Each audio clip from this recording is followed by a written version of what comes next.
tonight at midnight. Anything else you want me to touch that's fucking piping hot? Anything? I'm fine. It'll be okay. Fucking literally on, like the metal. Literally. That's not on. A Kiki buck? Wow.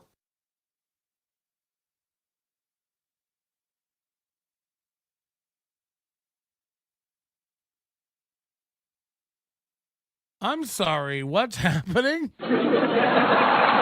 I know you had sex with Mehmet, right? Exactly. We boned a couple times. He's a very nice guy. Is he a good lover? I have a funny joke about it. I call my period Shark Week. Sure, that's very funny. When I said he wanted me to come over or whatever, and I thought like, oh, maybe he'll just want to talk. And I was like, listen, it's Shark Week, and then he didn't know what that meant. Oh like my on god, Discovery? Like, yeah, well, it's Shark Week, like blood. I thought everyone called it this. That's part of I the wouldn't have known that. And then I hear Gary the next day talking about like, tell him about the chick who told you it was Shark Week. I'm like, I'm going to kill myself. That is like, really funny. Did you have period sex with him? We had period sex. Okay. It was fine. Was the sex fantastic? Okay, go ahead. Dressed up like Richard Dreyfuss. I love a good pun. Yeah, right. It's really nice stuff. Baby, that's... All I'm saying is... Baby. Where's Johnny? Inside her brother's seems like a... Honey. What is... It's an espresso.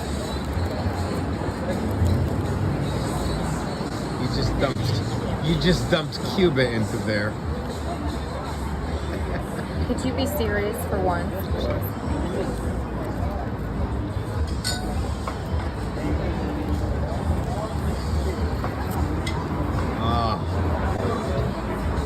What? Oh my god.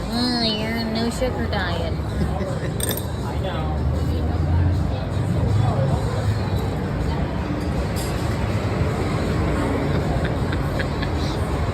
Where were we? That one's not Well, on. that is. That I'm one. not. You know what's on. I don't. You're on your own there. Grab me some ice. I'm fine. I feel bad. Don't. It's fine. It's fine. God damn it. Come here. Baby, stop. I'm fine. God. You're just insane. Every time we do a cooking stream, we get into a fight. Come here. Don't touch them. Why? Why? Get away from here for 1 sec. This is metal. What, darling? What, Mom? Hi, my queen. We were off for a couple of minutes. It was from. Oh, a couple of minutes? Really? No, 30 minutes, 30 seconds. Can you let your hair down? That's interesting. I'll let my hair down for, did I say that? Sorry, I'm working. Can I let your hair down? No. If it were a super chat, I would. Sure. Whee! But let my hair down for 50 seconds.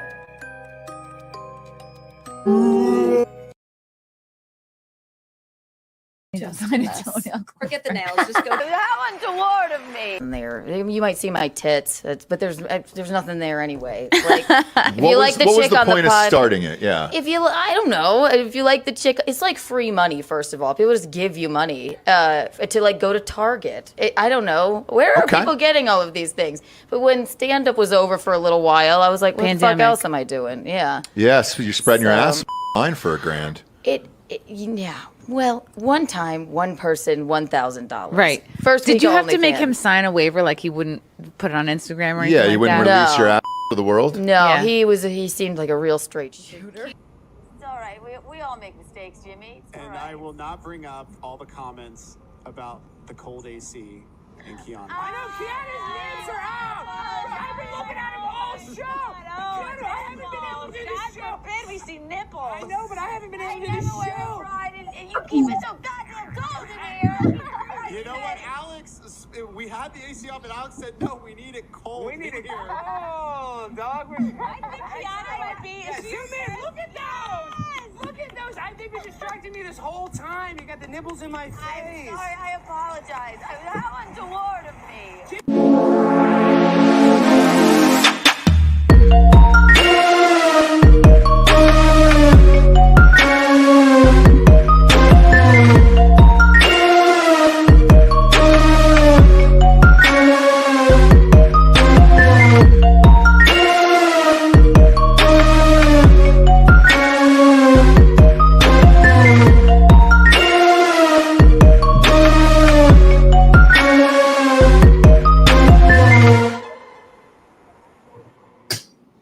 Hello, my darlings. Can you see me? Can you hear me? Can you feel me? Mom, can you? Nod your head. How do I sound? Give me a thumbs up.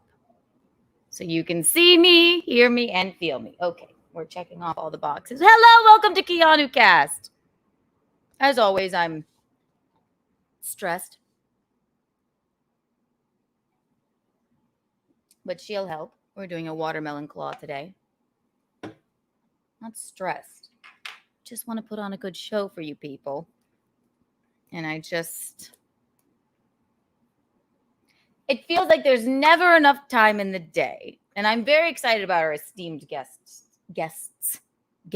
our esteemed guests tonight.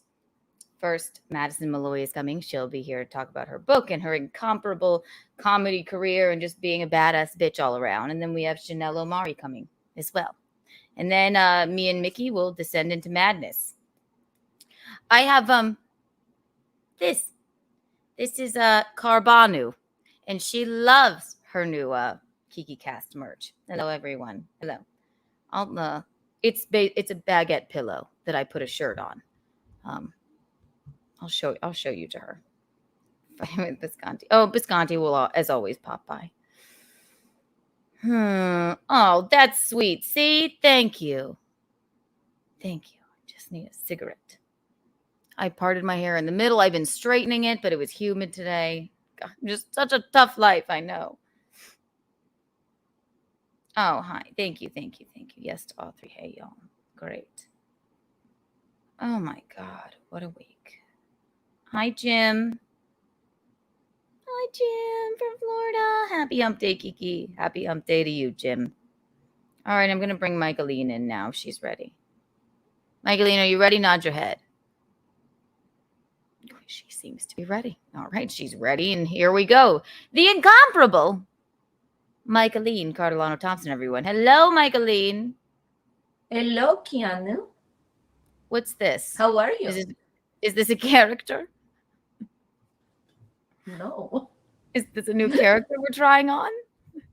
No. What is it? What could this be? I woke up this morning with this accent. Oh, okay. Wonderful. What is your name? Lena. Lena. My name is Lena. Excuse me. I apologize. Normally Lena. My name is Lena. Yes, normally this is very United States of terror right now. Imagine if you had multiple personality disorder. Maybe you've developed it. I don't know. Well, everyone, I guess. This is my alter ego, Lena. Okay, everyone, welcome Lena. Lena, wonderful. How is everyone doing? Lena, since you've joined our show, here's 100 Kiki bucks. Thank you so much. I appreciate that so much. That's wonderful. You look so beautiful. You look so beautiful. All right, Lena. Here I'm going to solo layout you. Tell us about yourself, Lena. Well, I'm normally Michaeline, but my alter ego is Lena. And I woke up this morning and I had this voice and I don't know how it came to me. It just came to me. Oh. And I went to the gym and I tried to teach my class and people. So Lena has a lot in common with Michaeline, I suppose. Yes. What kind of exercise does Lena need? You know, she teaches the regular Michaeline class, but it's now Lena's class sometimes. So there's no difference between you two at all, except you have a crazy accent. And a pair of glasses. And a pair of glasses. Well, it's wonderful. I really. What's So the she best comes you- and goes. She comes and goes. So right now she's gonna go. Do you need me to take you out? I'll reintroduce you. So that was Lena. Everyone. You never know what you're going to get with Michaeline. You just really never know. I think Michaeline's back. We'll add her to the stream. Welcome, everyone. Michaeline. Hi, Keanu. How are you? Oh, hey. You know, it's so funny. There's this woman, Lena stopped by. Really? She got into your chair. Is this someone you know? No, I don't know her. That's so weird. That is okay. We'll bring her back at Kiki After Dark. We'll try and find out who she is. Okay, I would like to know who she is. We need a Lena break.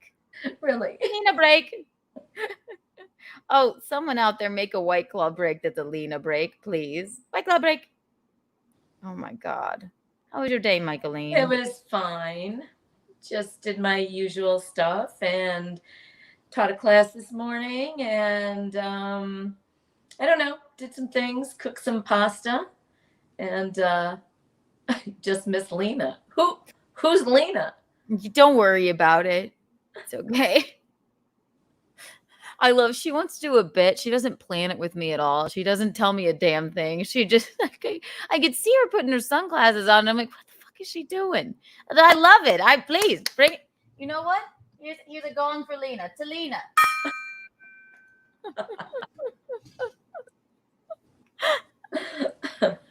Oh my God. McGuinevere's here. So your shirts are on the way. Yes. Here. Yes, and you have a special surprise in there as well. Yes. Speaking of, this is Carbanu. She's a baguette and she loves her shirt. It's a bread pillow with a Keanu Cast shirt on it. Does that make sense? Yeah, I think the bread on the top needs to have a face on it. It has eyes. Oh, there's eyes on it. Okay, I see them. Can you see her eyes? Yeah, I can see them. Yeah, or else it looked like a dick. Yeah. I don't know where you get a pillow like that. Oh, Amazon. It was Oh. suggested to me. Don't ask me why. Yeah. Yes, this is Carbanu. She's she's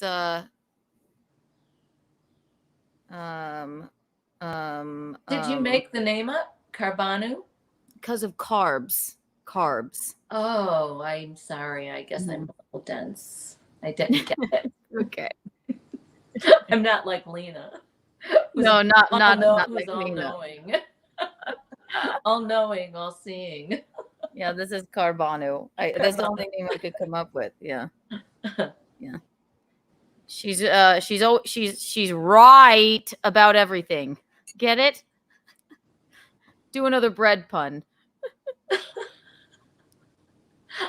I didn't understand that either. I'm really done. She really rises to the occasion. Get it? Yeah. Got that. I got that. Very good. Yeah. Your little heart shirt. Yes. Love, Keanu. I don't know why I put this on. Right, Carbanu? It's cute. We'll bring her back later. But yeah, if you want a shirt, just message me on Instagram and I'll get it to you. The first round of shirts have gone out. Bread. There's one. She's the breadwinner of the family. Thank you. Thank you. Thank you. Now I want French onion soup. Wait, what did you do today, Michaeline?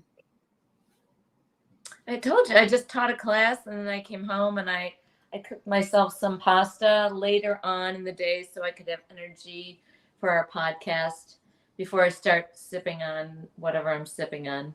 Well, you had energy because you started out with a character. We love it. Some sustenance in my belly.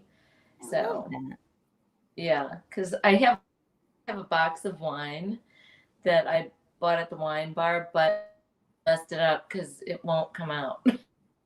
One glass out of it, but I can't get any more. I don't know. You got a box? I think I broke. They sell boxes at the wine Yeah, bar? somebody told me. Yeah, somebody told me that it was a really great box of Spanish wine, and this little teeny box has 4 bottles of wine in it. You have a little teeny box.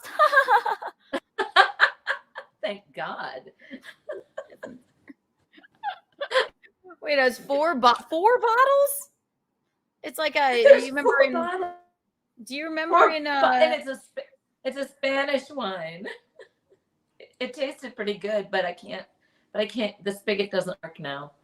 I guess I'm just gonna have to take the plastic things out. Yeah, when I would bring Franzia into the movie theater when I was in college, I would just put the bag in my purse. You just rip the whole thing out and then. Well, I seem to remember high school days with a red wine bag on the floor trying to be kind of hidden in the kitchen. Do you remember when I was in high school and the cleaning ladies found the bag of red wine? Well, I saw a bag of red wine by somebody's backpack on the kitchen floor. Mm-hmm. And I was like, what in the hell is this? I knew what it was. It was a lung. I know. I knew what it was.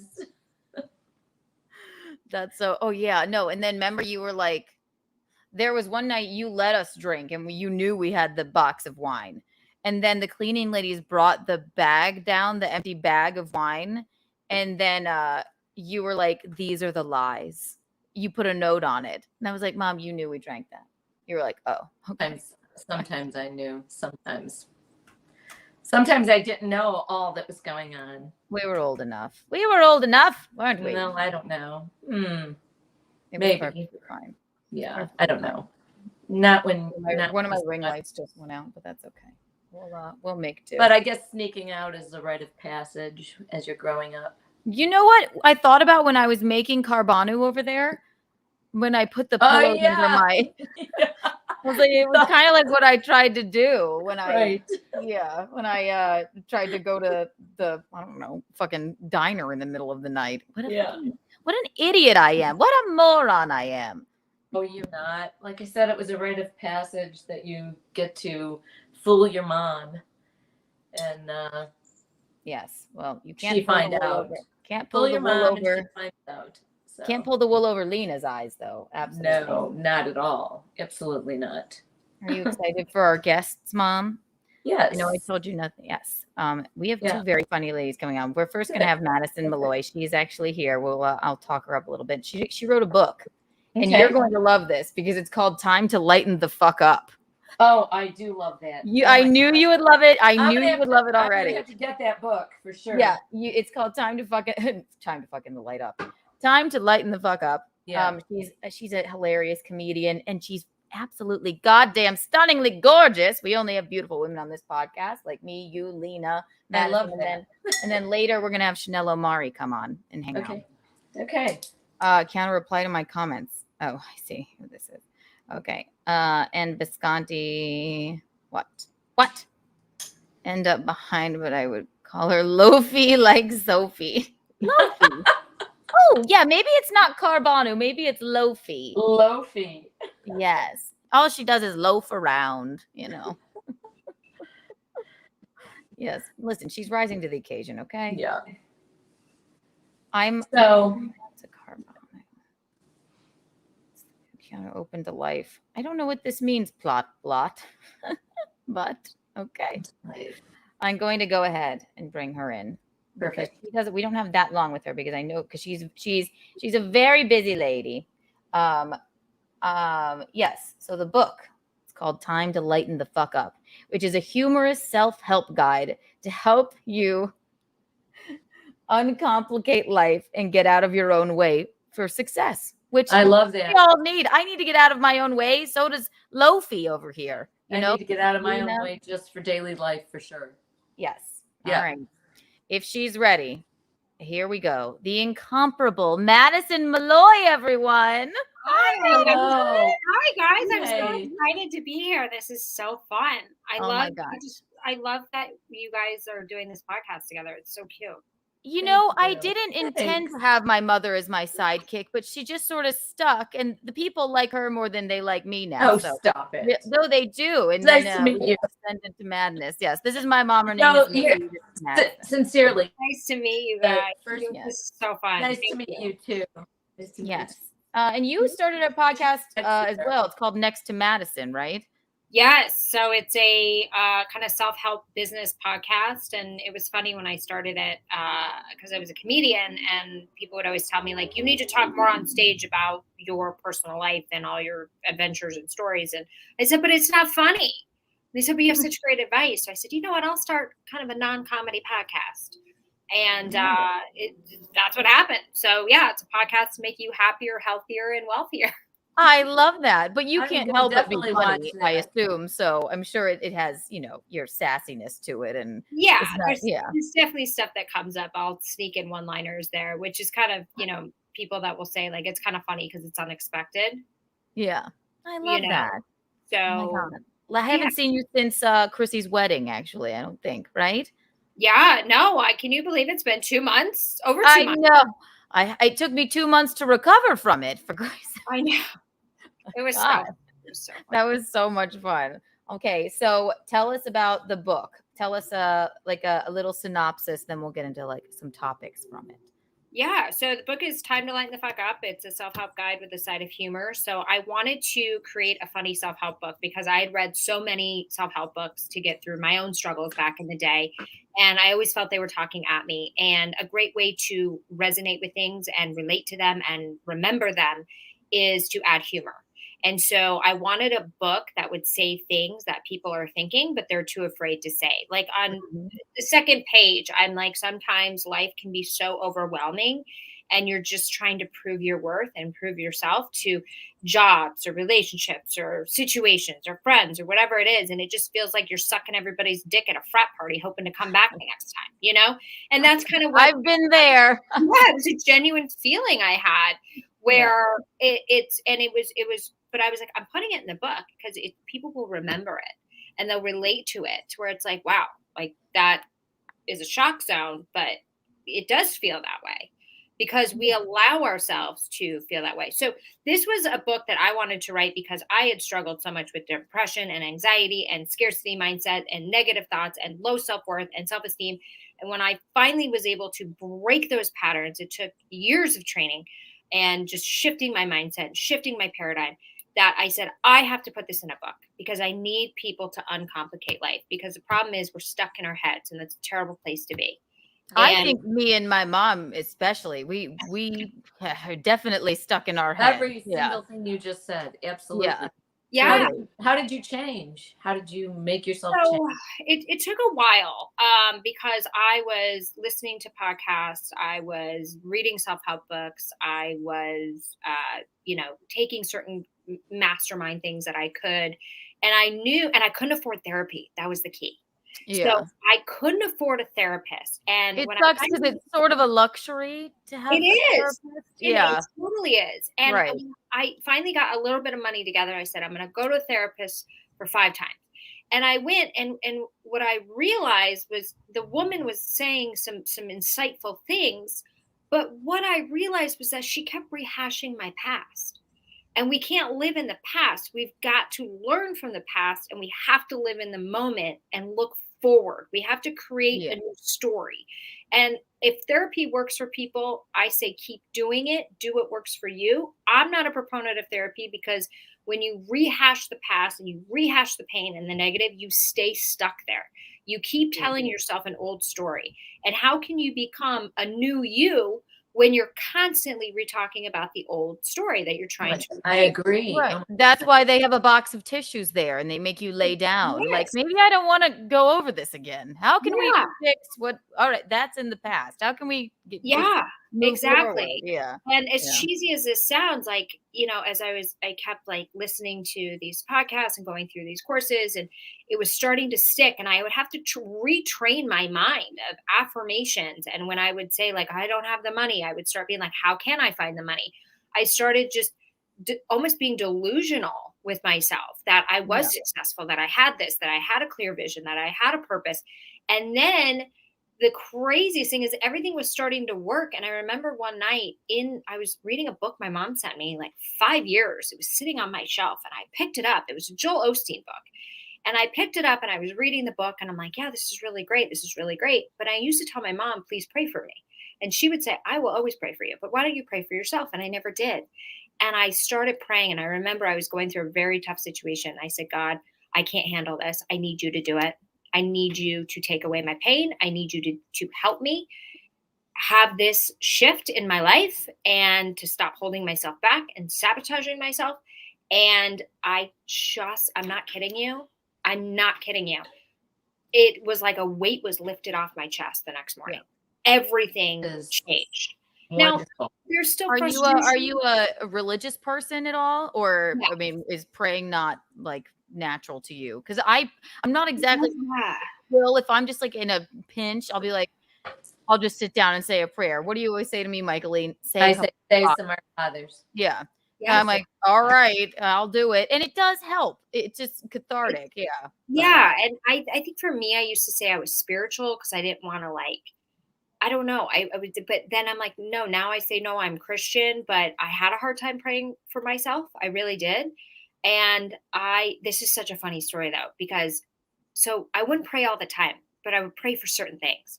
Like when I really wanted something to happen, I'd be like, God, if this is meant to be, you will show it to me. This is what I want, but you have the best answer. I need your help. And it would work out. And then I started getting a little nervous because I was like, oh my gosh, he's quick and he's good. This is amazing.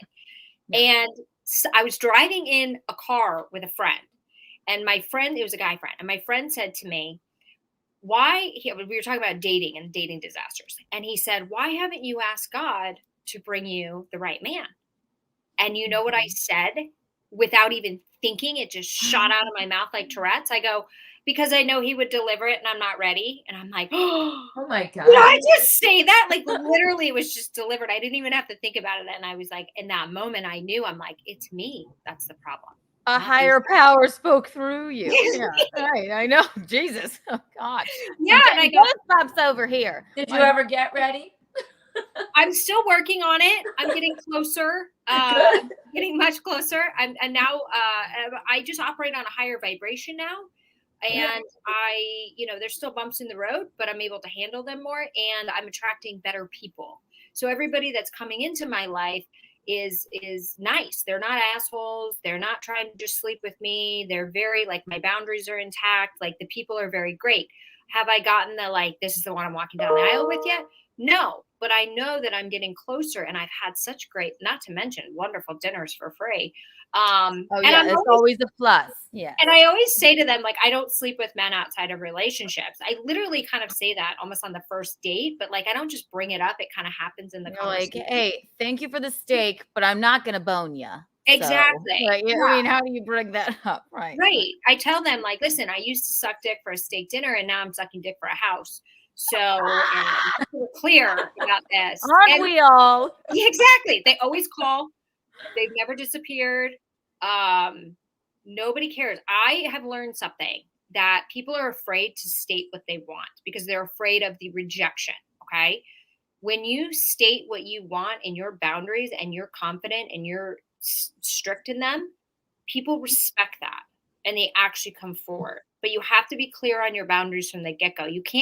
It's harder to catch feelings and then go back to your boundaries. So you need to have your boundaries before you catch feelings. I love that. I do. Is that all in your book? Everything you say here? Some of it. Yeah. Some of it. There'll be more personal development books coming. Are you dating? Are you with somebody now, or you're just still kind of playing the field?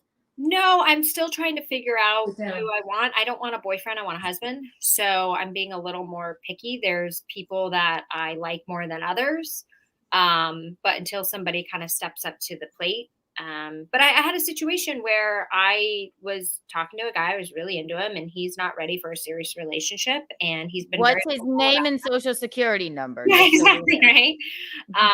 And part of me didn't want to hear some of it, so I kind of ignored it. And then part of me is like, wait a second, this is not. And I started to feel a little upset. And then I was like, wait a second, I'm doing this to myself. So I had a clear-cut conversation with him, and I just said to him, you know, this is what I want. These are the risks I'm willing to take.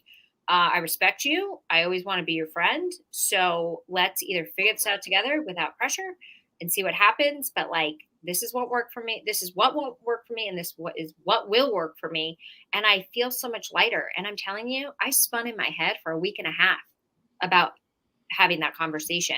And when I had that conversation, because here's the thing, he was going to tell me, I didn't want to know if he was like going on dates with other people. And I didn't want to hear it because I knew it would hurt me and I'd be upset and I'd run. Yeah. And then he didn't want to know if I was going on dates with other people. And somehow it came up and he's like, I don't want you to just wait on me. And I go, oh, I'm not. Like, I go out with other guys. I just respect you. So I'm not going to tell you about it. And I said, and he goes, yeah, and I've been on dates with other women. And I thought that would hurt me. And it didn't. It actually made me feel closer to him. Honesty is like, right. And I don't want him to just pick me and I'm like a rebound because he got out of a relationship not too long ago. Like, I want him to see what's out there so he can then pick me because I'm the best option, not just pick me because I'm standing there saying, pick me.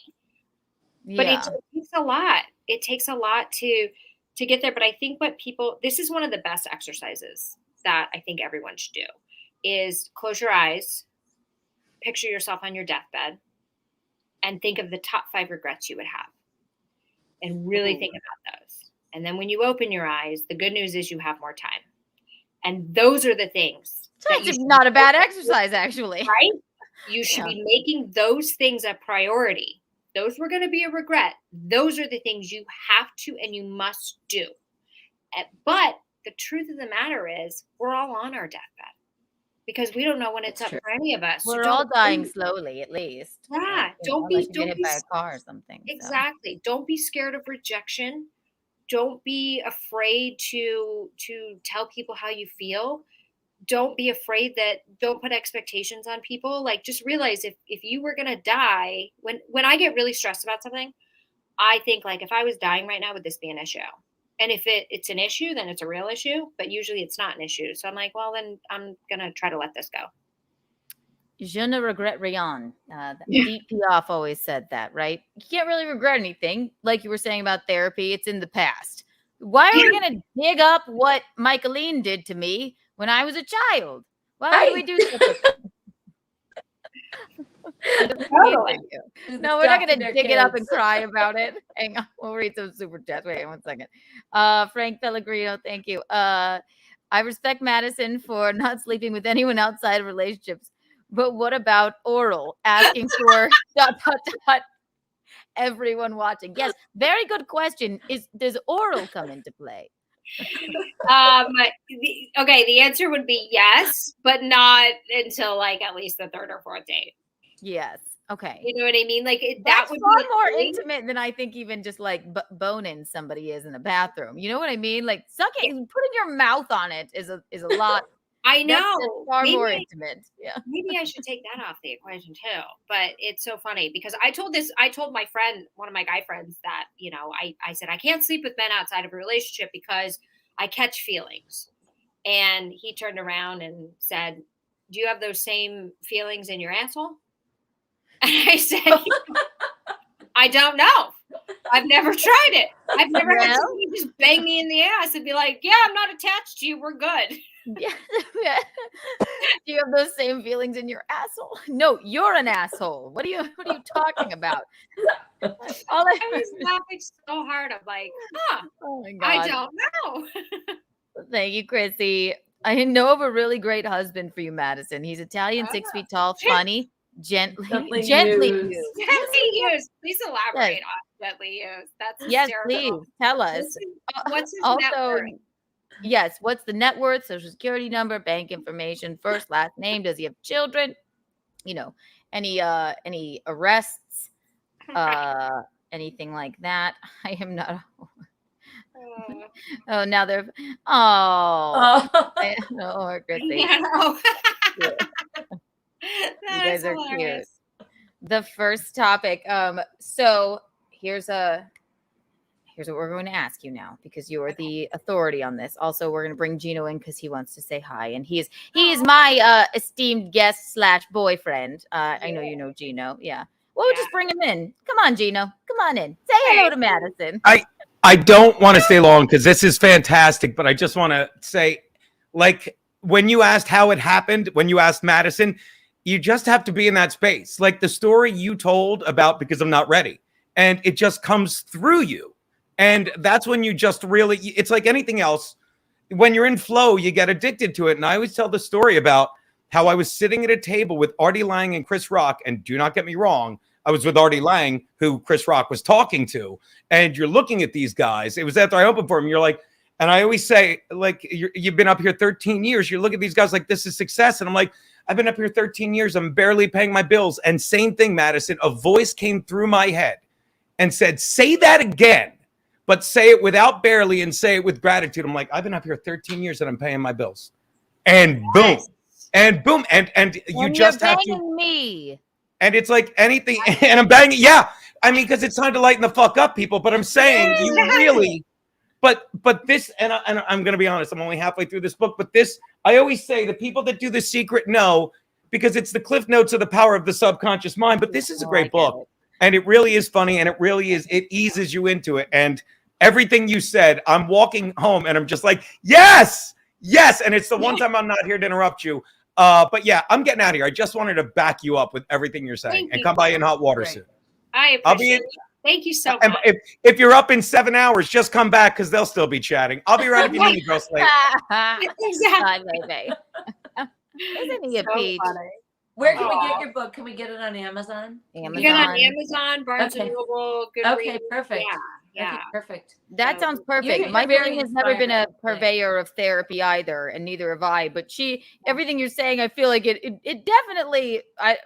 Mom, I mean, I knew you would love her because I knew this would resonate. Yeah, with you, I mean, right? I don't believe in therapy. I went to therapy a while ago, just for a little while, It was after I was getting divorced and whatever.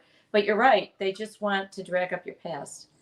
And I stayed only for a little while, and then I don't know. It doesn't help. It's more of a positive mental attitude thing, I think. Like you. Yeah, totally. And the thing is also, like, you don't want to run from your past, but like when you start to think about your past, you want to kind of jot down like what things keep coming up from your past, and then find the lesson.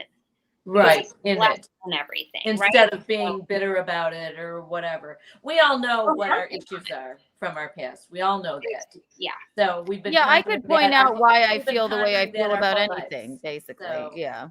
Yeah. I don't need to pay to have someone point out to me why I feel the way I feel, really. Tell me how to fix it. Yeah. It's like, right. Tell me how to start creating a new story. Tell me, I was just talking to a friend of mine, and we were talking about, everyone talks about, thought. Your thoughts become things. It's a very famous thing in self-help and law of attraction, which is true.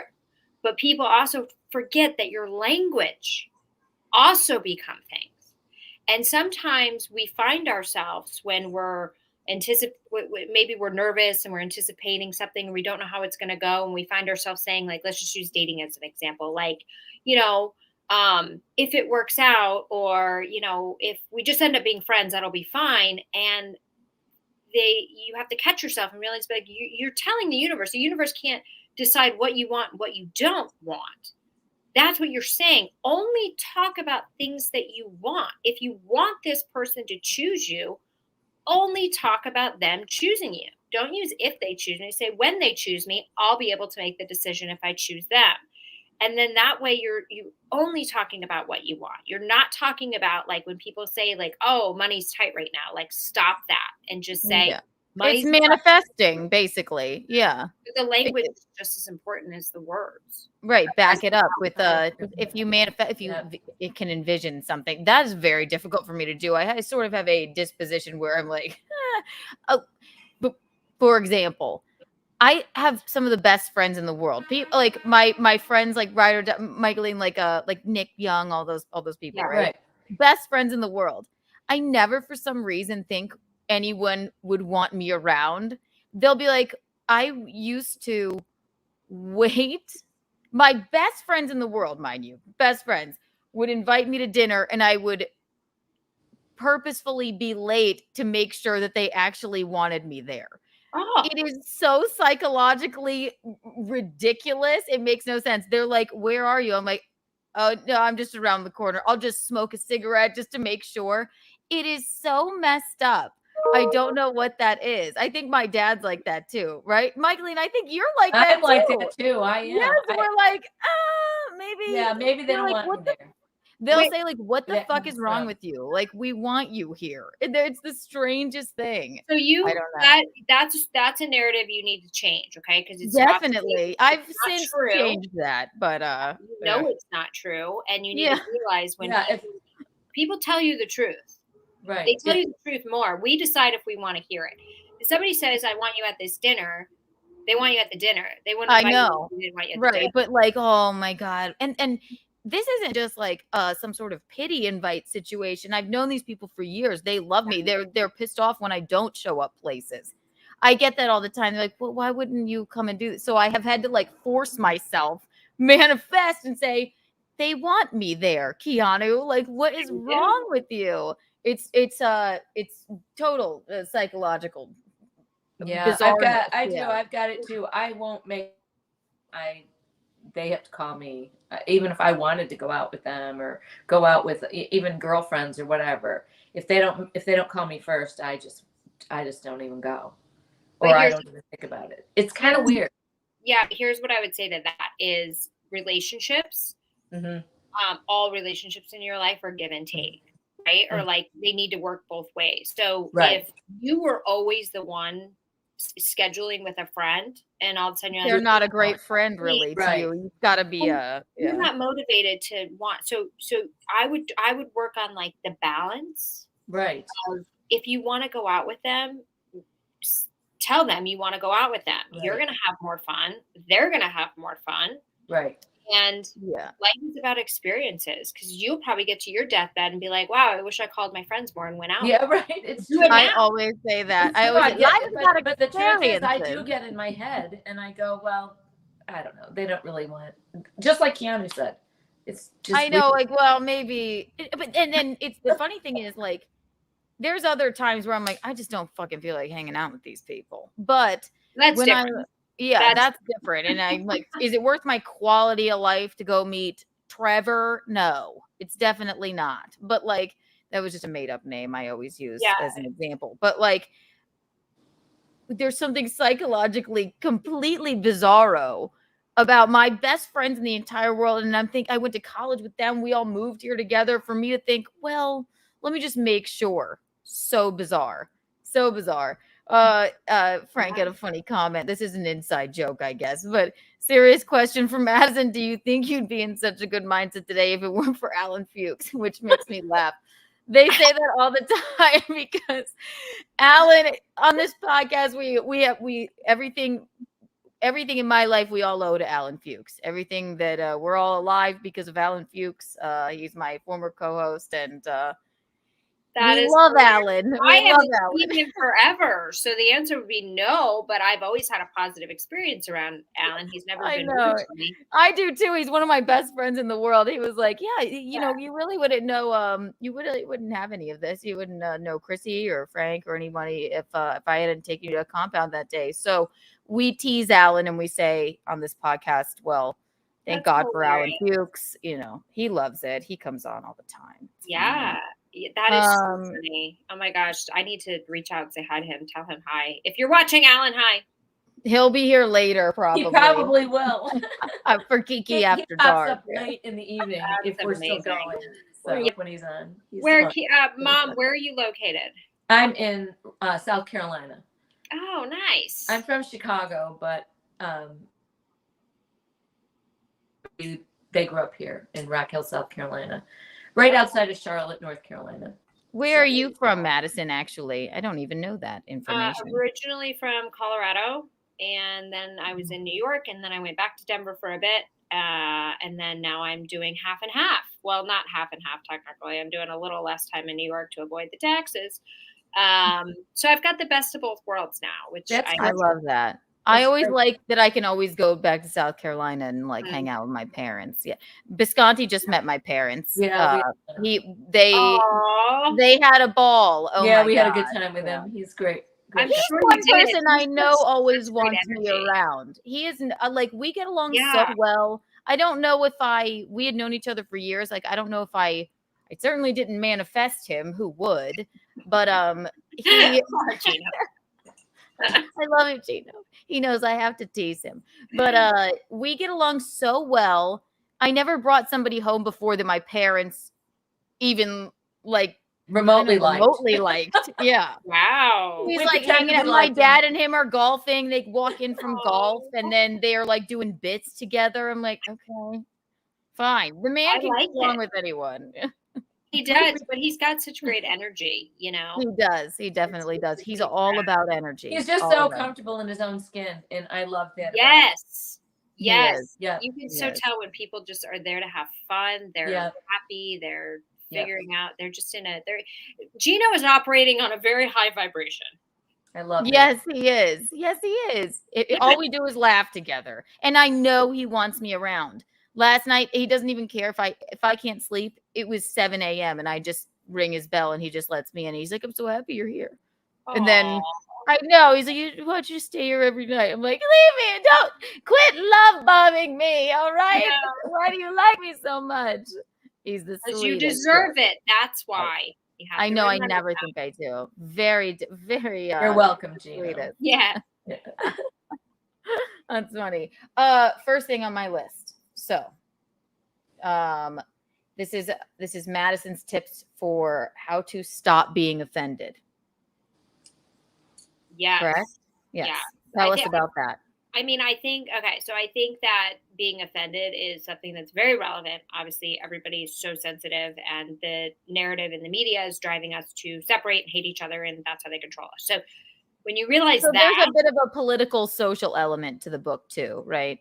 and not really, but a little bit. I do touch on it because we are so politically divided at this point. But if we really realize it, it's more like humanity against them in a weird way. Like you have to really bring it back. So usually what happens is like when you're offended by something, it's because you're not firm in that belief. So if something offends you, it's triggering something that isn't firm in your belief. Right. Or that you're not fully educated on, or you're somebody, it's usually just a trigger, right? But you have to really. It's triggering to you for some reason. But and we're comics. So I reserve the right to make a joke about anything I want, as long as it's funny. I mean, I would never want to hurt anyone. I want to make them laugh. So as long as it's funny, I can't imagine somebody being offended by someone. I mean, the first thing is like, if you want to stop being offended, stop personalizing everything. It's not about you. It's usually never about you. Especially when you're in a comedy club. The people that are offended in the comedy clubs are my favorite because they're like, I'm offended. They literally took a joke that's probably been done 50 to 100 times, and they're such a narcissist, they had to make it all about them. That joke is written for you, who they'd never seen before. I mean, that's ridiculous. That's narcissism. No, like, I didn't mean to offend you, but obviously, if I say something ridiculous, I don't mean it.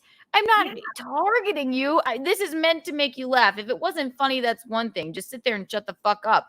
If you're personally offended by something, then I have no use for you, and you should never go to a comedy club again. I have a joke. It's mostly about gender reveal parties, but it includes a bit of abortion in it. Yes.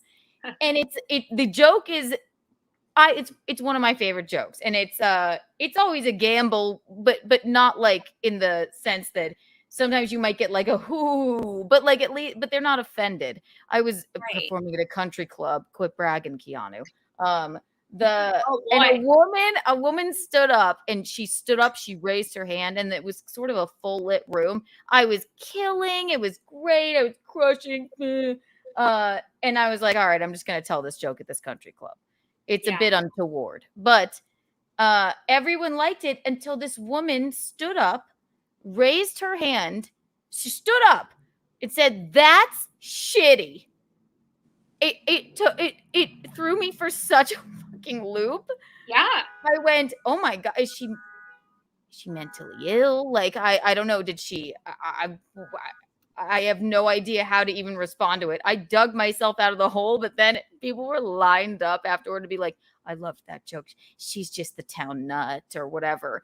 Afterwards, I went to the bar, like the next comic was on stage, and I went to the bar, and there was a man sitting there with a glass of whiskey, and he was like, that's my wife in there. And I said, oh my God, man, I'm so sorry. He was like, I'm sorry about her. He said, she's fucking nuts. You were having so much fun up there, and she just ruined it. You're pouring your soul out. I'm like, dude, it's not that big of a deal. Oh my gosh, that is hilarious. Yeah, I know. I'm like, how could you possibly be so offended by such a thing? Like, it's usually like just like lack of. They just like they need a reason to be seen because they have lack of confidence. I mean, I would say like if you're offended, you definitely need to work on your confidence and stop personalizing things. Also, who literally would stand up and in a comedy club, raise their hand, stand up, and say that to the comic? There was 100 people there too. I mean, I was like, and then I'm starting to think, did I say something that like really hurt this woman? Like, abortion exists, guys. I don't know. I mean, if I was just maybe talking she's about guilty. Maybe you triggered something in her because maybe way back in college she had an abortion and she highly regrets it. Or maybe she wishes she were aborted. I don't know. Maybe she just doesn't want to live anymore. I don't know. No, and I asked her husband even when he came, he wouldn't stop talking to me. Like, I was like, has she had a miscarriage or an abortion? He's like, no, she's just a bitch. I'm like, oh my gosh. And just think like he has to have sex with her or try to have sex with her. I guess so. That is oh my God. No. So I definitely I like try not to get too offended. And if you are offended easily, stay out of the comedy club. I mean, what's your most offensive joke you would say? You don't have to tell it to us, but like, are there any that you're like, this one's a gamble? Well, I kind of stay away from some stuff, but one joke my mother actually did not like. She didn't stand up in the comedy club and like have a fit. Madison, how dare you? Yeah. Young lady. I thought it was like one of the cleanest jokes I had. Like I had this joke where I was talking about like it was a dating joke, and I said, like it's amazing what you can find on the internet. I recently came across a site where you can actually find somebody to dry hump your leg for 45 minutes. And I said, yeah, it's called Christian Mingle. And she was like, I think you're making fun of Christians. I'm like, first of all, I am Christian. I do dry hump guys' legs, okay? Because I don't want to bang them until I get what I want. So I was talking about myself, like, because I'm a big proponent of dry humping because I have to be to get what I want. I love it. That's Back to high school. He's like, I don't like that joke. Very and I was fun. like, here's the thing I told her. I go, you don't like that joke, but I told a joke about some guy coming in my hair. And that wasn't an issue for you. That was A-okay. But like, don't make fun of the Christians. I don't know. What like someone came in my hair. Yeah. It was I like that joke. It was good. I like it. And it's clean. It's like a clean joke. And I it is. Yeah, it's literally dry humping. There's nothing cleaner than that. It's great. It's not like I was like, oh, J-date, you know? Yeah, so funny. Yeah, exactly. You're like, I am a Christian. We dry hump, all right? Yeah. I just thought of a joke that'd be so funny if I wasn't like, this is not to be offensive by any means, and it's not. It's just a joke. These are jokes, people, where you can have, I found a site where a guy will go split the bill with you, cent for cent. It's called jdate.com. What's Gino's joke about? What's Gino's joke about the Last Supper and the Jews are splitting the check 13 different ways? Yeah, totally. That's very untoward, but I think even Jews would laugh at that. You know, they would, and I think I respect it. Like you gotta invest your money and not spend it foolishly and stuff. But I would say exactly. Like, you don't want to be cheap either because A, you have no friends, and B, you are telling the universe there's not enough money, so you have to hoard everything you have. So how can you get more money if you're not? You talk to like people that are really, really wealthy and come from nothing and are really wealthy. They're like, no, money comes all the time. Like they have no problem spending money, being generous, donating to charities, helping out their friends, paying for things because they're in such an abundant mindset that they know it's always coming to them. And that's why some of these billionaires can go dead broke and then end up a billionaire the next year later, because they're wired to make money. Yeah, that's actually not a bad way to look at it. Yeah. It's true, right? If you're like worried your entire life about it, it's manifesting. They're like, it'll come back. And one word too is like, people think like, people will say like, I'm saving money. Don't say that word ever again. Saving is scarcity, and it's actually bad. You want to say, I'm investing money. I'm not spending it because I want to invest it. Investing is abundant. Saving is like, I'm afraid there's not going to be enough one day.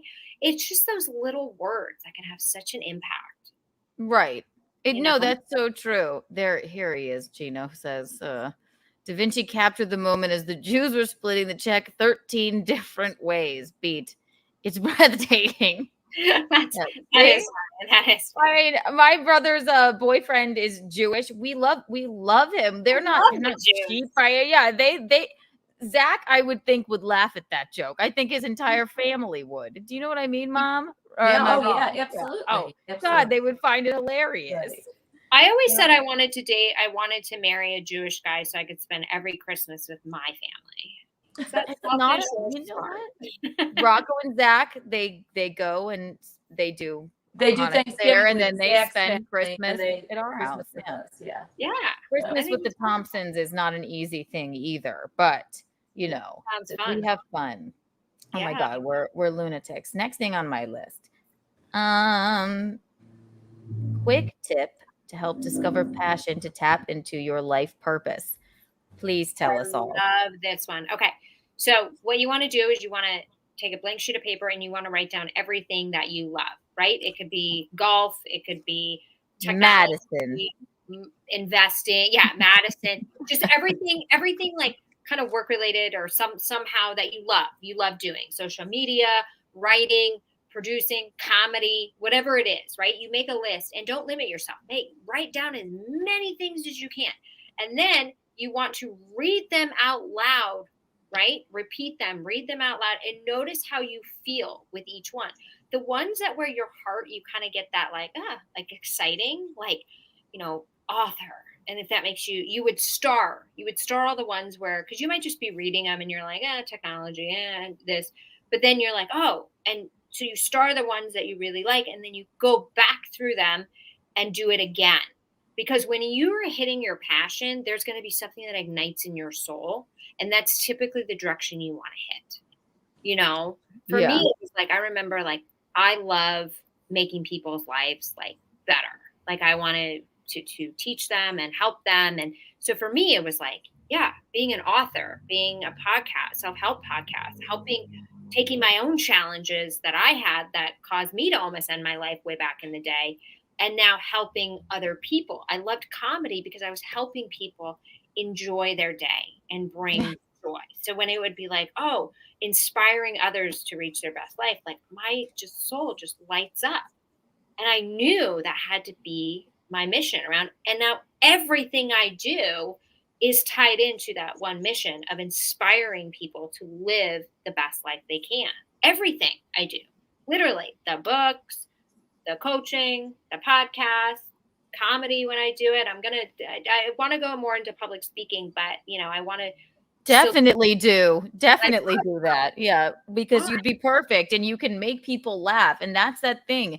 Yeah. What any uncomfortable situation what do I always go to? I try and make people laugh. It doesn't always work, but it brings people out of that. I think a lot of, you as a public speaker or self-help or whatever, you actually know what you're talking about because you kind of lived, dug yourself out of a deep hole. A lot of comedians are depressed and mentally ill, right?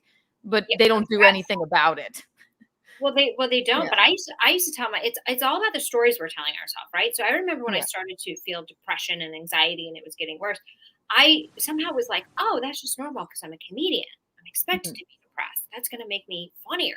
And I just started hounding on this narrative, and that life was hard, that comedy was hard. It took years to make it. You couldn't get successful overnight. And this is what a lot of comedians are telling themselves. You have to struggle. You have to struggle. that's If a you story don't that's playing out. You can change that story and you can have a different path and you can have more joy in your life. Usually our depression comes from regret. So it's like that past, but sometimes there is a chemical imbalance. And I want to bring this up because as much as I quote unquote have my shit together, I'm still human and there's still times that I fall. To be exact, when I was writing the book, I started to have lack of focus. I was starting to feel emotional. I was starting to go down and I go, what am I doing? How can I write a book when I'm starting to feel sad again? And I had a conversation with my mother and she goes, I really think you need to go to an endocrinologist and get your hormones checked. And so it's a long story, but anyways, turns out I had low testosterone. I'm like, testosterone? I'm a woman. What are you talking about?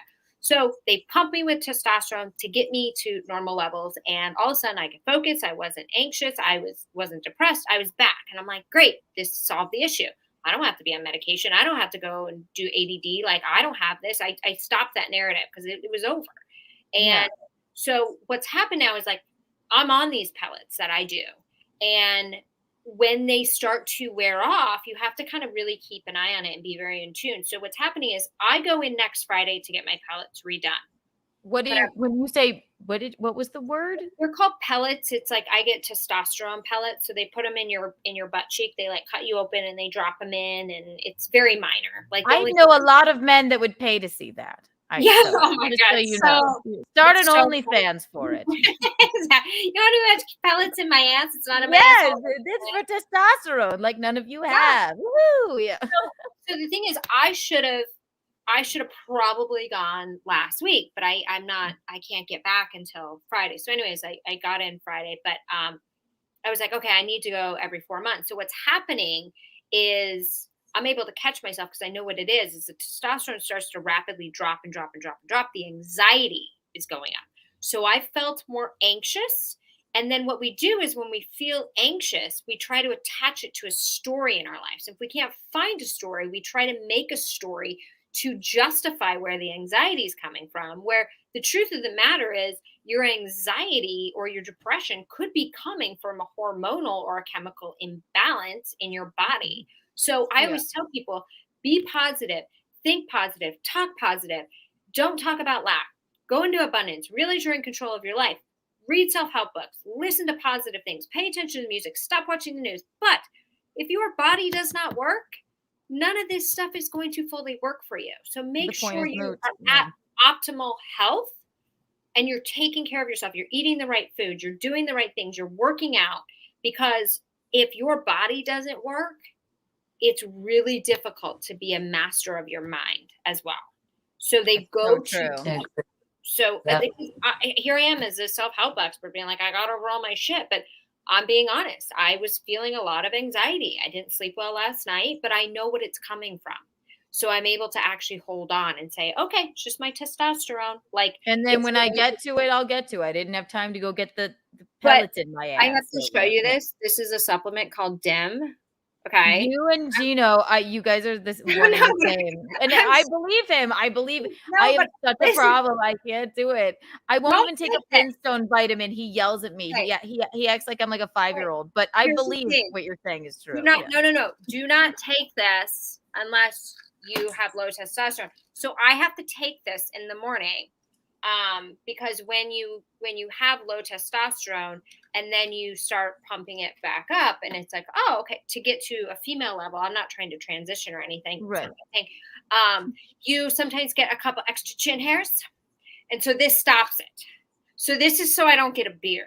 No. Okay. Michaeline has to pluck out her chin hairs all the time. I've got plenty of Italian though. Obviously. Right. Yeah, I don't think you need any more. All of a sudden, I'm like, why do I have a little extra hair? It was like just very bad. I never got any, and I'm like, why do I have a couple whiskers right here? Madison Mulvaney, right? So she's like, take DIM, it'll stop it. And sure enough, it did. But I'm like, oh my gosh, are you turning me into a dude? And the other thing that happens is I've talked about this on Chrissy's podcast and other podcasts that it makes you horny as shit. And the downside is a good thing. Yeah. No, it's not. If you're single, you don't want to bang until you met the guy. So here I am just wanting to like fuck every couch cushion I can find, but I don't do it. That's weird. So I'm horny. I'm deprived. I'm taking drugs to not have a beard. Well, I just wrote that. Great. I just wrote down that name, Dim, and I just crossed it off. Okay. No, but I think the suggestion would be go get a full body scan if you're not feeling like right, and then they'll take the supplements that you need to take. Obviously, Michaeline, she has. If you saw her arm without her body attached, you'd think it was a dock worker. So she doesn't need the testosterone, but like. And all I eat is Skittles and drink White Claw. So there's probably plenty wrong here. I can't sleep at night. There's plenty. So everybody needs like a body scan. Then you do the self-help. That's a good thing, because if your body's not working correctly, then you can try and self-help all you want, but you got to get the motors going in optimal. Because I literally was like, why am I so anxious right now? And I'm like, oh God, I'm turning into a full-blown woman again. Women need a certain amount of testosterone.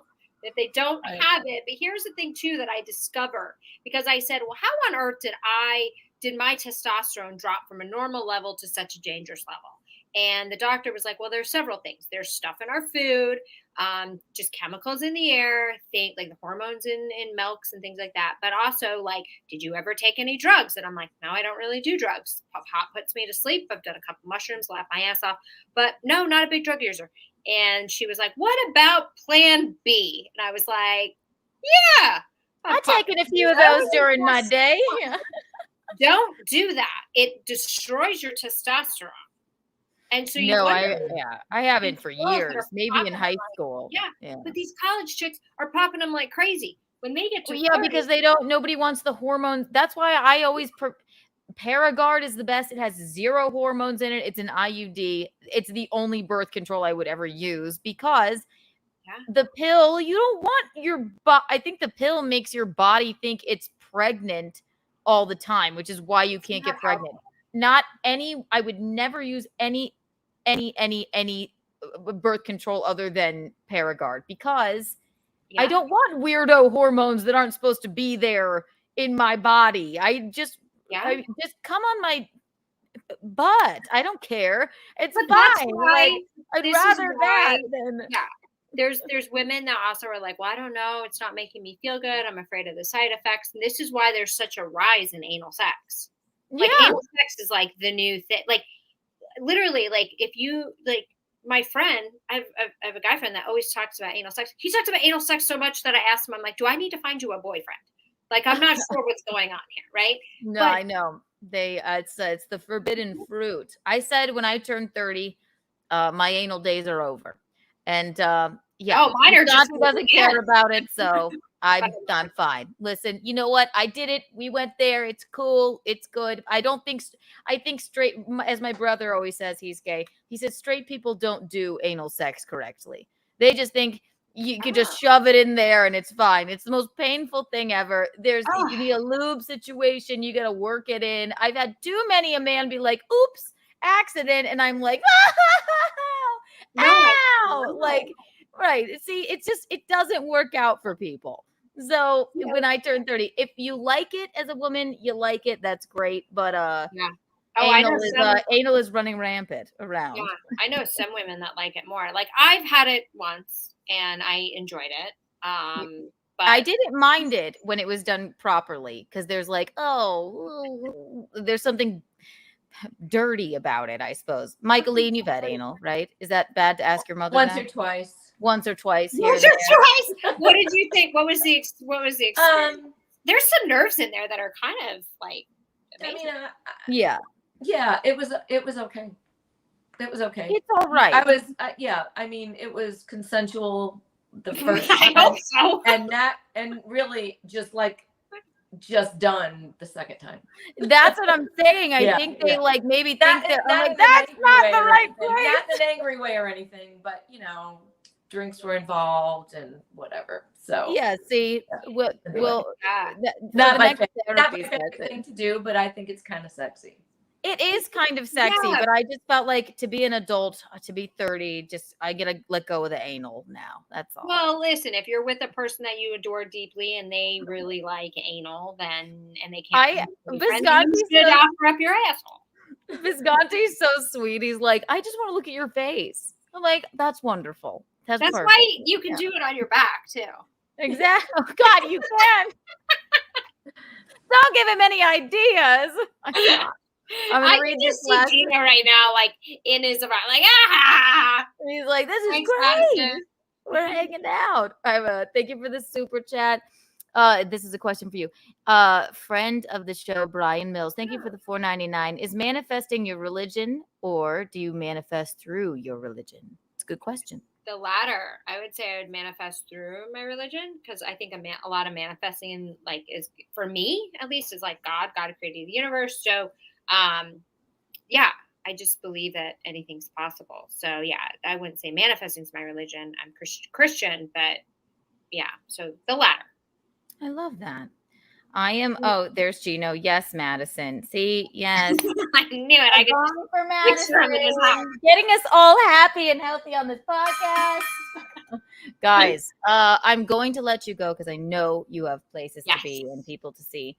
Thank you so much. This has been so much fun. That flew by. Oh my God. Yes. Please come on again, because I have so much more I want to talk to you about. I would love that. You let me know and I will be there. Yes. Fantastic to meet you, and I'm going to get your book likewise.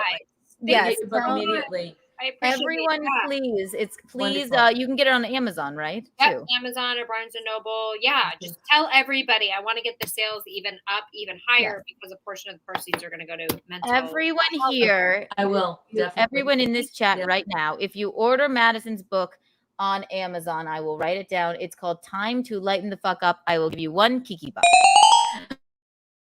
Those are not easy to attain these days. Yeah. So, thank you so much. Everyone in here, you're so interesting. Yes, lovely. You're very lovely. And where can people find you? It's the real Madison Malloy on Instagram, correct? Yes. And TikTok. Yeah. And where can people see you next if they want to see you live? I don't know yet. Maybe on the streets of New York. No, I'm just kidding. I will be back on after the 20th of September, and I'll be being dragged back on stage. No, willingly going back on stage, which I'm very excited about. Well, thank you so much. Oh my God. And then, yeah, you can check out her old, what's that? Sorry. Make sure you check out my podcast Next to Madison.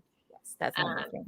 Yeah. You can check her out on In Hot Water too. She's always great on those episodes of Compound Media. You know, that's I met you years ago, and I think we met at Greenwich Village Comedy Club. Probably that long ago. Yes, I just always admired you. I just thought you were so beautiful and sassy, and like, I mean, I was like just newly starting comedy, so it's like it's an honor to have you on this program. Well, thank you. I appreciate that. I'm so glad that we met, and we need to hang out more. And I'm glad I got to meet your amazing mother. You look like you're in like a tranquil environment. Like I just want to go there where your mom is. I know. Oh my, she lives on the river. Yeah, she's my house. I am in a pretty tranquil environment. I love it. Good for you. Please come to my house. Everybody's invited. She always invites everyone. I know. I do. Yeah, just come on down if you're ever in Charlotte or near Rock Hill. Stop by. Absolutely. All right, Madison. We love you. We will see you soon. Thank you so much. Thank you guys. Have a great rest of your show. Bye. Bye. Isn't she the best? What a demo. I know. I love her. I learned so much tonight. I know. My God. Gong for I'm gonna follow what she says. Absolutely. We have another I guest need to be there. Yeah. I know. She's the best. I love her. She's just yes, this is where you can get it on Amazon, producer Robert says. So if you can, copy and paste that into your browser. All right, I have to. Hi, Keanu. Hi, Mickey. Hi, Welsh. Hello. Hello. I have to pee. Can you buy me some time before our next guest gets here? Sure. What do you want me to do? I'll just go ahead and go. I'll just put Carbonu here. She'll run the show. Just go ahead and go. Just hurry. I am. I feel lonely and afraid. Just sing. And I don't really want to. tell us about, tell everyone what. Oh yes, why don't you become your alter ego? Tell Carbonu Lena. about it. Hello. I thought his name was Lofi or Sophie. Sophie. Hello, Sophie. Hello, everyone. My name is Lena, and I am Mike Lean's alter ego. And I come and go as I please. I don't know what came over me this morning, but I just woke up with this accent. I'm not even sure what accent it is. It's just a little bit different than my normal accent. I like to have fun. I like to learn new things. I like to meet lovely people. I love to exercise, and I love to see great movies, and I also love wonderful music. So if anybody is interested in that kind of thing, we could chat me up. Keanu Cast. Oh, hello, Lena. Excuse me. Hello. All right, Lofi. We love you, Lofi. Hello. We'll keep Lofi. We'll keep Lofi. So hello, Lena. I want the people who have the similar interests as me to chat me up on Keanu Cast, and I will talk to you all later. Yes, exactly. Hi, Keanu. Oh, hello. Oh my gosh. You know, it was so odd when I came back. Lena was talking to Lofi. There she is, Lofi. Yes. I'm insane. No, we love it. That was a sourdough, not a sour don't. I don't get it. What? Sourdough. Oh, you know, I'm not good with puns, I guess. Let's think of more. Did you eat a lot today, or what'd you eat today? Yeah, you. I ate cottage cheese and cantaloupe for breakfast. Okay, so you're really not a gluten. Well, I don't watch any of It's that. a glutton pun. Oh, you're a nerd. See? I was just trying to set it up. I just don't get it. Gluten. I know. Bread has gluten. I know. I'm answering. You're a little dense. I yes. know. There you go. Yes. Sorry, I take everything literally, don't I? No, I know it's a fun. Okay, now Chanel's here. I'm gonna light up a cigarette. We're ready for our next guest. We'll read some more. Okay, Lofi, you go over here. Oh my gosh. Oh, did I show you, Mom, that Chrissy got me this? Chrissy got me. This is Harold or 69. She got me this cat, so that I would have a cat that cat is so cute. And it won't. Yes, this is Harold. But it looks like Gino's cat. So 6. But he won't ever scratch and bite me. He's super cute. I love him. I know. Now I seem like a stuffed animal freak or something. But I really appreciated that because he's become a part of the show. Am I missing anyone's lovely comments? I'm not sure. Let's see. Hello, everyone. I love your hair. I do a big. Oh, see, look. Toasty with the mosty. Yeah, see? Well, Sophie loves you because she's also bred Toasty with the mosty. Hello, Keanu's mom. Yes. Hello. Hello. I know. Very, very popular. Do you have a cocktail that you need, Michaeline? No, I've got. I should show you what I have here. Grand Marnier? No, I don't have that. I have these little jelly jars. I have 4 of them with small little Tito's and soda and lemon in them, but they're tiny because I don't have my wine. So. Oh, you mean like? I just wanted to be prepared. So. Oh, so you lined up 4 of them? Yeah, I have 4 of these. Oh, so you would never give up. Well, thank you. So anyway, that's what I did. So I could just sip on those. I can't get that. Like I said, I can't get that wine out of that box. So. Well, you'll just have to. I do have some Grand Marnier. That's for later, though. I think. Grand Marnier. I'm excited about our next guest. I really am. Mom, she was on a reality show, which we all love. You know how much I love reality television. What reality show? I will tell you. She's a very, very, very funny comedian. We'll bring her in a second. Let more people get here. I'm teasing it out. She looks so beautiful. I can't wait already. Sorry. It's a gong for you, Chanel. It's a gong for you. There you go. Hang on one second. Oh, my God.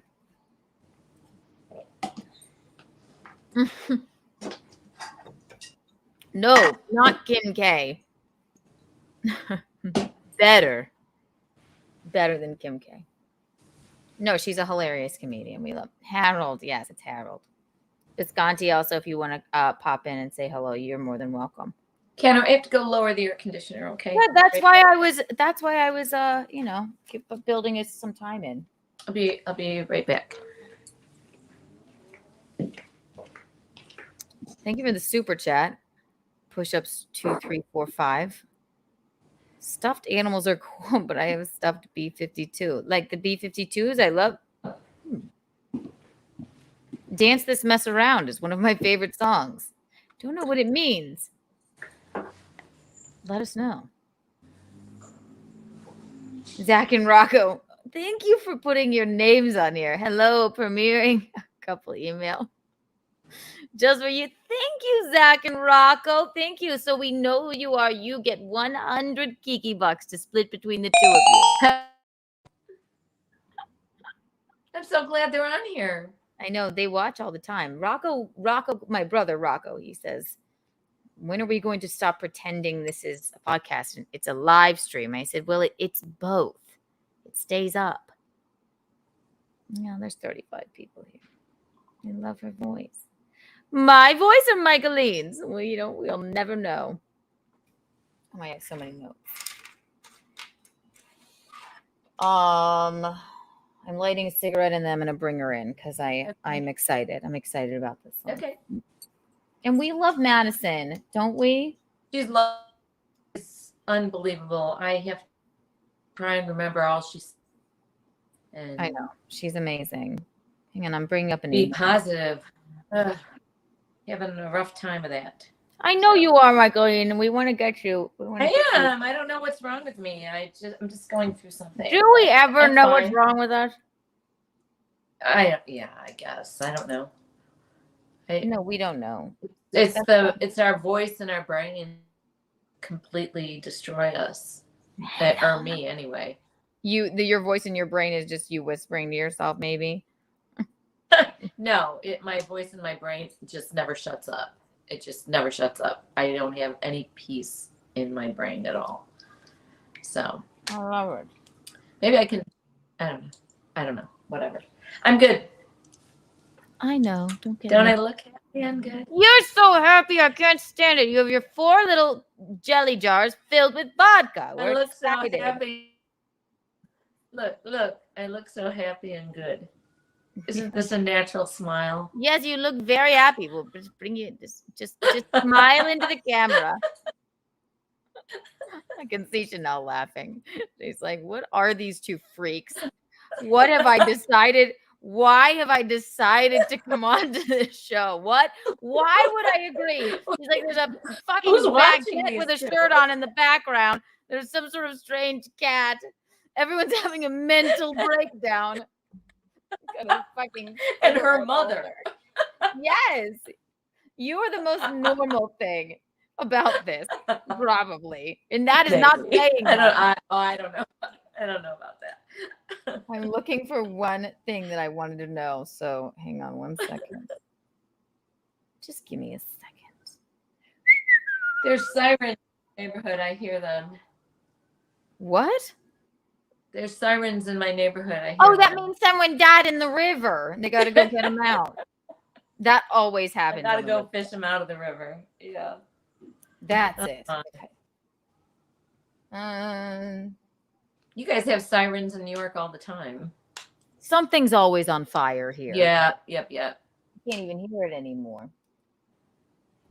Oh, we have one. Oh, thank you. All right, here. Hi. Where did you get this fake transatlantic accent from? It's theater, and I don't know when I I just started using it and it became addicting. And I won't stand for anybody disparaging me over it, all right? It's hard. All my friends do it too. Bisconti talks like that too. Would you rather me sound like a country bumpkin? I could do that as well. But thank you for the $2. You might have been talking about my accent. No, the transatlantic accent is the one that is the one you perfected. I didn't perfect it. Audrey You Hepburn, perfected it. Lauren Bacall perfected it. I don't think it's Lauren Rocco. You better tell me. Perfected it. What is Bacall? What is her last name? Fuck. Lauren Bacall. It's Lauren Bacall. It's Lauren Bacall. Yeah. Rita Hayworth perfected it. It wasn't me. William F. Buckley. All right, I'm bringing our guest in now. I've made her wait too long. She's been backstage 5 whole minutes. Our esteemed guest. Is everyone ready for her? Yes. Listen. She's a hilarious comedian. She has a podcast called Chanel in the City. I love her. You know her. We all adore her. We're ready to see, feel, and hear her. Welcome, Chanel Omari.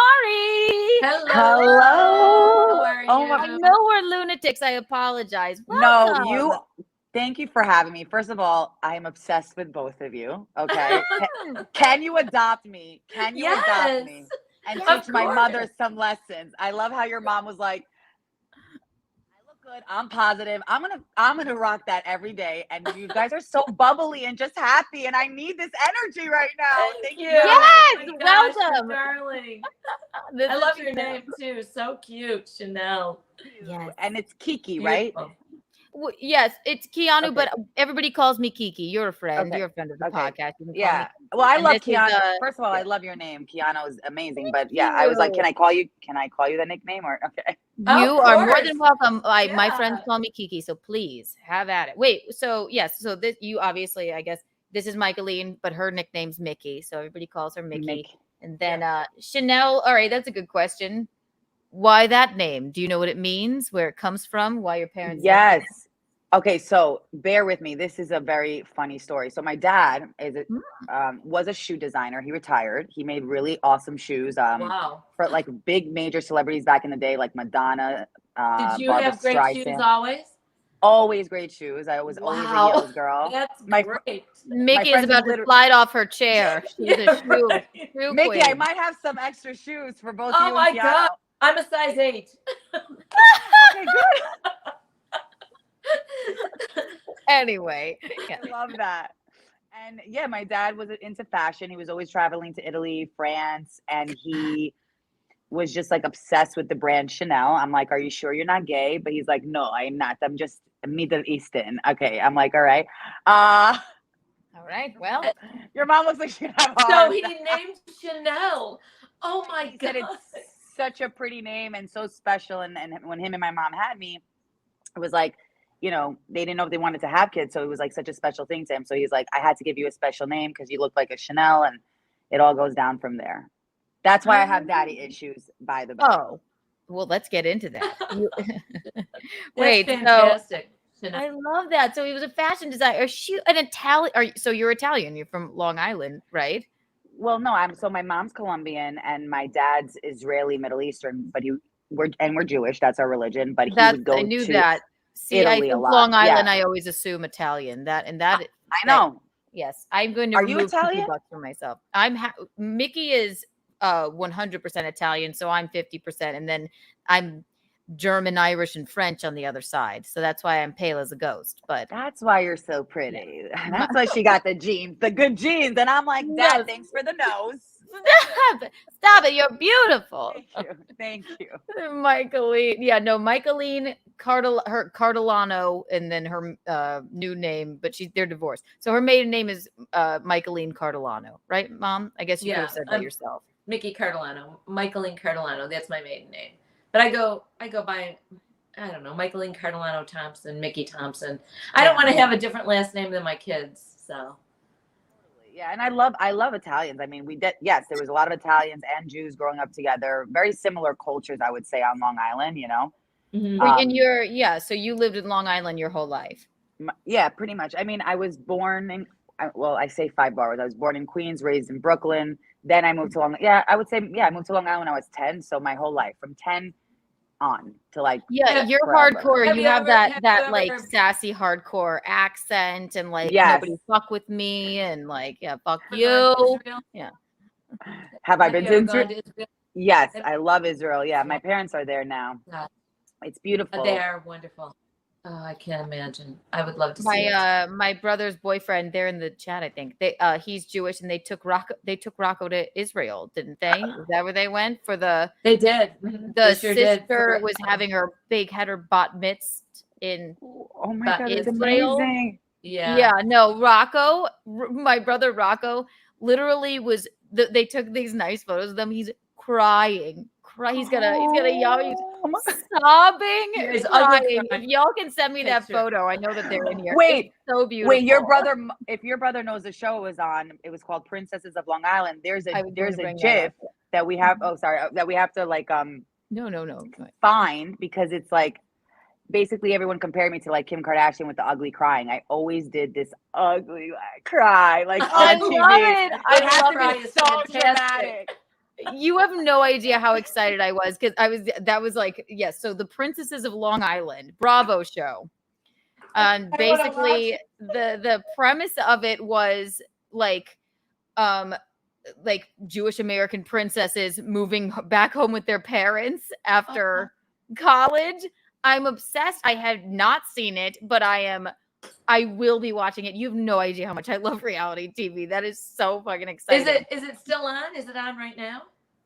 Well, you can find it, but it was one season, right? It was one season. I will find it to watch it. I find that they canceled it anti-Semitic, to be honest, and I will be writing Andy Cohen. So happy you're saying that.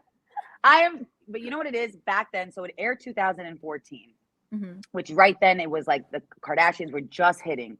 So no one was ready for us. You know, first of all, the world, I'm going to be real and honest, the world's not really they don't love Jews. That's our history, right? Like, we're always like overcoming battles and anti-Semitism. And, you know, before this woke culture, we were too scared. Like Jews, we stick together. We're quiet. After the Holocaust, we learned our lessons, right? We stick together. We move on, and that's it. We never wanted to victimize ourselves, etc. Which I would always say to my parents, even, we should stand up more and we should fight against anti-Semitism. And I would experience it, but we wouldn't talk about it a lot.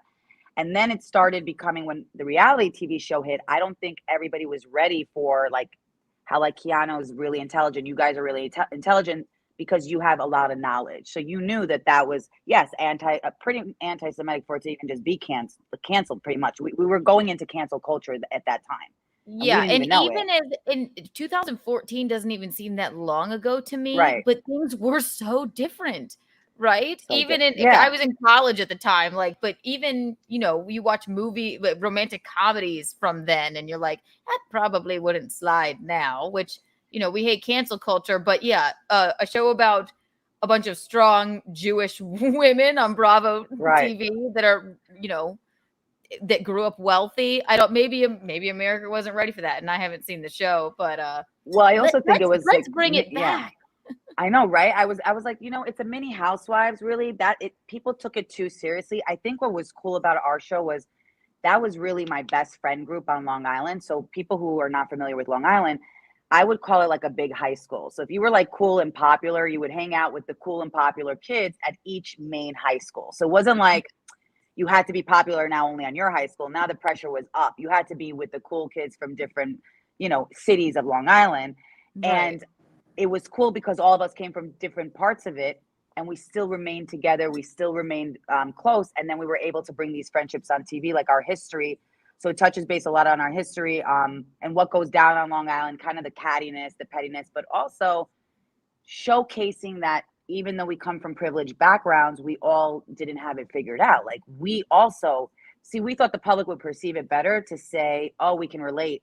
They come from privileged backgrounds, but they also don't have their shit together. They're also trying to figure out love and career and finances, you know? Yeah, right. Of course. Exactly. But I think it just triggered everyone, like 6 Jewish girls from Long Island. I hate them. You know they what? Remind me of my high school bullies or something like that, you know? It probably I hate that. Yeah. that's bullshit. No, I would definitely watch it. Everyone in this chat, everyone in this chat right now, I will give you everyone that emails Andy Cohen. Find his email. Write Bravo. I will give you 50 Kiki bucks if you write a strongly worded email to one Andy Cohen. Find the producer of Bravo. We want to see the Princesses of Long Island back. And everyone in the chat right now, you don't redeem these Kiki bucks until you do this. Write the email. Demand it. There you go. Would y'all? Would the whole cast go back to it? All of your people that were in it? Yeah, that's a great question. I think so because we just did. And thank you, by the way, Kiki. That's amazing. I love you guys. I'll even match it because that's the right thing to do when it's tweeting at Andy Cohen and getting them to bring it back because they're bringing shows back now. Tweet him. Yes, so, bring it back. Yeah. And what I love about the show that you said too, you said you would do it again in a heartbeat, right? In a heartbeat. Yeah, I bet I love anyone reality would. TV.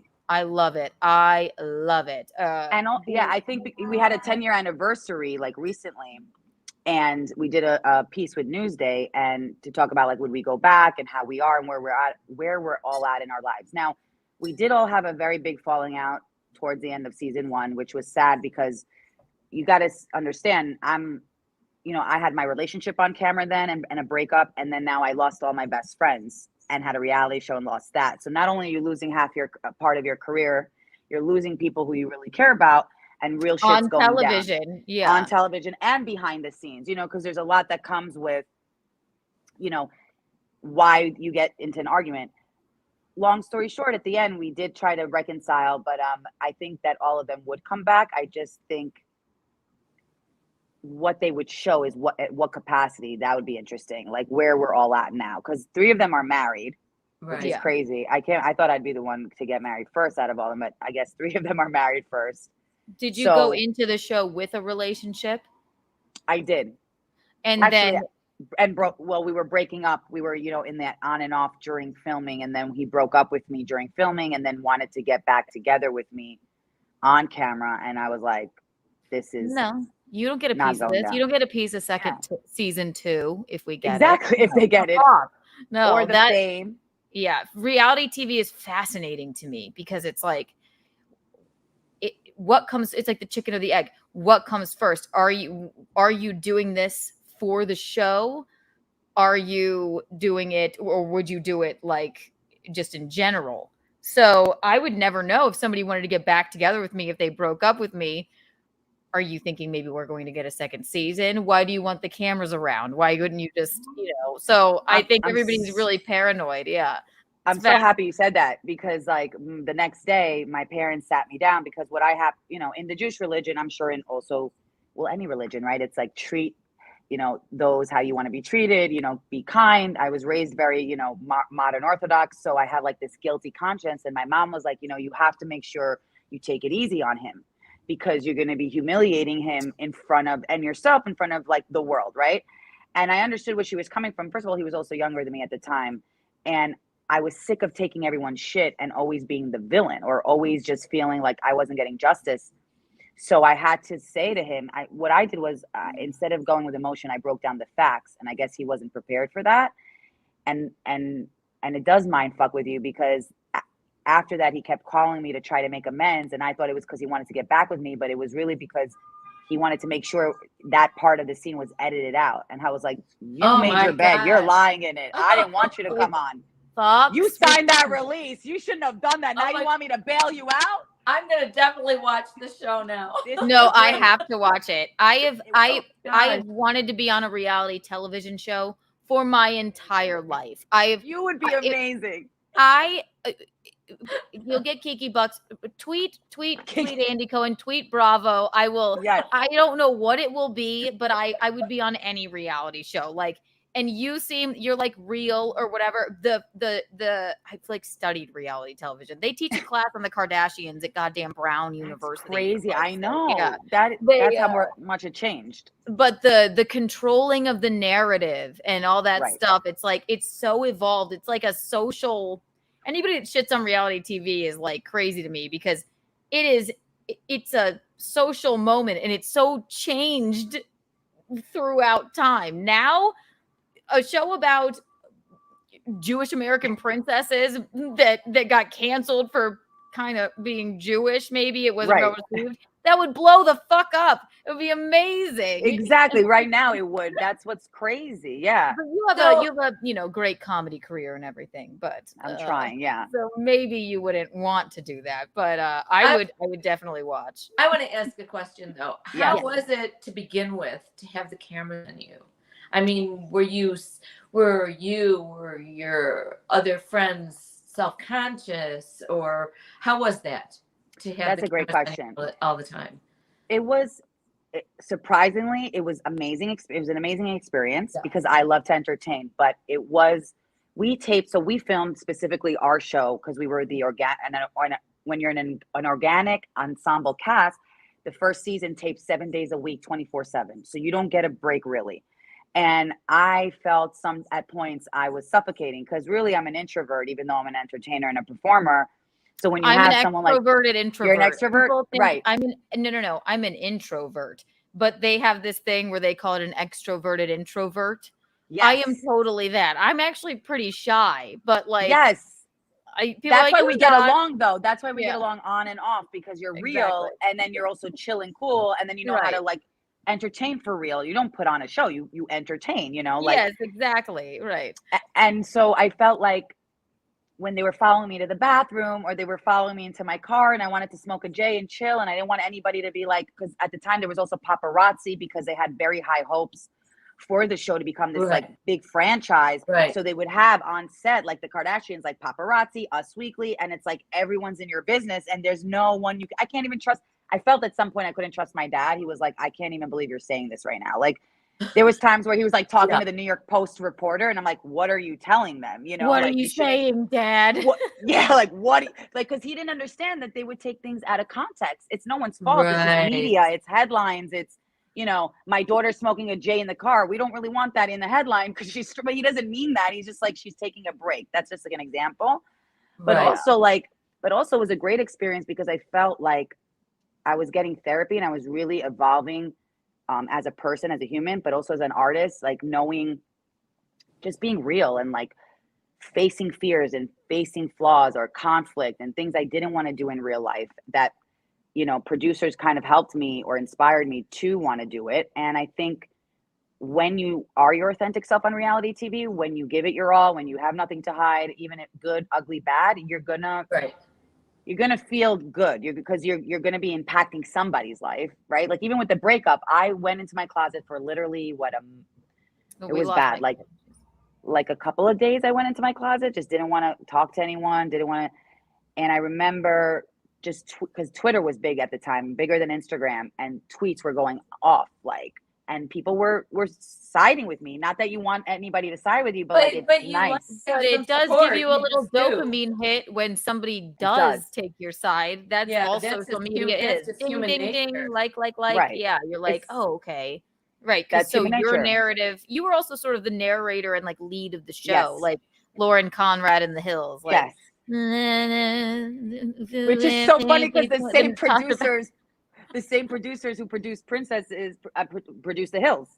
So that they had that whole format, like who they were thinking would be more like a Lauren Conrad, someone relatable, someone who, because my character was very like, on the outside you think I'm that cool girl that you want to be friends with, but in the inside you see behind the scenes that I'm suffering and going through challenges like everybody else. That's why I was very down to earth or chill or could relate to somebody because I never thought I was above the character. Do you know what I'm saying? Yes, I feel like they build a narrative around who you sort of are, but then they can sway the narrative anyway. There's a villain, there's a lead, somebody that you're supposed to like. It's not like the Osbournes. Remember the Osbournes? Yeah, that was just a camera watching Ozzy not be able to like scoot his chair in. Sharon, like that was amazing as well, but.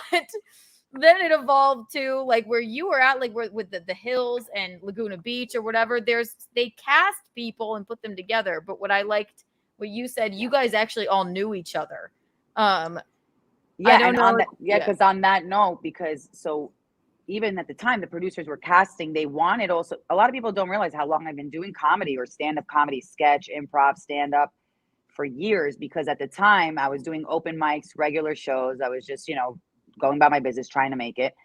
And the producer was like, we need to find someone who's a mover and shaker, does comedy, but also has a friend group. And they held that's natural chemistry.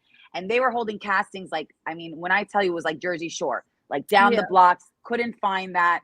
You know, a lot of people, first of all, Long Island frowns upon, it's like this, I don't want Long Island to get mad at me, but it is. We're very shishi. So like comedy is frowned upon sometimes, you know, they're not going to be like, yeah, she's a stand-up comic, you know? Like, yes, whoa, a woman. We want to hear what she has to say. Right, we want to like, why isn't she a senator or a lawyer? Oh, fuck, we lost her for a second. Wait, okay, she's back. Sorry. Why isn't she a teacher or a lawyer? So, you know, and we got to love Long Island for that, right? Because they take themselves seriously, even though everybody doesn't take us seriously. So, yeah, I mean, I feel like I was the connector, but also the most, I guess I would say, experience in entertainment, like with leading the cast, leading the stories, making fun of sometimes things in the green screen, you know. Comedic relief, you know. They know how to, exactly. No, so you were the Lord and Conrad of the Jewish American princesses. Yes, how cool is that? I mean, I love that. I don't hold a candle to her because I love Lauren Conrad, and I do too. OG. I don't know how much I love. So I don't know. I think you said you like Vanderpump Rules. Yes, I'm obsessed. So it's my. I could watch it. I have it on in the background constantly. I could write a thesis statement on that show. I love it. That's another example of they all knew each other going in. They actually had friendships. Whereas the housewives, sometimes, you know, they just bring somebody in. You're supposed to hang out with this person. Then, okay, I'm on a reality show. I guess I should find something to fight with them about. Yeah, I think that's why they had such high hopes for princesses, because they knew the producers. They had meat. They had real shit. I mean, my two best friends at the time, this is a crazy scene. We had Shabbat dinner. I was trying to host a nice Shabbat dinner in the Hamptons. You know, when you're trying to get all your friends together, this is real. You get all your friends together. You want them to get along. You don't want conflict. Like I wanted to be the peacemaker. And then of course conflict ensues, obviously. Of course. Yeah. And, you know, two of my best friends, it was Erica Gimbel and Casey Cohen. That's where their names. And both of them were the popular girls of Long Island. But both of them were on opposite spectrums, like in Mean Girls, like they have head to head. And I'm like trying to not have this happen. And it was because one of them had sex with the other one's boyfriend on vacation before prom. So this is real shit. This is real shit. This stuff is awesome. Since 16. Yeah. Yes. Oh my God. You can't make that up. You can't make that. Even with the ex-boyfriend shit, even with the pressures that I had getting married and crying to my friends on camera, they loved that shit because the audience was like, holy shit, I can't believe this is real. Like, is this real? You know? I know. But yeah, so the ones that are manufactured, I feel like they're fun and whatever, but that's the ones that have like people that actually at least started out knowing each other and have like history. It all comes back, which is reality television it's amazing to me. I went to college at Charleston because I'm from South Carolina. I don't know if you watched Southern Charm. Oh, love. Yes. Obsessed. Okay. So I used to work at Republic. Oh, we lost her for a second. No, I'm here. Sorry. Okay. Sorry. Okay. Yeah, no, it's okay. During college, I used to work at Republic, which is Leva's place. I was a bottle girl there. So I saw them all coming in. They all knew each other. None of that shit was fucking fake. It was insanity. Absolutely insane. And that show's still going because they're all lunatics. Because there's something you find out.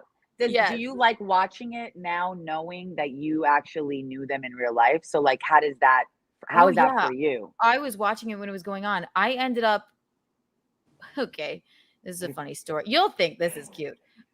Easter Sunday, maybe 2014. Me and a couple of my friends went to, and I did bottle service for all of the cast all the time. So like, I knew them sort of. Right.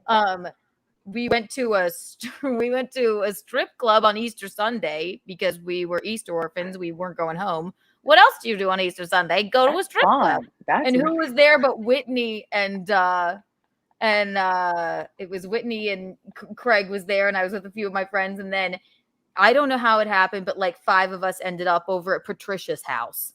Like, wow. Just sitting there in the library. Like, I don't know if I can, now that I've said the name, I don't know if I can tell you like what transpired. I don't I don't think I can.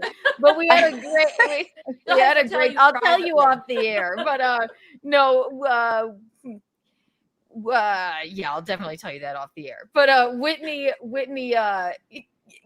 got a little wasted. That's all. Oh, I'm not surprised. I would die kinda, though of laughter if you and Gino and your mom went on a cast like cross on Southern Charm. It would be just such a culture shock for you guys.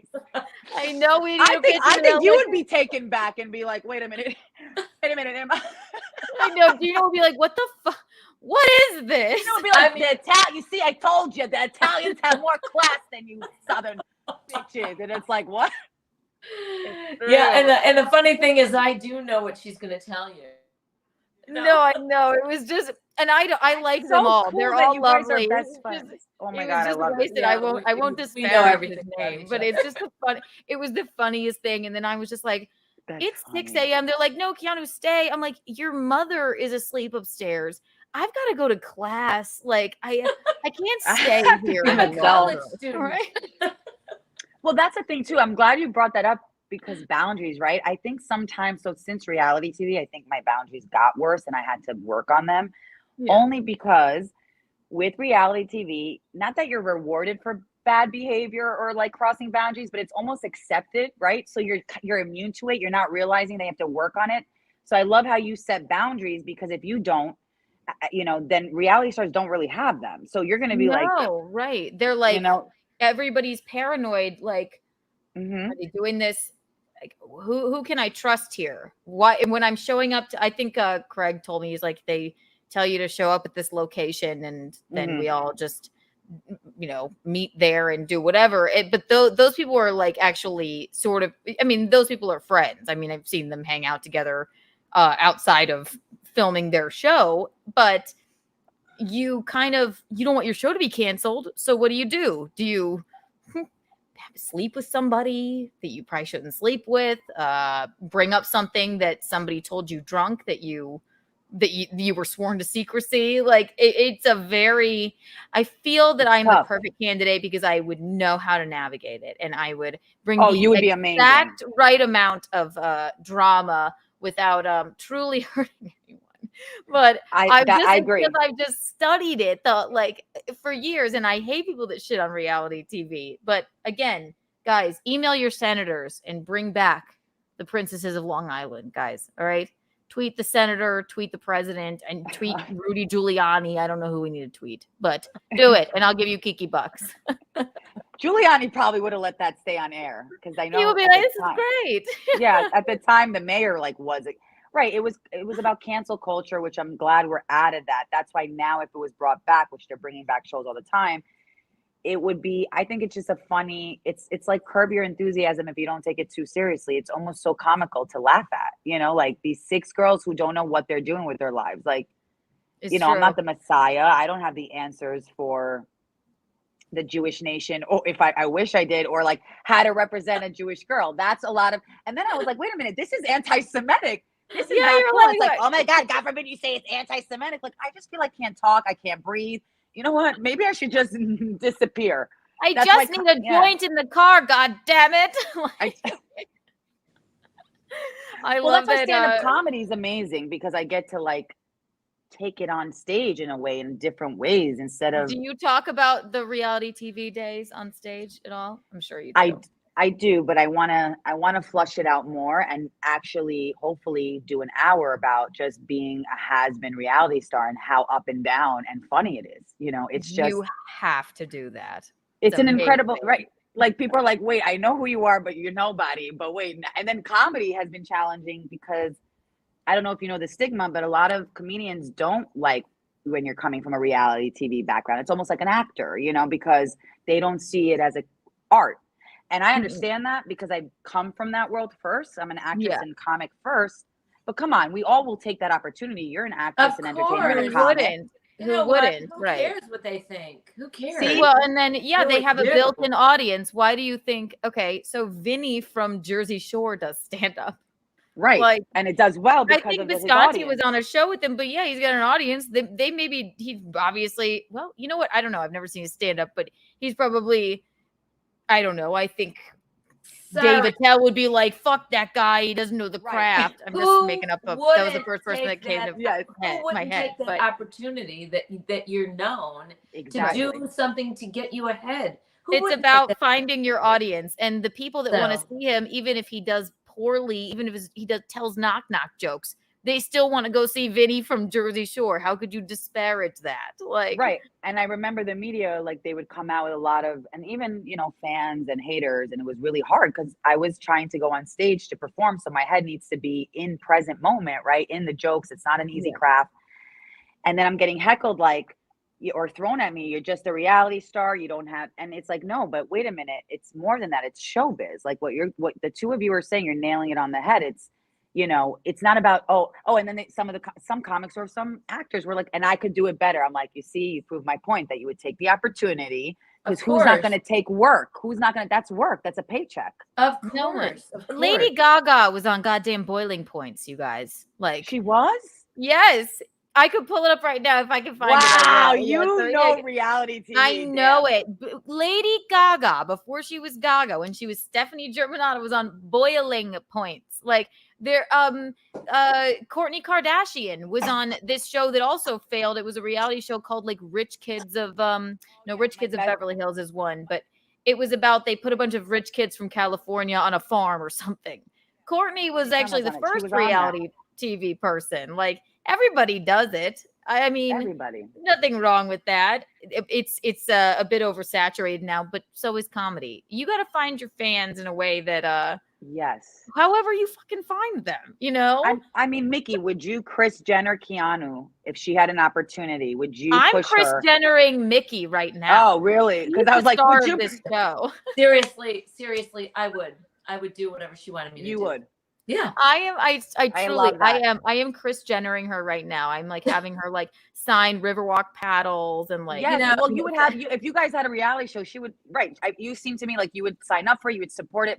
It was very hard for my parents were not on board. They're like, your fame game and your acting and entertainment and your public image, because my family's so private, including my sister and my brother, even though my sister and brother would have been amazing actors and musicians. They both got accepted to Berkeley for that reason, but they dropped it all for family life and modest life, whatever. Right.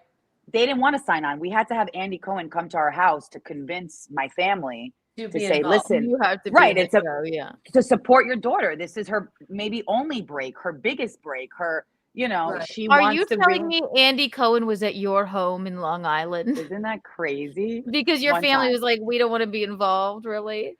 With all the executives here, that they're like, because, you know, they cared about the show. They wanted everybody to feel comfortable. They wanted everybody to feel like, you know, they were part of my story. And it is kind of something that I was I was proud of my family. I was very close. Like we had a meeting that, you know, Chanel, you're very close to your family. That's something you want to showcase.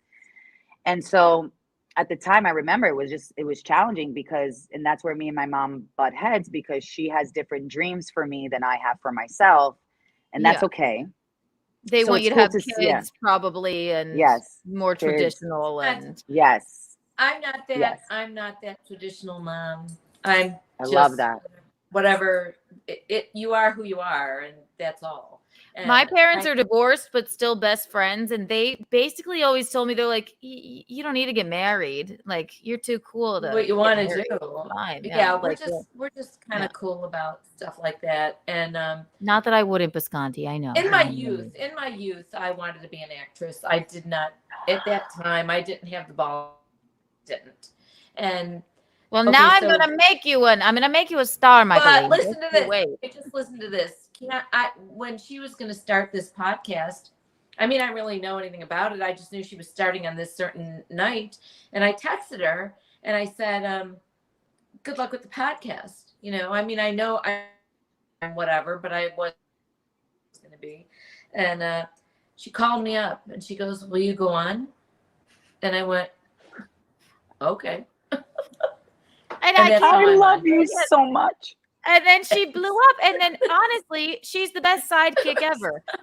She just stop. because what can't I tell her? Nothing. Literally Right. nothing. So This is and she's so this is cool. You guys would be perfect, by the way. You are a producer's wet dream. Excuse my language, mama.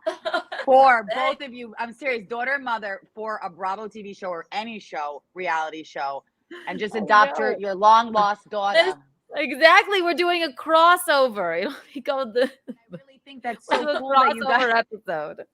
Honestly, this has been the most fun I've had in a really long time.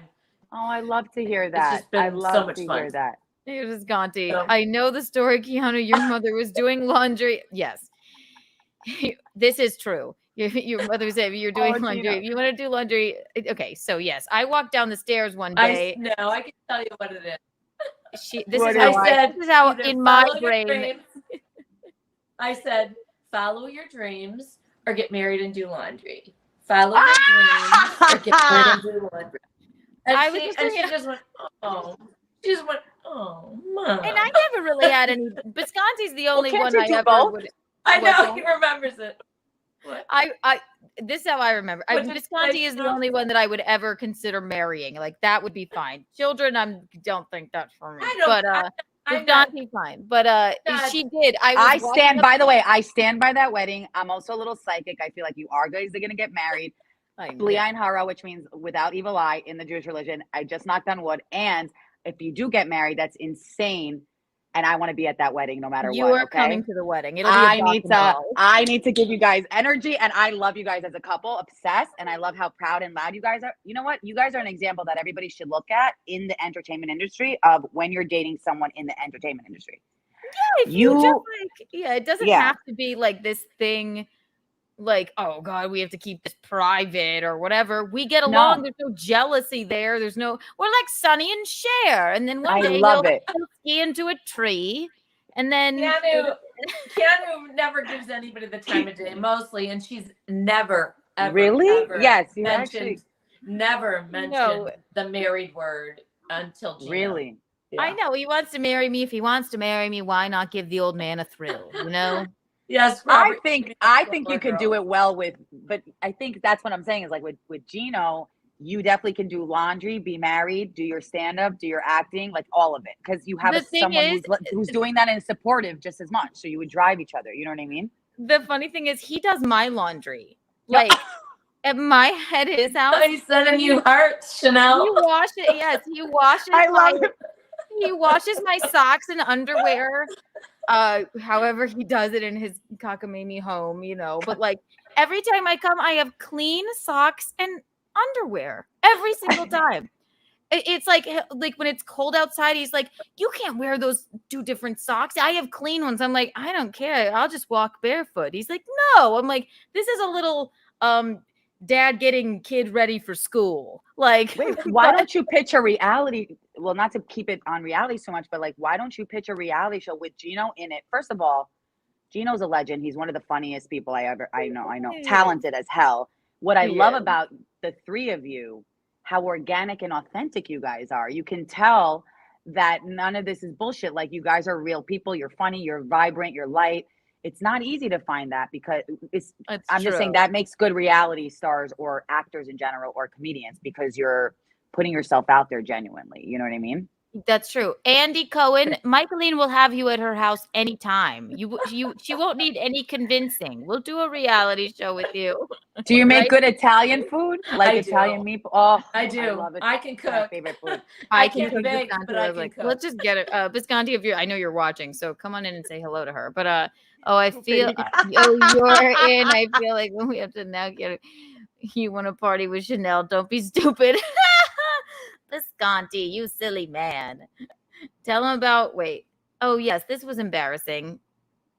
No, yeah, we did it. We do Kissing the on shows stage. that I we like do the together. public, yeah. Yeah, the shows that we do together, like we work well together. There's no like weirdness or jealousy or competition. Like, but then I was mortified because I'm just so used to like, I'm done and then he was hosting and like going back and forth. And then, so I shake his hand and then I just kiss him on the lips when he's taking me off stage. And I was like, why did I do that? they know he's my boyfriend, but I was like, was that unprofessional? Like, was that so strange? He was like, you baby. You see what I'm saying? I love that you're saying who cares, Mickey, because that I want to know, why is there such a stigma around that? Because when I was with my exes, it was, there's a thing called fuckboys. So yes, someone who doesn't want to admit you in public, fine. But if you are together, and why does the professional thing have to be such a concern? And I do it too. Why can't it be, wow, they have because everybody has such an opinion, because everybody's so jealous. They don't know how to let two people that are really happy be happy. Thing. Oh my God. We get so much hate, but we get the same amount of hate that we do, like the same amount of love. I tattooed the man's name on my hip because I thought it was cute. But why does everyone care? Right. Like, why can't you just express your love and kiss in front of the stage and be happy? Like, why is that not I don't know. I want to lead with, I kind of want to invest in that for my friends and for myself, is like, let's be able to be loud and proud about love. Why do you have to be so sketch and embarrassed and we're at the club and we can't we can't show that. Right, exactly. I it's actually a good relationship and worried about what everybody's thinking about you. It's ridiculous. You're right. You're right. We all do it. We all do it though. We all do it. I do it too. I can't do that because what are they going to say about me? It's so ridiculous. But does it mean that you're less funnier? Like, do you worry about that, or you worry about less professional? Like, because I understand. No, not at all. I just was like, oh my God, I don't know if he wanted me to like kiss him on the lips, but he's like, no, baby, it was cute. Well, I'm like, oh, I love that he's so into you. I just love it. He posts about you. That, by the way, all the men out there, you like a girl, you want to be with a girl, and you don't want to lose her. Post about her. Enough with the I don't post. He posts about me nonstop. Look at him. He's here. He can't. He's I didn't want to come in and interrupt you. Tell me more about me. I can't get it. I really tried to stay out of the way because I'm loving both the guests today. But thank you so much. And she fucking cooks for me all the time like a stupid guinea. Although on our anniversary, the 22nd of every month, or around there, I try and make her broccoli rabe like my Aunt Olga used to make. So yeah, it's good. It's good. What's your favorite dish that she cooks you? Everything. She'll go to the bodega, and I know that sounds gay. She'll go to the bodega next door, and she'll just grab 4 things, and she'll make me some kind of pasta with I can make carbonara like in a pinch. I got that from Michaeline though. I can make whatever up like in a second. Everybody acts like. Which true, if I'm by myself, I'm eating Skittles and drinking White Claw. But I'm going to do this again. I need to cook for someone. I'm going to do this again. I'm going to say something really fast and get the fuck out of the way because this is great. One, Chanel, thank you. Please come back to our show soon. 2, I want to come to your. Thank you for the compliment because it's true. And that's the second time tonight that I yelled at the guest. Yes, because just like Madison, you say shit that's obvious that there's so many pieces of insecure shit in this industry. And you look at me and Keanu, and Frank and Chrissy, all they do is build each other up. All they do is that's another great relationship. Yeah. Right. And I'll tell one more story and you'll love this. So it's to kiss ass with the folks a little more. I'm sitting there golfing with her dad. I call him kiddo. And he looks at me and he says, is Keanu funny? And he doesn't mean, is she funny? He means, just like I used to think. It's like, this is my girlfriend. She's hot. She's clever. And she's funny. But am I just saying that because she's my girlfriend? And I looked at her dad. I go, she is. She's really funny. And I'm gonna go, but you have to tell this story or I'll come back. This is the moment I knew she was funny. The Vegas story at the slot machine. Would you please tell Chanel that story? Why don't you tell her?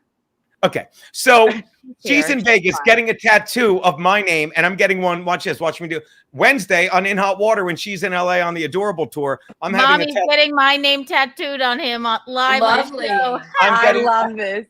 I'm getting at Keanu C. Thompson right here during the show. But this is the moment, because so many comics, and especially hot chicks like you three, are like, oh, excuse me, not you, Kiki. I was thinking about Lena. But so many hot Kikis want. Chanel, write that down. That's a callback. So what I do. That's what they call a callback. Why you're a legend? Okay, do you understand how clever this is? First time Chanel does my show, I just keep poking her. I'm like, interrupting, this is the show. This is the show. I totally forgot what I was saying. Oh, so it's like she's good looking, so you think she's, and then she gets on. What was I doing? Oh, so She's Nothing. in LA. Oh, and I'm getting the tattoo. So she's in LA, excuse me, she's in Vegas with Chrissy and Lila. And she's talking to me on the phone, and she's wearing these pajamas that she thinks I'm kidding. I think they're so sexy. They're just stupid. They're like oversized. Ebenezer Scrooge pajamas. I got locked out, so what was I to love do? you so much. Yeah. Sit in love the you so slot much. machine and smoke cigarettes. Wait, and were call you for wearing sponsors. I could see you wearing also like that with the eye mask with feathers. It just, I don't know why. That would be the only thing missing from this getup. Okay, I'm Because- visualizing. Okay. And I would never want to wake anyone up. And I asked the desk, I said, I've been here for No, you're like skipping. upwards of No, 7 you're days. Okay, yes. skipping. I You're already- okay, skipping. yes.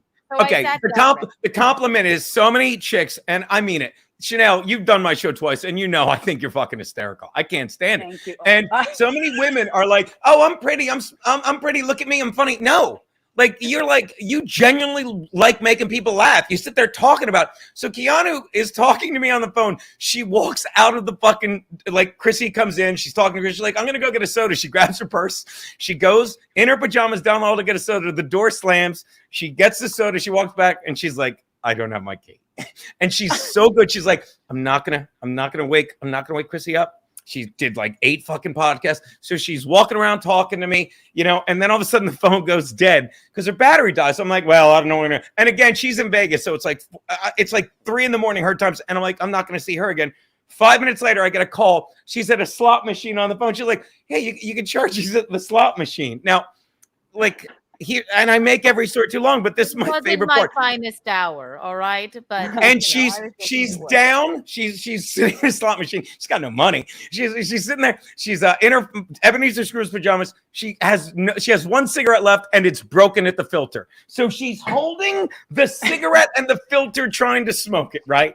And I look at her, and she should be miserable. I'm like, just try it without the filter. She takes 1 drag. It's like a cartoon. Her eyes pop out. Her face is green. She's like, and she just makes a face like, well, this is rock bottom, right? And some guy walks by. A guy walks by, and she leans back, and this is the story I bored your fucking father with, but this is how you know someone's funny. She should be miserable. She looks at the guy, she's like, do you have a cigarette? And she goes, I lost everything at this machine. And the guy loses his mind laughing, okay? And that's someone who wants to make people laugh, that doesn't want attention, that doesn't say, look at me, I'm hot. It's like, I lost everything. But that is, can I tell you, that is hilarious. That's kind of similar story when I was with her. We were at Ryan DeCalis. We went to celebrate, and Keanu came to meet us at a bar. We had so much fun. Yes. It was similar. She wasn't looking for attention. She didn't give a shit. She didn't even care to be like, yeah, I'm Gino Bisconti's girlfriend, like some other. A lot of people try and throw that around. Throw around. No, she was just like chill, like the same, and even if she did, who cares? Because we're gonna talk about that stigma. But I felt so like this girl can be my best friend. Like she truly, genuinely, it has a good heart. She wants to be kind to people. Yeah. She's on and off stage like this. You are too. These are the people I respect. Why? Yeah. It's like leadership quality minds, not follower. Like you will not go with the crowd. You will stand strong in your conviction with your jokes, and whether they're making people laugh or not, you're not gonna think lower of yourself. That's what I admire. Even though it seems like I'm kissing your ass, I hope you don't think I mean it. No, I'm an idiot. That's what I like. I do. I completely understand that about them. Thank you, Lena. Oh wait, you don't have. That's why Mickey lets you get away right with everything. If it was my mom would be like this. She's a little Colombian Jewish Long Island. She'd be like, how dare you? How dare you disgrace our name in public like this? It's like, Mom, stop keeping secrets, okay? We're all fucking fucked up. It's all right. It's so funny, and you'll appreciate. Why do you think there's a stigma though with comics in general? Like it has to be either or. Like she has to be funny, or your girlfriend, or has to be both. Or why can't it just comics? I'll tell you in a nutshell, and I'd be amazed if I think it's common sense. So many comics are genuinely insecure, and don't get me wrong, we all start out as kind of insecure. You know what I mean? Yeah.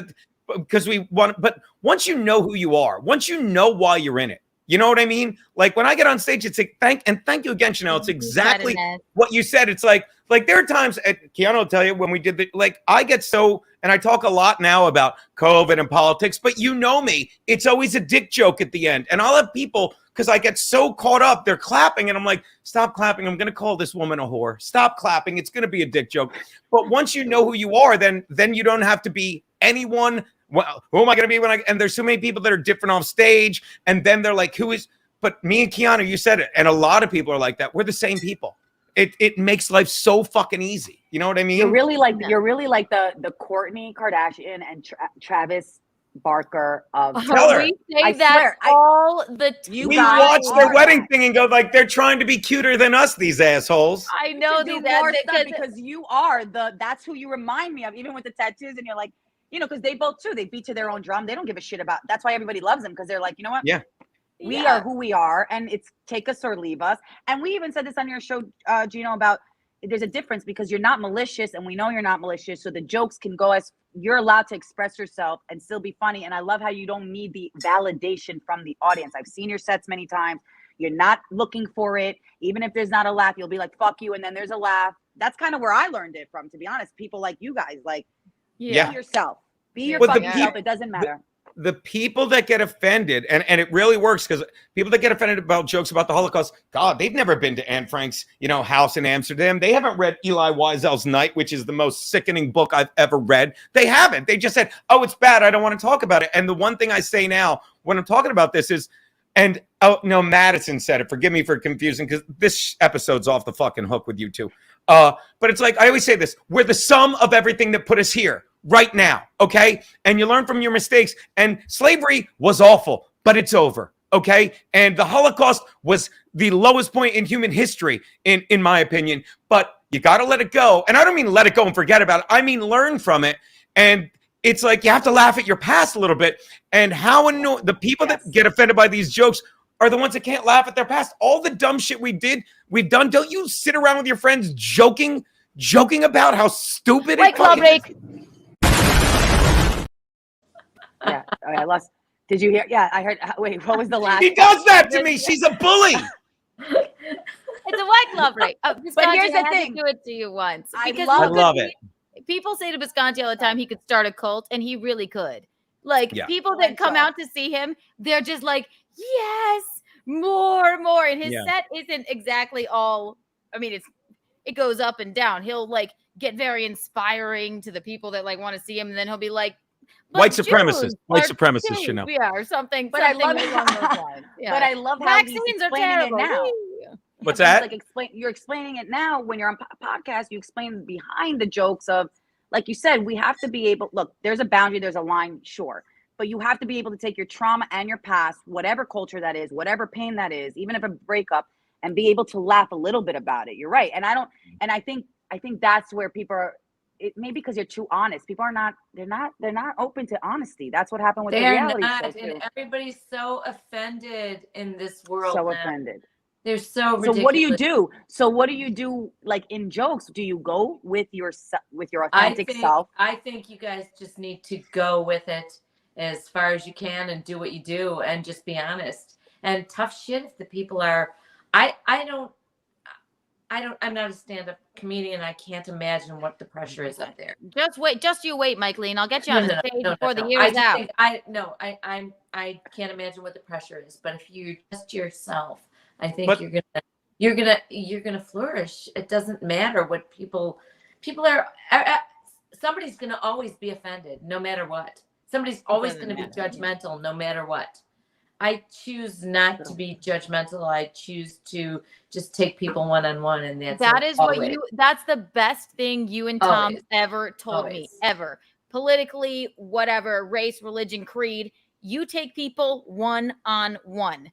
Right. That's the only like mantra I live by. You take every single person one-on-one. Typically, I can find a way to make them like me. And if they don't, then fucking fuck off. But that's what I love. And also, that's what I love also, that you guys are very real about that stance. You're all about being who you are. And not even that, even the fact that you support each other. Like, Gino, I like the fact, and Keanu, when there's opportunities in this business, the two of you recommend each other, you push each other. There's nothing wrong with that. You're not jealous of each other. Right. You're not jealous. You're not competitive. Well because I used to fight with my exes about that a lot. Right. It's very upsetting. It's very upsetting. You know how many couples are there's girlfriends jealous of each other. There's boyfriends. There's people. Everybody's jealous of everybody. There is so much of that shit. You guys are not jealous of each other. You both want each other to succeed. And I think that's how I plan on riding her coattails for a good 20, 30 years. I want her to succeed. What? But Gino, do you think it has to do with men because you love her and you're into her? Like when a guy's into a woman or vice versa, when you like each other, you're going to do that, right? When you don't like each other, that's when you're going to try to say, hey, I don't think I could get you on stage, or I don't think I could really. No, watch this. No. I don't think that's another thing. I think boyfriend, girlfriends. I think couples are jealous of each other a lot. But he does nothing but actually.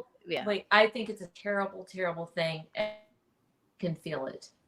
And but he does nothing but build me up. He wouldn't like me just with this entire package. He likes me because I'm funny. There's no like weird jealousy there. The looks came after. Oh my God. But you understand, like it's exactly that. Like a lot of guys will be like, oh, she's hot. She's not funny, but I'll tell her she's funny. And then camp a bunch. It's like, and you said it ties into what you said a few minutes ago. There's never been a time where like, oh, these guys don't like me. What can I change to go fuck off? The people that like me will tell other people that are like them to like me. And that's the new model.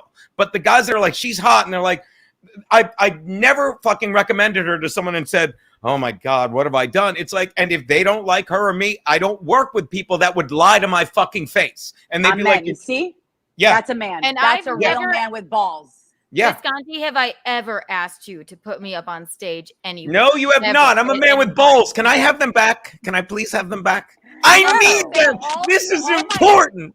So all my exes and all the men out there that always ask, well, or blaming women or in general, or even vice versa, blaming their girlfriends and partners. It's like, no, it's about what Gino's saying and what Keanu was saying is, and even Mickey, how you're saying, like, you can't give a shit what people think. You got to stay strong by your partner. Like I see Gino walking out of a club and vice versa.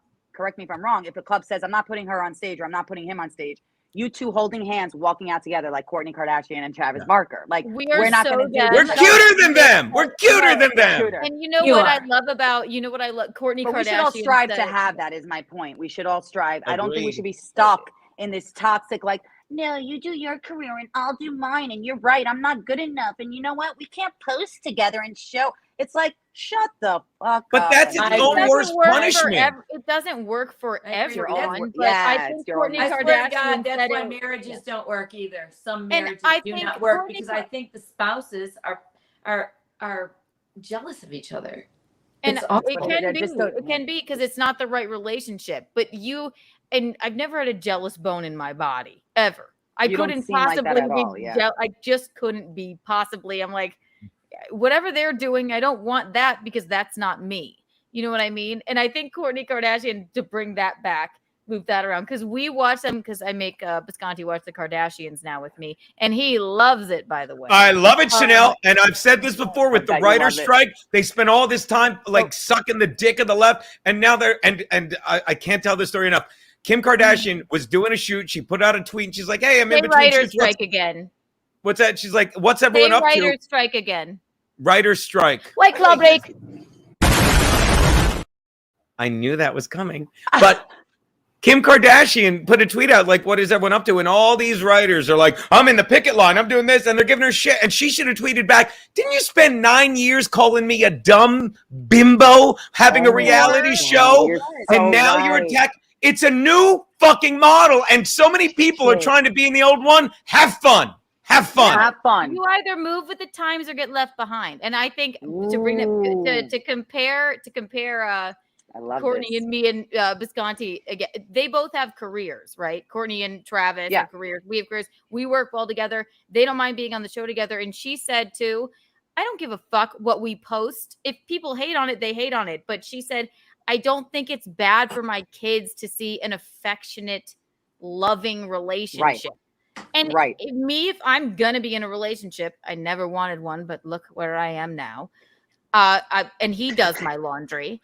Then I don't think that's so bad. Like if that's not for everyone, if you want to be like stoic and like never, we must be robots and never touch each other, and then then that's for you. But for us, well, whatever. look at our love or don't. Hate it Right. or not. There are more people hate watching us probably than like watching us, but I like the hate comments. I don't think that's true. No, they love. I'm inspired. I'm like, you know what? I don't think that's this true. is the relationship I want. Yes. This is what I'm going for. This is on my vision board. These two people are healthy. These two people are fucking real and honest. I am not going to be fake anymore. I've had too much of that, and we've all had it in this industry. There's too many ups and downs. Why spend it with someone who's not going to believe in you, who's not going to fight with you or stand by you? It's crazy. It's like you're in the dungeon alone. You're like out in the wild alone. I was going to ask you actually on my list of things to ask you. Do you have a rule about not dating comics? Because I know a lot of female comics are like, don't date comics, and they typically are mentally ill. But I don't know what your stance. I feel like because I'm mentally ill, like it would be a perfect match, and I really have. So I have. Okay, I'm gonna give you a little exclusive now because I feel comfortable, but I hope I don't get like. I feel like I fall. Okay, so I do have a rule. I don't want to date comics. I have dated someone in the industry in comedy, and I feel like it's not good because even though I'm tempted, because comedians are so charming and so amazing and hot, and you can fall right into their trap and be mentally ill with them, right?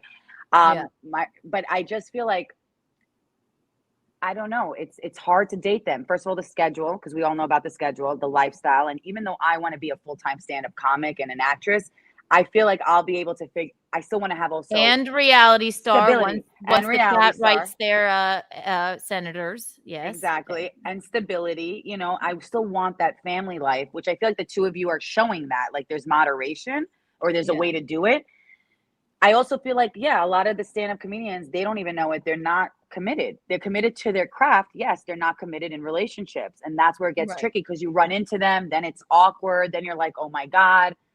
What are they thinking of me? They might not put me on a show because of it. I don't know. If you guys don't have to think about that, but like I always think like, oh God, if I hook up with this person, will they put me on the show because I'm funny, or will they put on because they feel guilty? Will it be because they don't want me to sue them? I don't recommend it for everyone, but that is such a good point. And I'm sure you felt this as a woman too. It's literally like every work relationship, though. Thanks. I know you're right. So everybody thinks that way, right? It totally is. It is. So you have to pick and choose what you want to do, and it's totally like every work relationship in life. And I have felt like this as a comic definitely before. Okay, so I feel maybe a little bit. Maybe I don't ever hook up with anybody I don't want to hook up with, right? Right. But it is a fine line. Did you book me on this because you want to hook up with me? If I don't, will you book me again? If I do, will you book me again? Like these are real concerns. Nowhere, or like what Gino said, like how friends of comics will be like, well, she's not funny enough. Are you not booking me even if I'm funny, even if I'm talented, because the hookup culture, you don't feel like I'm good enough to be supported. Right. It's so complicated, right? There's no winning answer to that. No, there really isn't. Yeah, because I'm still trying to figure it out. My question I'm sorry. I'm going to say no more. Meaning moving forward, I don't want to do it anymore now that we're talking it out loud and I've been thinking about it because I'm a good person, or I try to be. I'm not perfect. I'm very flawed, but I never want my ex or an ex to feel like now there's drama. Even though I seem like I'm dramatic because I've been on a reality TV show, I really like to stay away from drama and gossip and instigating. And it's like, then after the fact, all the, the comics are going to go against you. And like, what do you need that for? It's already hard enough for me to get opportunities to perform, to be honest. And I don't even get based on funny. I think Visconti and I are a different story. Right. Yeah, actually. Different story. Were I not a comic, I think we still probably would have found each other. Yes, you know what I mean? Agreed. So like, That's really or like what Gino says, like, which I agree with him too, with the hot culture, right? When the guys will put up hot girls that they want to have sex with, not necessarily hook up with them even, because those are like also the aloof bitchy girls. They're like, I'm hot, I'm funny, don't give a fuck about anyone climbing the ladder, right? Don't even care that I did comedy for a year. Okay. Meanwhile, I'm here struggling like, hello, Andy Cohen came to my house for Christ's sake. Right. Like I've opened up for Cedric the Entertainer. Like I've done a lot of shit in my life. Like I've been a producer, I've written for Comedy Central, whatever, fine. Long story you are short, hot, by the way, for Christ's sake. Everybody in this chat is erect right now. I've said that many times. Yeah. But you know what I mean? Like universal, but you know what I mean? Like the universal, like crop top, short, skinny type. Like, just universally, like every guy's going to be like scared to say no to her and give her stage time. And that's where I feel the culture's going. And that's really tough. Yeah, when you're in a situation where like, now should I date someone? So that's where my head goes. That's why I should always have the talk like, hey, maybe you're into this, but I have a no comic policy. I think I'm going to start saying that. I hear that. I never make a rule for myself, but I do understand.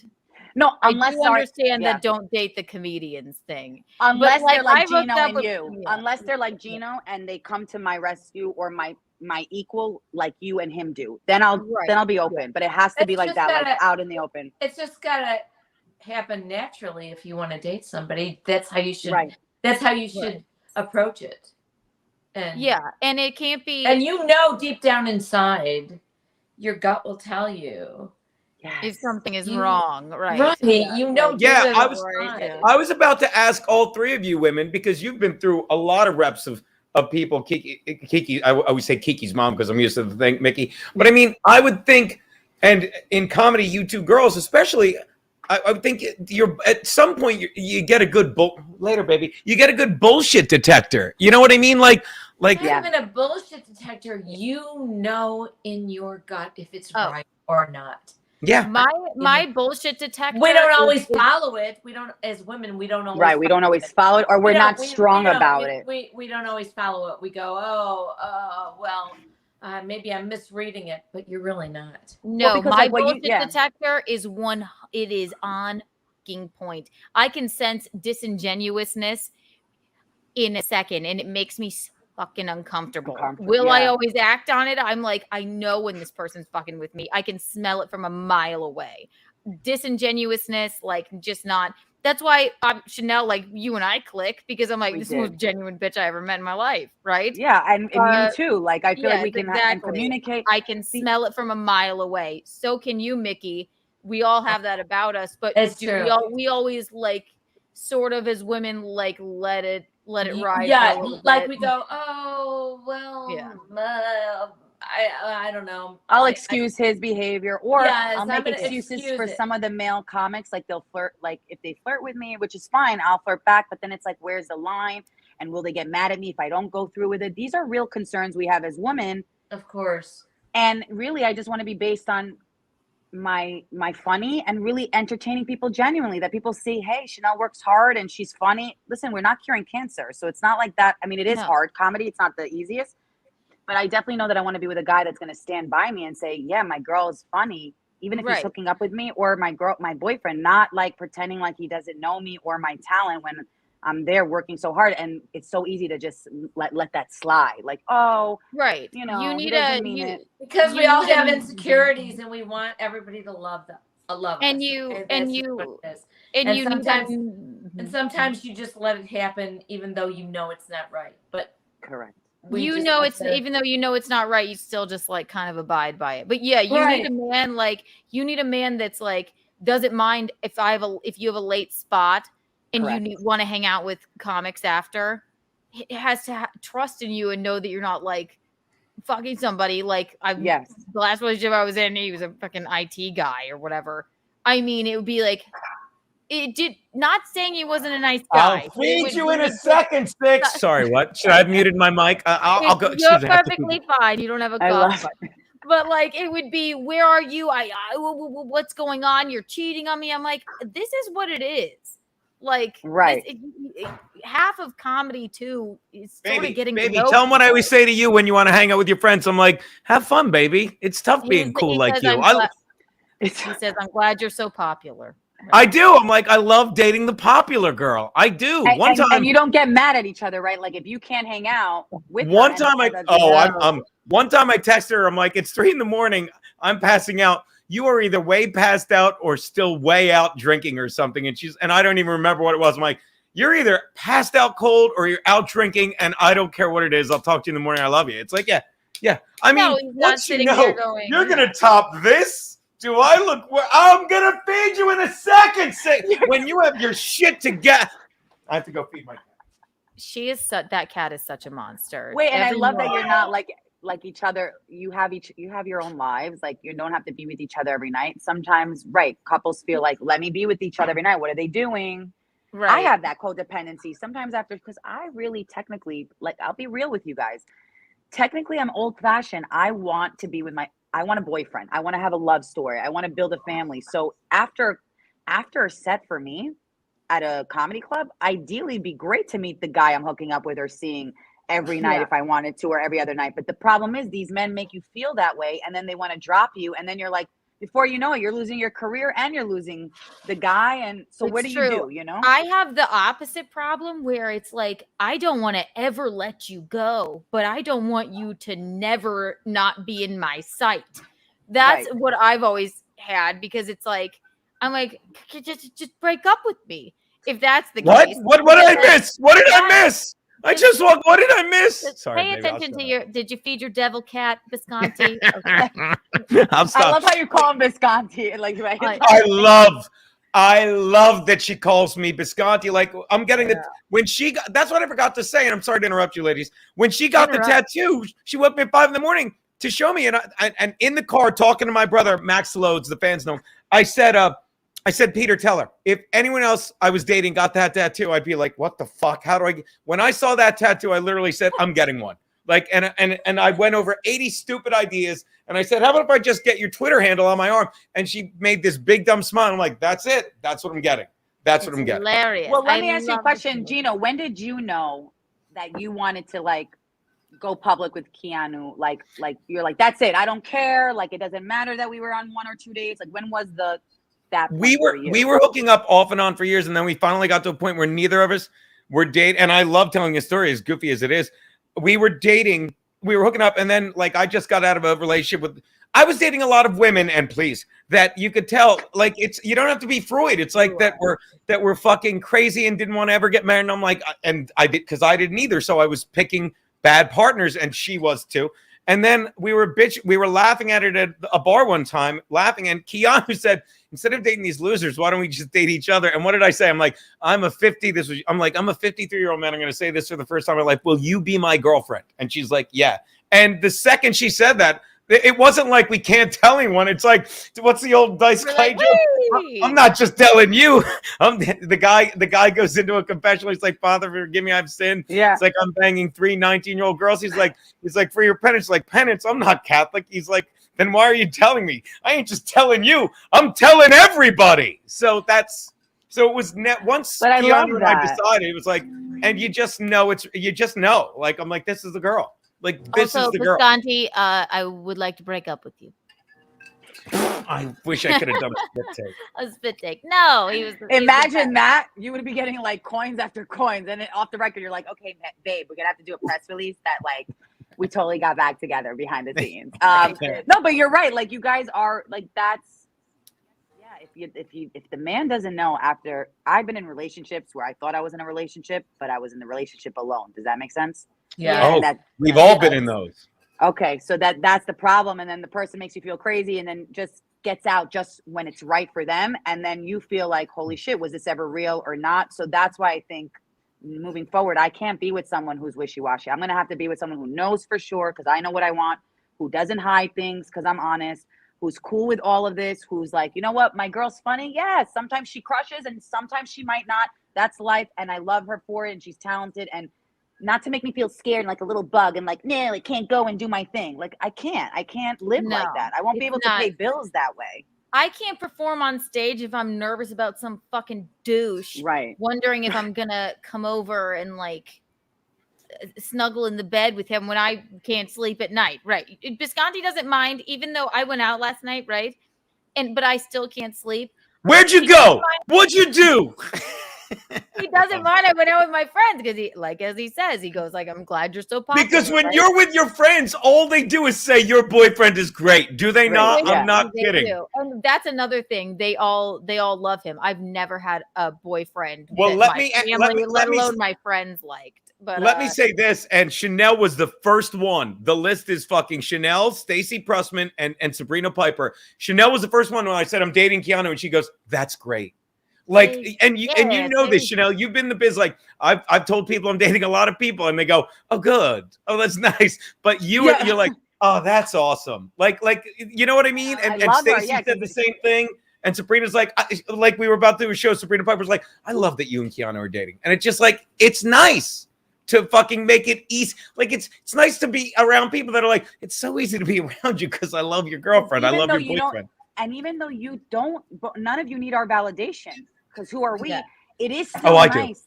It's still nice, right? To have us like, support you, because same with me. It's not that I cared about with my ex.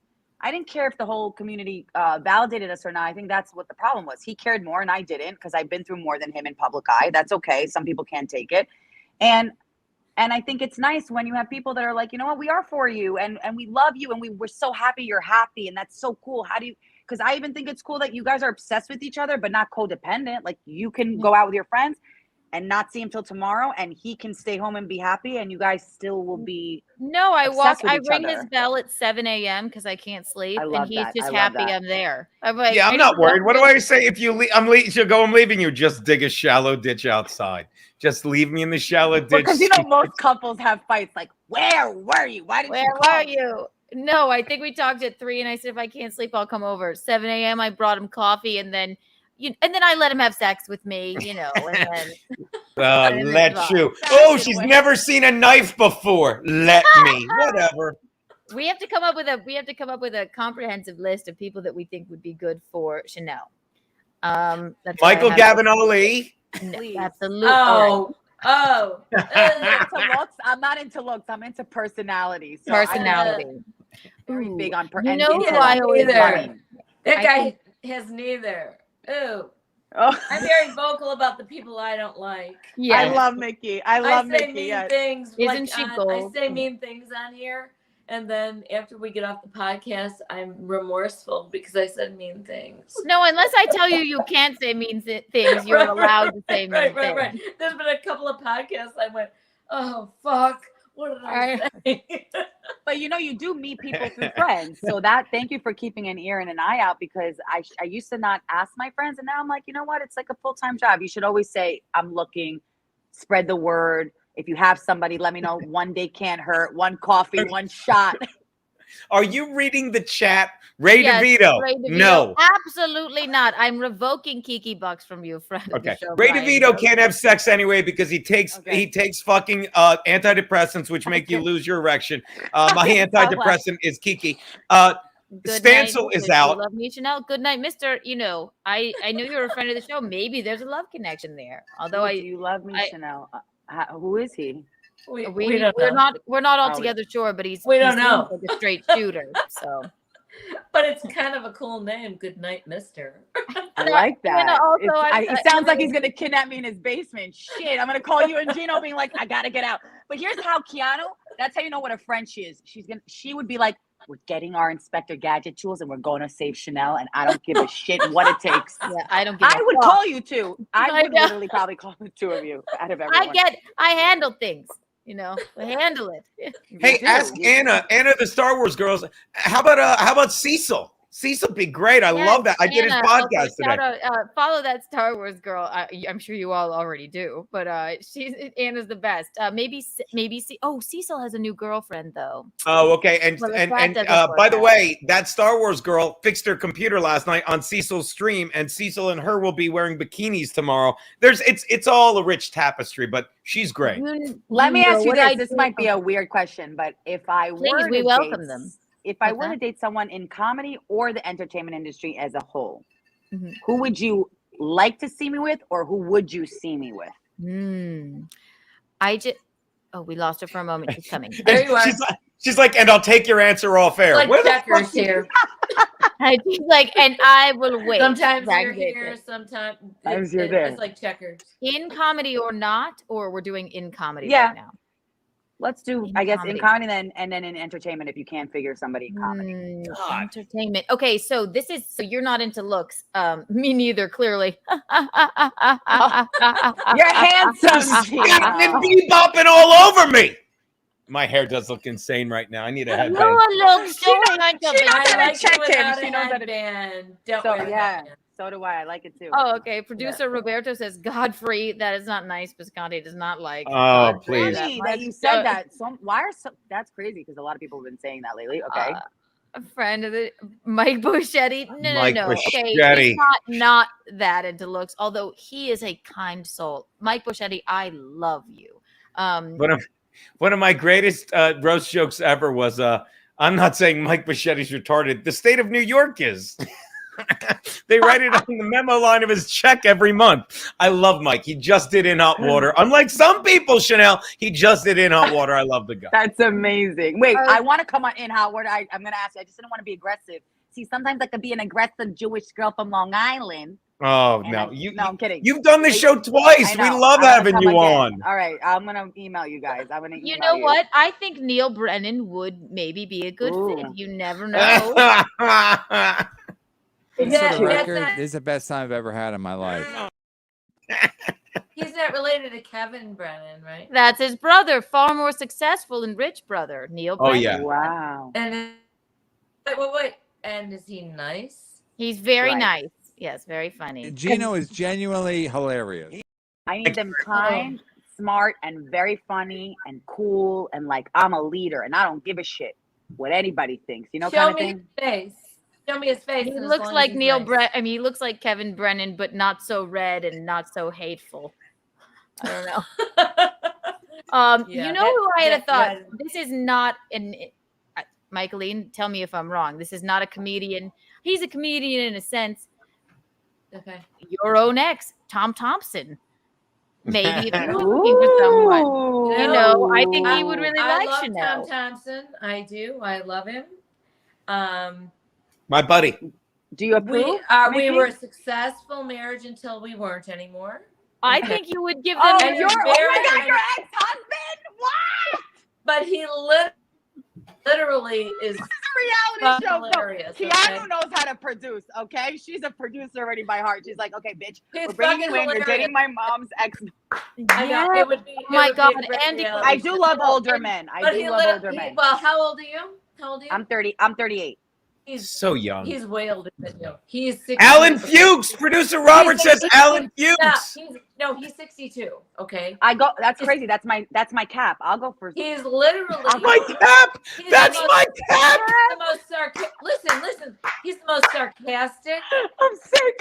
I'm sorry. sarcastic, weird, crazy. He always made me laugh no matter what. Okay. Yes, he is the He's most funny. supportive. All right. I so think it'd be Tom all right. Thompson. I think it'd be all right. We could be one big happy family. That Yes. would be hilarious. It's That would true. be. Wow, And then- Mickey, I'm like digesting. That's funny. That's funny. Well, Tom won't come on the podcast, but we're working on it. We'll see. Then, if we can, we'll I'd be your we'll try and get stepmother, him on right? here. That means I'd be your stepmother. Yeah, well, should you get married? But I would welcome that. It would be lovely. And then Yeah, but heck- Visconti is closer in age to Tom. Michaeline's Right. around. My brother's Michaeline's marrying just a Jewish around. man. My I want a brother's younger marrying- guy. Okay. He was You younger do? than me, though. He was younger than me. He's 6 Oh, years. I could set you up with some young guys.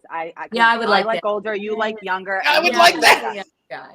But I they love have to her. be- I they have to fucking be love her.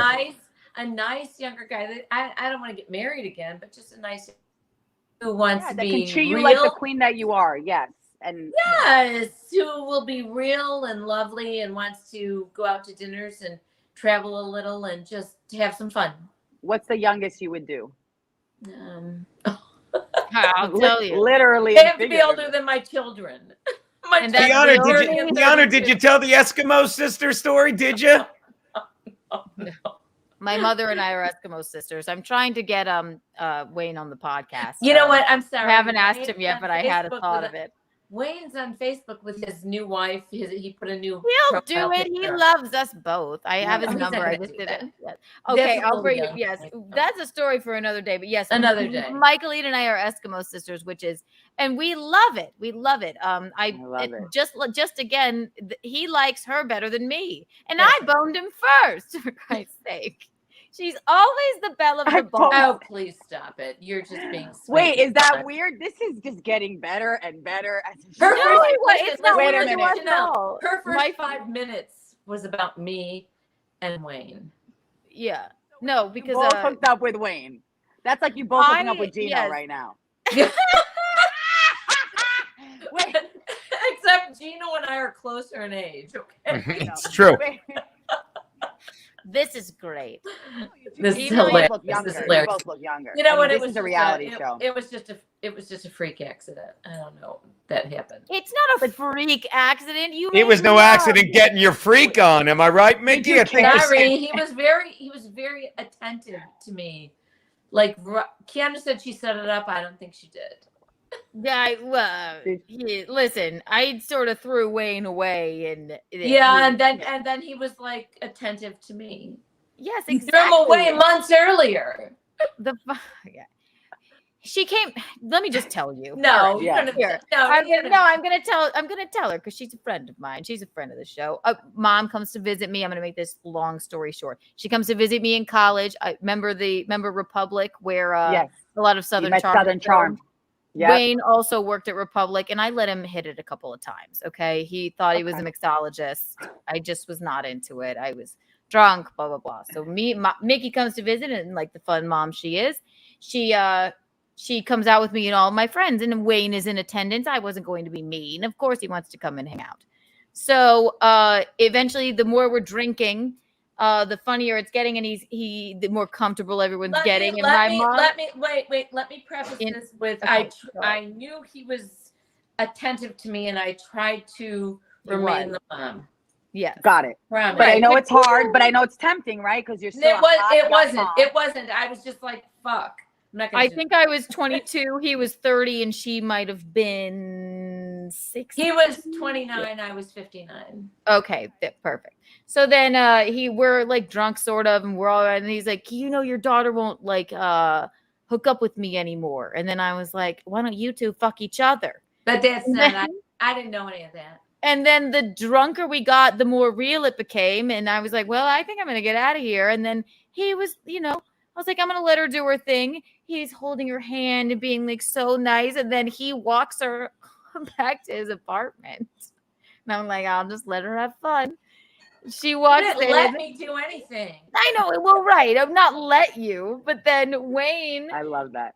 Wayne's roommate is there. And they walk in and he goes, this is Keanu's mom. And then they're like, whoa. Then they made love. Keanu called me 20 times while this was happening. I'm like, okay. I don't know. Did they drop like young lady? Swear to God, okay. Phone right now. Wait till you didn't answer though, obviously. No. Okay. She was getting railed. So wait, and you don't know this. Do you even have a gut feeling at all? No, you're too young to be like, no, my mom's definitely not banging. Oh no, I knew she was banging him, and I was perfectly fine with it. But it was getting late, and I just didn't want her 20 to do times. walk of shame, So, right, of course. You're the worried daughter. She was movie. You guys have so much material. Do you understand that like you can produce a movie right now with you that guys? Was her first I can't. You know what? Honestly, that was her first 5 minutes of comedy. And I was mortified. Okay. What else was I going to talk about? And let me tell you this, okay? But you should embrace that. You can really inspire other women. Yeah. I do now. But at first, because, her first 5 minutes of comedy, she sent to my ex-husband her dad. But who's also your best friend? Yeah, I guess I'm getting out. So he found out about you through her comedy. Yes. Okay. So I'm talking to him one day. Keanu, this is just getting better and better. I love you guys. I'm talking to him one day, okay? And hey, ladies, I'm going to interrupt you to tap out because I love the direction this is going, and I'm just a fucking dumb dude. And I just came out for 5 minutes to say you guys are all fucking great. I love you. I love you. I love you, and you're a legend. If you need me, I'll be watching you sipping. I'm having some chamomile tea before she puts me away. Love you, girls. Chanel Cast. I love you guys. Okay, no, so I'm going to finish this because I never do. Sheesh. That's true. Okay. So I'm talking to Tom Thompson, my ex, okay? And he says, oh, our daughter is really funny. I said, yeah, she is. Yeah, she sent me that video of her first 5 minutes. And I went, I didn't even see it yet.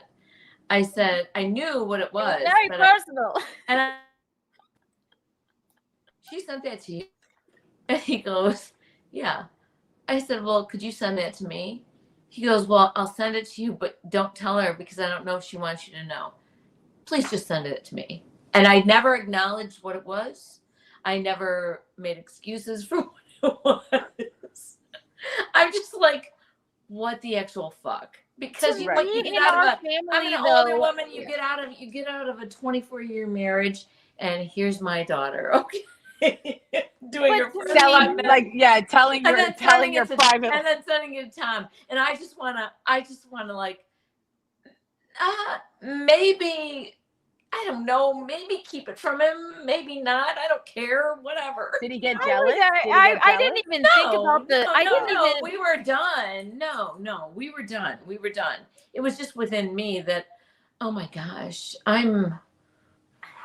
wasn't thinking about the subject matter. I know, it was but my first show that was recorded. Okay. Like I was just like, have to get look, I used to killed the it. thought I wasn't thinking like, process oh of yeah, what- by the way, Michaeline fucked Wayne. Like I wasn't thinking about it. Yeah. So then when I go to pick her up, so then it's like 5 a.m. I go to pick her up at Wayne's house, and I said, young lady, you get in this car right now. I'm teasing. But I called her. I was like, I'm here. I'm not going to let you walk a shame home. This is a college town. No. It was a walk of pride. It was a walk of pride. So he comes out, arm around her. They both have glasses of whiskey in their hands. Whatever. And then she has the audacity to call me the next day when she leaves. She's like, Keanu, I left my earrings at Wayne's house. Your brother got those for me. Like, do you mind? Like, could you just ask him? I said, I'm not going in. I didn't say this, but in my mind, I said it. I said, sure, Mom. I said, I'm not going into work. I mean, like, so, did my mom leave a pair of earrings by your beanbag chair when she took them off when she was blowing you? Because my brother got her those, and she'd really like them back. You never even asked him, bitch. No, I was never going to ask him. No, how do I I ordered a new pair. Just like a 59-year-old. Andy Cohen, give these to a show. Wait, this is insane. Wait, this is hilarious. Wait, time out. Wait, I'm dying because this is like. I know. Not heard of. This is a producer's wet dream. Are you kidding? And then Keanu was like, yeah, I'm celebrating my mom. I don't care. This is why every girl wants to be friends with her, because she's like, cool girl. She's like, I don't care. Like Keanu, literally, she's the girl at the bar that, like, if the guy she liked was hitting on another girl, I would be going crazy to her, being like, I'm self-conscious, I'm insecure, he doesn't like me, he's gonna be with her. She would be like, Chanel, walk away if he's not gonna be with you. And if it was done to her, she'd be like laughing her ass off, walking out, knowing she could get better. And like, that's no, I would say to you, I'd be like, you're a badass bitch. That guy's a fucking beta. Fuck him. Oh my God. Like, absolutely not. And we will not leave. We will continue to drink here. But but people go to therapy. Like, I'm in therapy for that reason. Like, the fact that she's like, it's my mom. I respect my mom. So I love my mom. So I want my mom to be happy. Like, that's incredible. And the fact that you guys it's just incredible that you can share that and not, you're like inspiring other women, or should, to not. I know it's a shocking story, but to us, we're such a close family. She wasn't really with him. It was not. Right. It wasn't like my ex-boyfriend or something. I grew up in the 70s where, the keys went in a bowl and whatever. you didn't know who you fucked. But this is what I always say. If a 30-year-old guy wants to kiss me, I'm gonna let him. And what I always say is, I'm Why like, anything for the story. It's not going to mentally harm her. Right. I'm like, this is hilarious. I'm not into this dude. I never want to be with. It didn't mentally harm me. No, I said it would never really mentally harm your dad to know, only because I was just married to him and just divorced from him. Right. Are you kidding? He loved it. He was like, my daughter's a talented comedian. This is hilarious. Like, on her mother's marriage. No, I'm kidding. Like, I think at one point I think at one point he went, well, yeah, if you can be with a, more power to you. No, yeah. Whatever. So yeah, that was 10 years ago, though. So that was my that was my 35 minutes. Yeah, that you can go through that and like still be. I think there's something to say for that, right? I think because this generation, just this culture moved like lately. There's just a lot of jealousy and a lot of like, that's mine and not yours, and competition. No, it's our country and our culture. It's been really bad, right? Yes. Yeah, it's really bad right now. It's really horrifying. And I don't know where we're going. Eric, I don't think that Wayne had the She got deep. capacity to deep dick her, but hopefully. I'm not even gonna go there, Eric. That's so funny. I know. I thought about it today. I definitely am gonna text Wayne and see if he'll come and reminisce. He's married now. He's not gonna do that. Who cares? I doubt his wife would care. He's a doll, really. He is. No. He's lovely. She has a Eric. She has a Wayne tattoo. No, but let's get her one. I Imagine do, but she you'll did. never know where it is. Imagine for $40,000 in super chats, Michaeline will get a Wayne tattoo. Oh my But god! you know what? I just love that you guys are just not you're not afraid to be yourselves and like no judgment, you know. And I think that's a I true think lesson. that about it's a you true lesson. too, though. Yeah, Really? you're very Yes, very genuine. absolutely. Yeah. Thank you. I try. I feel like we're gonna be best friends, all of us. We I know. We're starting a reality show out. together. You're so easy to talk to and just be here with, honestly. Yeah, we're gonna hook her up with Tom. We're gonna like see if there's a love connection, and then it'll be a mixed family, like it'll be Kardashian / Brady Bunch / it'll be everything. We'll sprinkle some comedy in there. Yes. Right. Email your senators to Andy Cohen. Yeah. Be whatever we are in life and not Tweet have at any Andy Cohen. Tweeted him. Judgment. Well, you know, I was interested to know so the two of you separately, in terms of what we were talking about, dating comics or not, or younger men, just in general with men. How do you guys feel as women, you know, being the girlfriend or the wife or the representation, like or I don't know, Keanu, if you go through this like I do more so, where men will, when whoever I'm dating, they'll put more value on that more than my talent, if that makes sense. More than like Chanel Omari because of her, not because of who she's dating that's popular in the industry or not in the industry. Like, have you ever felt that? I'm not sure if he was a comic though. It was before. No, he was not a comic. He was in the industry, managing he's role. in the industry. Yes, sort of a. So, yeah, and clearly you're a talented comic and a genuine person and a funny person, but that would get to me too. Like, well, are these people being nice to me because they want spots or that's where it gets tricky. Icky. How long did you date him? Well, we were on and off for about a year. Yeah. So it wasn't even that long. And also the funny thing is I didn't get opportunities at all with him or because of him. Actually, it was worse. It was almost like I was alone in the relationship.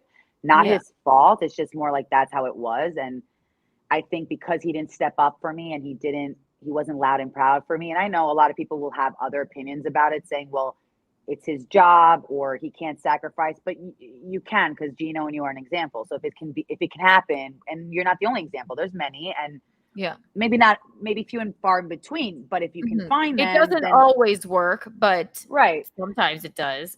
Bonnie and Rich Voss, I think they're pretty good. They're a good comedy couple. Yeah, but I also think it was like, it's not even that he's in the industry. It was more like he wasn't ready to commit. There was other women in sight. I felt like I wasn't comfortable because I wanted a certain type of relationship that he didn't feel he could give or wanted. And so I think that's why I felt alone in my career, because I felt like everyone was looking at me like he's not putting her on. He's not supporting her. And that's the worst. Yeah. And she's just his girl. I just know her as her girl. Even if I was getting put on, that's what they were trying to tell me. Like, you don't want to get put on because you're his girlfriend. It was all like manipulation and gaslighting. And it's like, no, if I can get put on as his girlfriend, why should there be a stigma? If I get on like that, let me at least show my talent and prove them with an opportunity. And then I'll prove you wrong. Right. Then what if I don't have an opportunity? It's like you guys not having the opportunity to have this show right now or talk to somebody. Like people need to give us chances. And so that's kind of like why it's hard. It's hard to. Did he give you the opportunity? Yeah. Did he give you the opportunity? No, never. No. Because he made it very hard for me and very hard for me to talk about it publicly. Then very hard. Then you needed not to even be with him. No, 100%. And he didn't need to because you're his girlfriend, but he should know that you're talented because we all know. Yeah. Because you're his girlfriend. So it shouldn't be some sort of stigma there. You're not dating him for that. Correct. Correct. I never did. You're not dating him for that. You're dating him because I fucking really just loved you or But liked you or whatever. Yeah. Wait, let me ask you this. In the comedy community, you're dating him and he has the opportunity to put you on, but go elsewhere and be put on shows? Would he be able to put me other Not places? him. Not him. Me. Not I him. got my so here, how crazy is this? I got myself on all other shows at other clubs without him, and I got myself at his own club without him on shows. Yeah, you didn't. I went need over his him. head, and they still So, respected me because of my background. And So he wasn't saying this is Chanel Omari. She's been on this, she's been on that, like the two of you are saying, or other people respect me. The bookers, the gatekeepers of the clubs were even like, yo, that's Chanel Omari. Like, not in a, I'm humbling, but in their head, they were like, well, she's valuable. Like, that's weird that you wouldn't give her an audition or you wouldn't push her. So like for me to hear that other people that are actually in power not doing, like weren't doing it because he wasn't pushing it, and if he had pushed it, maybe they would, and they did, and they ended up doing it because I'm a hustler, I'm a driver, I drive myself. I'm not gonna. And you can prove yourself But that's because where- you're that's where the undeniably jealous funny. bullshit Right. comes So, in. But right, and the girls at his job made it very hard for me because he made it hard. It's almost like he was living a double life. It's like he was seeing someone else and didn't want to admit it to them, and didn't want to admit it to me. So every time I came around, there was this whole like playing hooky, like I don't know her, she's not my girlfriend, I don't validate her, or she has to work harder to be here. Meanwhile, they would be girls, like what Gina was mentioning, back to that culture. There would be women coming into that club a year or 2 years in comedy, less than me, not having the same credits as me, not working day in and out with the jokes, and stealing concepts from me. And he'd be like, let me talk to the booker, I'll put you on. And it's like shit like that, like, and nobody saw why that was wrong. So I couldn't talk about it. I couldn't be around it. I'm like, wait a minute. I'm like, I have the stigma of being this like hoe. I'm just putting that in layman's no, terms. yeah, no, exactly. You're like, you're the whore that's dating. I'm this the guy whore for that's fun. dating this guy that's Yeah. not even getting. You're like, well, he's fun. not putting me up. How humiliating is that? Yeah, And if I was I'm really a saying he whore has and to. that's right, if I was really a whore and that's what it was all about, he would be putting me on. Yeah. You know what? But it's just wrong, and I think that's why I like to have the conversation. Is like it's not about selling him out, but him and other people need to be self-aware enough to do this to another artist in person. When I'm still human, I still have feelings, and I go home and I cry at night because I'm really working hard. And to like devalue me like that, to me, I just hope that never happens to anyone, and they learn lessons from like your relationship, my ex, like my former. Because I don't think I can ever put my career second ever again for a man, and ever let a man tell me that I'm not good enough. And the next hot girl that walks in that bar, in that club, is that doesn't make sense. Right, exactly. And then it's even more offensive to me, I think, when it's like he knows you're good enough. But does he though? Does he? Because he's you're going with dating the popular crowd, I think. I don't think he thinks I'm good enough. That's the problem. I don't think he has a mind. If he had a mind of his own. Yeah, and it has to definitely just be that, like, well, I can't put my own girlfriend up or whatever. But then it's like, well, why did we ever hook up? Why, why did why did you ever hook up with me? If you didn't like me, why? What's the point with that? I wonder why guys do that, This is a society thing, it is. From years and years and years and years. I'm not a woman's liber by any mean, but when men are they didn't burn her bra or anything. No. You just know when men they're just living by the man norm of bullshit in our whole society. It's taken a long time to break that down.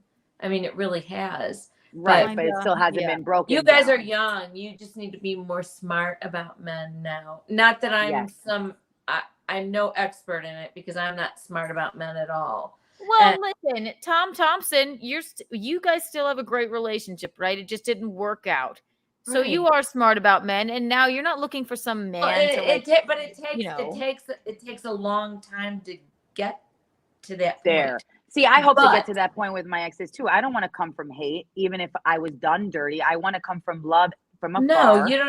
Right. It's, what? You guys have your whole lives ahead of you still with men. And so do you, Michaeline. We have a reality show in the works. Exactly. We got to get, we got to get you some 27 to 30-year-old lined up. Really, I mean, really, I wouldn't mind a 40-year-old or a 45-year-old. That'd be great. Has anyone eaten? Speaking of, there's Tom Thompson. I'm not sure. I'm sure Craving it, really. but Has I'm anyone afraid it eaten will hamburger give me- helper as an adult? I'm What is craving it, wrong but I'm with it? afraid it will Please give me the tell me. cancer. Wait, See, Tom Thompson is neurotic as me. I am a hypochondriac and think I'm getting cancer from every That's my hamburger. dad, Chanel. Okay? So, I love that's- that that's your dad. I He's love that you call your this is dad what by he- his this name. is what he's doing. He's going, you know what? I don't like this conversation about all this men shit and all this stuff. Let me We're gonna weird. sit here. Okay. He is so weird. And bingo, Kiki's mom. To Yeah. have so. like it is refreshing to have women like yourselves validate the experience and say, no, you should never be with someone like that, and that's okay if you guys have different versions of relationships. I hope to inspire people not to be in that, because you're always going to compare yourself to another woman with that man, and you're never going to be happy, you're never going to be satisfied as much as you love them, so It's like what we said in the beginning too. Like Mickey and Tom always told me, the hamburger helper boy said you take every person in every situation one-on-one. What might not be right for One-on-one. someone might be right for someone else. Right. Typically, comedians dating each other and like working in the same industry, not a good idea. Probably not a great idea. But I know, but if it's like in your case, each other, how do yes. you not date each other? But in your case, it's like you made me fall in love with you. You wanted to be my fucking boyfriend. Now you're disparaging me and putting me down. Like, and I'm a funny comic, and it's hard to say that, because then you're like, why does this person? It just Right. gets And also, if I'm completely good enough to be like, without being TMI, like with these men, you want to sleep with me and you want to hook up with me, but then you don't think I'm good enough to be on stage like everybody else. Like, there's no secret. You can't tell me somebody's funnier than me. It's just not. That's subjective. So, It's and completely. and I've made crowds laugh. I mean, I'm like, I would argue with him all the time. Like, I have this on tape. So it's all the mind games, and it's like, and for what? like. Right. And I've never in my life, but I met Bisconti because I was on Compound Media. Thank you, Alan Fuchs. Thank you. We all have to thank Alan Fuchs every podcast, or else we wouldn't all be shout out here. Alan Fuchs. Shout out And you're Alan great Fuchs. on Compound Media. Like, you really held your own. You didn't rely on and I him. had been there for years, but like he wasn't looking at me because he just only thought I was pretty. It was like we got along and he thought I was funny. I never asked him in my life to put me up somewhere or do whatever. But I love that he loves me so much and believes in me so much and actually thinks I'm funny that he would and knows I'll do well for the most part. But would you get upset? Would you get upset if he didn't ever bring it up? No, for you, I would even never ask. I would never ask. And I don't think I would. You don't think upset. internally you'd be like, oh, wow, why isn't he? Or If maybe it you're were right. Maybe that comes down somebody- to insecurity in me too, though. Like, that's why I'm trying to be self-aware, right? Like, marry But- both worlds and reflect. But I that's think. different. That's different. Because if Bisconti then were bringing somebody, say, that was on my same sort of level, right? Mm-hmm. On the road with him randomly, then I would be like, well, what about me? Right. And we're in a if relationship. you're going to bring her, right. then that would get sticky, I suppose. But I still probably I internalize things, and I'm a Scorpio. I'll get you back. Oh my God. Wait, you're a Scorpio? Yeah, of course. Are you? I am too. I love Scorpio. Tell me your birthday. What's your November birthday? 21st, 1984. I'm November 13th. I'm a Friday You're the true. 13th Scorpio. Yes. So So that's why we get each other, right? Exactly. And usually Scorpios are not jealous. That's the whole thing. It's just when the No. guy or the person triggers you, we internalize a lot. So it seems like we're getting them back, but it's not Mhm. like intentional revenge. We're just like trying to live our lives and stand up for Right. ourselves. And we're so passionate, you know? Mhm. We bottle it up, and go like, okay, I'll remember that later. Right. Yeah. Okay.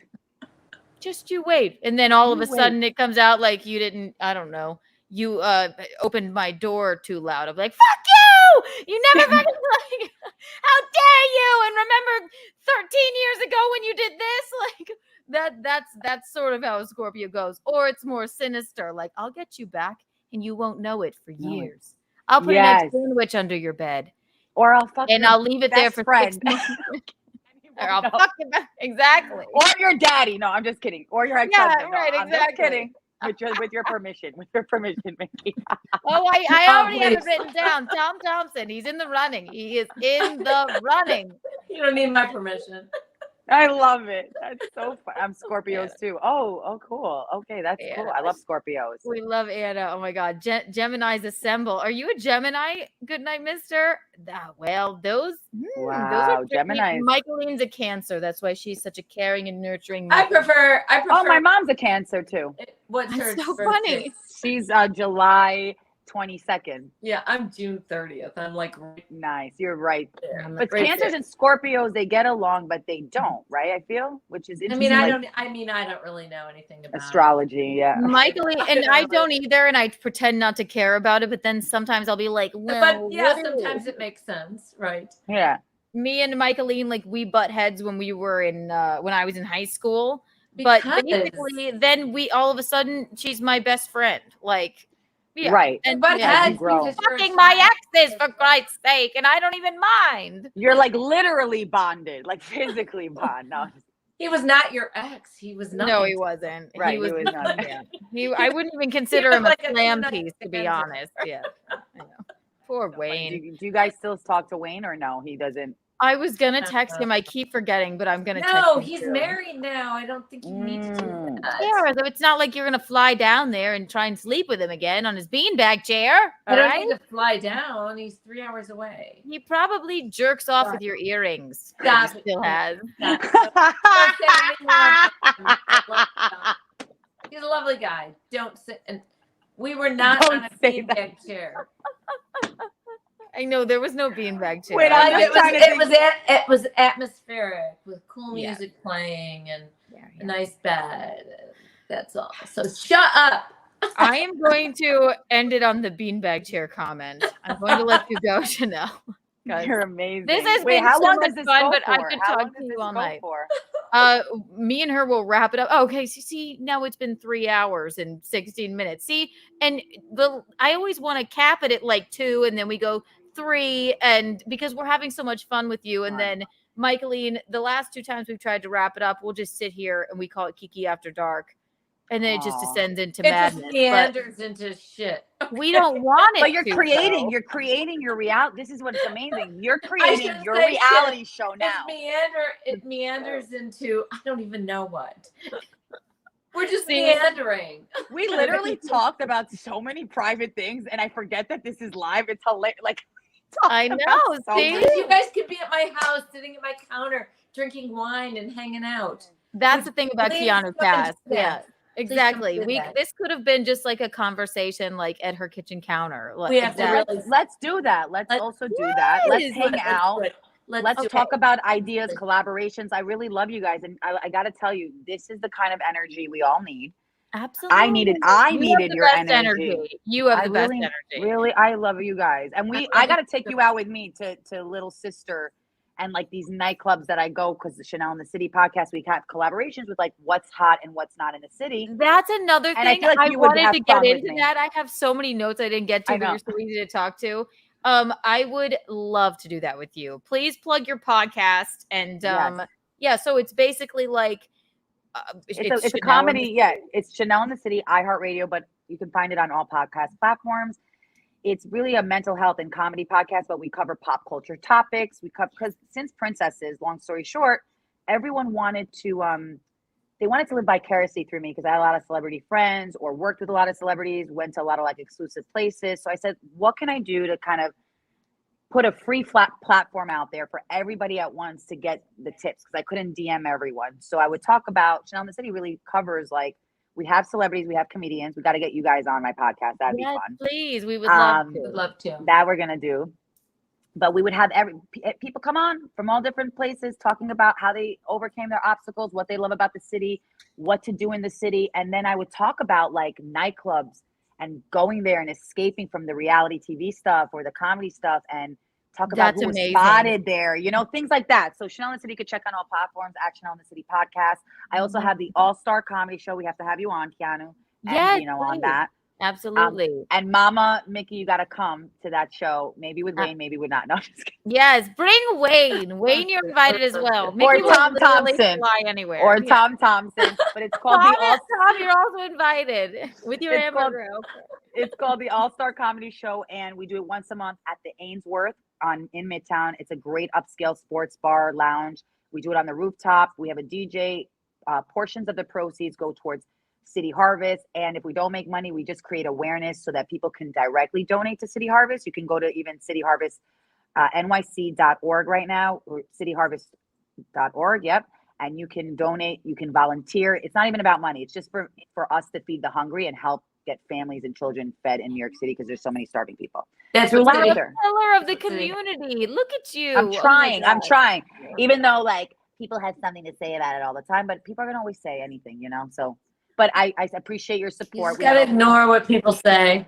I know. Yeah, we We have- can't. I always just Gotta say ignore nails. I people. can't be bothered. They're crumbs. I can't be bothered. Can't be bothered. No. So the next one, September 30th, you know, I'll have the ticket in my bio at Chanel Omari. You can follow me at the All-Star Comedy Show. Tune in because we're going to have Keanu and Gino on the show. So that'd Yeah. be great. And then Mickey on the podcast, all of you guys. So yeah, that's. I would love that. Tune You're in. a friend of the show. You can come on anytime, literally Thank you. anytime you want. And I'm going to link all of that into the Thank you. description of this episode if you're watching it back. And you are just like love and light, such a doll. I adore you. This has been so much lovely. fun, This and is I won't so take up any more of fun your and- night. But I love you guys. I had so Comfortable much to fun. talk to you. You're great. You're great. Really, and then really yes, fun. everyone tweet Andy Cohen because we're Yes. bringing back her reality show, and we're starting a new one, a crossover with And we're her. starting a crossover and a new one, and at Chanel Omari on Twitter, and also, yeah, spinoff. I mean, hello, I'm a producer. We're businesswomen. We gotta, Exactly. you gotta get a merch line out there, honey, with all your two sayings. You should get a merch line saying, "I never fucked Wayne." No, I'm just kidding. I know. I didn't bang her ex, or she wasn't. Like your sayings, you guys can come up with really cool. You can even make your own Italian sauce. I know he wasn't her boyfriend. That's a great slogan. He wasn't her boyfriend. He was not. It was my first 5 minutes, and he lasted 5 minutes. And with that, we'll give you a complimentary tomato jar sauce that we make from scratch. Exactly.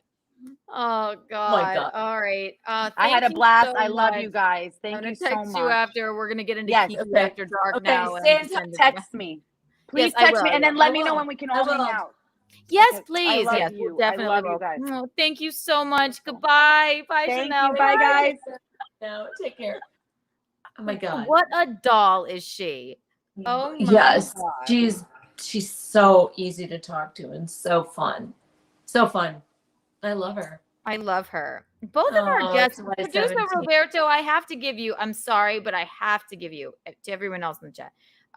Producer Roberto, those were his two guest ideas, and they really melded well together. Oh my gosh. So, Those are two of the nicest women I've ever met in my life. Really lovely. so 50 great. Kiki bucks for you. So interesting. No, So they really were. I'm going to take everything I've learned from both of them tonight and apply it to my life. I can't, I'm going to hang out with you for, let me pee and then we'll, I have to pee. What, but, okay. You go first. Thanks. Are you, do you, I'll put Lofi back. Okay. Oh my God. Too much fun. I think that was really Tom in the chat. It Tom was. Lofi. And if you want a t-shirt again. It was Tom in the chat. Oh, yes. I think he may be interested in our lovely friend Chanel. I love that her name is Chanel, like Coco Chanel, who is my very, very, very good friend, was always my very good friend. So artful and lovely and had so much fashion sense. I wish I could be just like her, but we could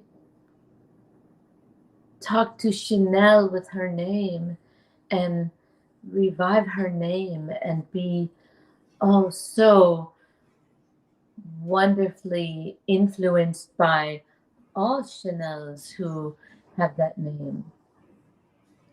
Hello, I'm Lena. Oh, Lena, is that you? It is. See, why would people? Oh, this is Sophie. This is Lofi. She's wearing a Keanu Cast t-shirt. The first round has gone out. If you want them, you go ahead and pee. Bathroom. Sophie and I will hold it down. You get back there. Ugh. This is Loaf. Okay, here. I'll just be by myself. I'll take you out. Okay. Go ahead. Guys, how about those guests who would still watch this? This is Lofi. Oh, I am positively exhausted. Look, I've incorporated fruit into my diet. I'm not sure how it works. What do you think? Well, you're a carbohydrate. You don't know. We even had Tom Thompson in the chat, I think.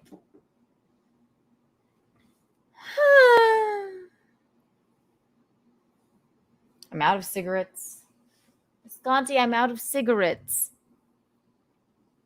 So if I vape, it's not my fault. Did everyone have fun? I think you did. How could you not have with those two?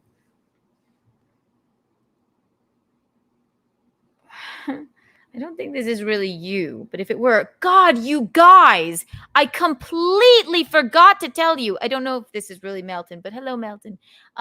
Melton inspired me because, so we have a call-in number, guys. So if you want to call into the show, I meant to say this at the very beginning, but I was just so excited about our guests. We have a new call-in number, and I'm not sure if it works, but I will tell it to you right now. If you have a pen, write this down. Let's check it out. I have it pulled up if you want to see if this works. If you want to call in to Keanu Cast, dial number 98. No, excuse me. See, I'm very dyslexic with numbers. Ready? 1, 2, and 3. So if you want to call into Keanu Cast, and I'm just testing this because I have not tested it, but it's 984-401-0021. And I believe that shall work. And I will put it on the bottom. I don't know if I know how to do a banner. Banner. This is an example of a banner. Use banners to summarize. Blah, blah, blah. Create a banner. Call in. 984 401 0021.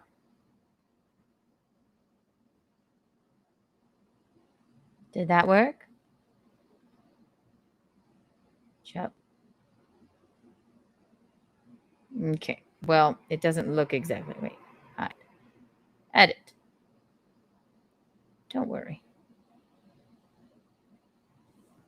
I have no idea if this will work, but we'll try.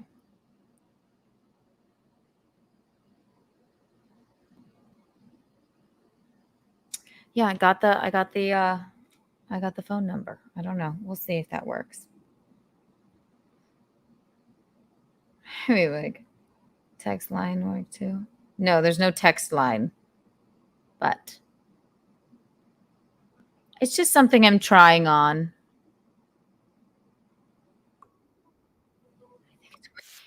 I think it's working. Okay.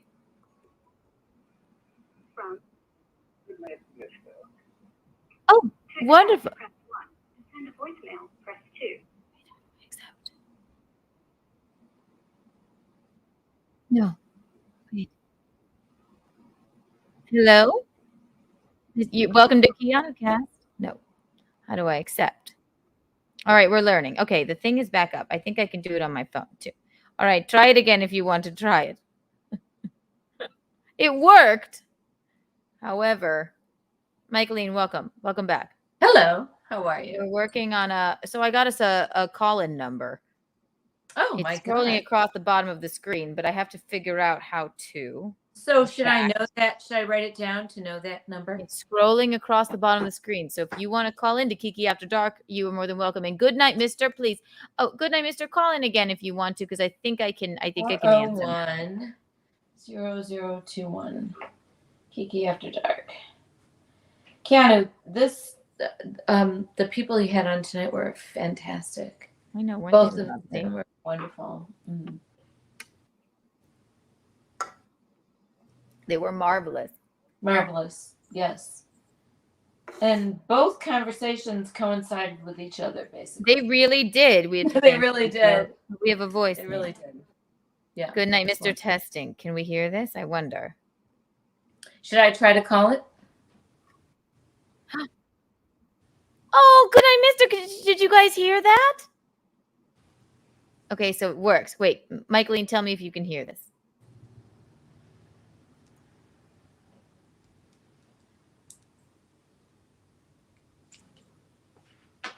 You sweet thing. I love your voice. Did you hear that at all? Okay, here we go. Here we go. I hear the phone ringing. Yes. All right.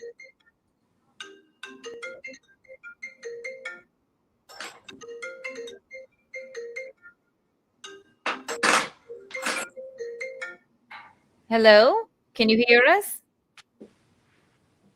Oh, Michaeline, can you hear it on the show? I cannot. Oh, fuck. All right. Well, I can hear you. I'm going to have to rig it up correctly. But thank you, thank you, thank you. Good night, Mister. You get 100 Kiki bucks just for that. Goodbye. We'll fix it. Kiki, I'll fix it. You couldn't hear it. Yeah, I got to make it louder. Yeah, you will. Oh my gosh, it's so fun. They're going to call in. No, we have a call-in number now. I think we've had a shift and moved forward tonight. Like in our lives? In our podcast. I think we've had a shift in our lives as well. It all coincides with each other. I think we've had a shift in our lives, and we've had a shift and we've moved forward in that, and a shift in our podcast and are moving forward with that. It's true. It's so do you know what else just occurred to me? I suppose I can answer it on my phone and just put it up to the thing too. Okay. It would look cooler. So just if anybody else, all right, let's try it here.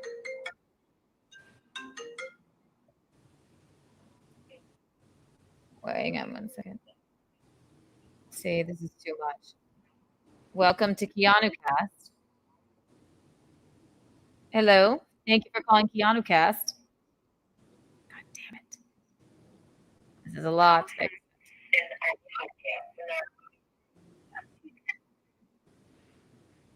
You have to put it to the microphone, maybe. No, the problem is I have it on this thing. Okay, so if I take it off of here, I wonder if you can still call. So whomever did that, you can try it again. Listen, we're all learning. This is Kiki After Dark. This is what this is for.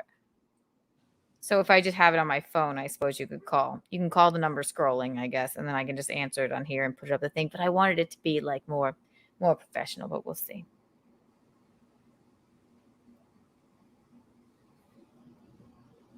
Oh, Bisconti. He's sweet. Oh, Lord. It's not him. I'm banning him. Who? Visconti, would you do me a favor, darling? You try and call now that I exited out of it on my phone. All right, let's see. Thank you for calling Keanu Cast. How can I help you? To accept, press 1. Oh, you have to press 1. Got it. Press 2. Thank you for calling Keanu Cast. All right, it's me. Yay, we did it. Okay, well, we sort of did it. Good night, mister. Thank you. All right, 200 Kiki bucks coming your way. How are you, darling? Not bad at all. I think your guest was excellent. The show was excellent, and we need to do more of this. I'm glad that we have telecommunications now. I know. We have a call-in number, and you're our first caller. So many Kiki bucks coming your way. Thank you so much. Michaeline just adores you. She talks about you all the time. Oh, why? Thank you very, very much.